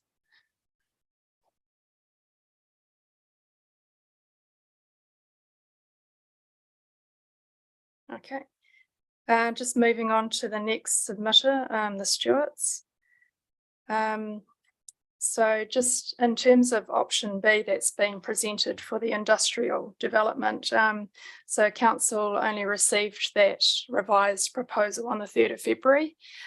So we haven't had the opportunity to consider the evidence that was provided. And I do note that there was entirely new noise evidence and entirely new landscape evidence. So like for Mr. Singh's submission, it would also be beneficial if we could have the opportunity to peer review that evidence. But in saying that, it was noted today that it completely negated plant and food and ag research concerns if option B was pursued. To my mind, probably the key effect outstanding with the Stewart proposal is traffic effects. So Mr. Rossiter talked today about other traffic calming measures that may be implemented if roundabout options aren't achievable. And for those roundabout options to proceed, there obviously needs to be a willingness from council for that to happen. And there will also need to be private land taken for those roundabouts to occur. So today it didn't come across to me that there was enough detail in terms of what alternative traffic calming measures could be implemented. And there was also the issue of the speed limit being reduced.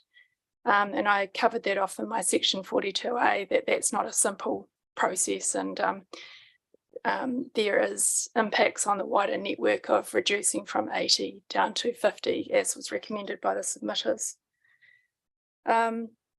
We also heard from the economics expert for the submitter, and there's still questions remaining around if the existing industrial land at Lincoln is changed to residential and is developed for that purpose. That leaves the subject site, and is there that demand for that industrial land in Lincoln, or is the capacity and demand served by the existing industrial land in Rolleston? And in turning to the NPS HPL also, under clause 3.61b, it says territorial authorities may allow urban rezoning of highly productive land only if, and there's 3 subclauses, and B is there are no other reasonably practicable and feasible options for providing at least sufficient development capacity within the same locality and market while achieving a well-functioning urban environment.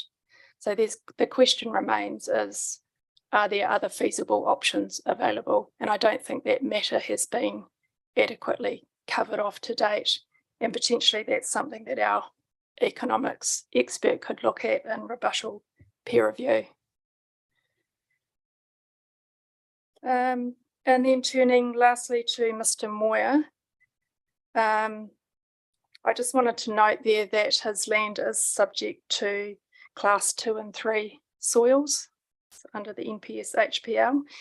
And Commissioner, you talked about potentially changing the density overlay to SCA RD1 rather than 2, which would allow for 4 hectare lots in that locality. So just depending on the view of the panel around the NPS HPL and whether it's rural lifestyle or not, that would need to be taken into account. But overall, with Mr. Moyer's evidence, unfortunately, the PSI and the geotech report was all that was provided, and it was just addressing part of the entire site. So it's quite light in terms of the evidence before us. So I haven't changed my position in regard to that submission. So that's everything. It's just in relation to the saying, so is what you're saying, you're currently getting a peer review done on the odor boundary issue in relation to variation 1. Yes. And you'd be able to provide, and that would also deal with the same issue we were talking about today. So that peer review could be provided to us at short notice. Is that what you're saying? Yes. And then you've asked also for us to consider asking for additional peer review of traffic and urban design matters. Yes. In relation to which zoning, large lot residential or LRZ? Well, the submitter was fairly flexible around what they're actually seeking today, so maybe it would be best to do both of those options. Yeah. But you've asked for the ODP with 3 scenarios, wasn't it? So maybe we could base the peer review on those 3 scenarios that you've asked for potentially. Yeah. So would that be Mr. Nicholson? Yes. Who's already given us his view though, hasn't he? He has. So we don't need any more from him. He's already given us quite firm recommendations. Yeah. Should PC 69 be approved or not? They had made some changes in the rebuttal ODP in terms of connectivity. Yeah. So I think it would be a fairly straightforward peer review from him, but it may be worth just covering that off. Mm-hmm.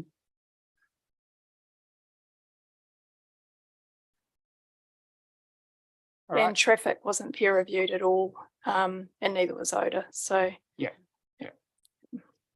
All right. So panel members, any issues of clarification, Raymond? In terms of... Andrew? Malcolm? Yeah, just interested with that Stewart traffic. Are we looking at cumulative effects of more traffic on the surrounding network as well? The original peer review did consider the ITA that was provided with the submitter's evidence, which would look at cumulative effects. But I would need to clarify that further, actually. I was just concerned about the veracity of the figures that were used in the report. Yes. We could make a particular note to the peer reviewer that we have raised some question marks around the figures and that they be looked at carefully.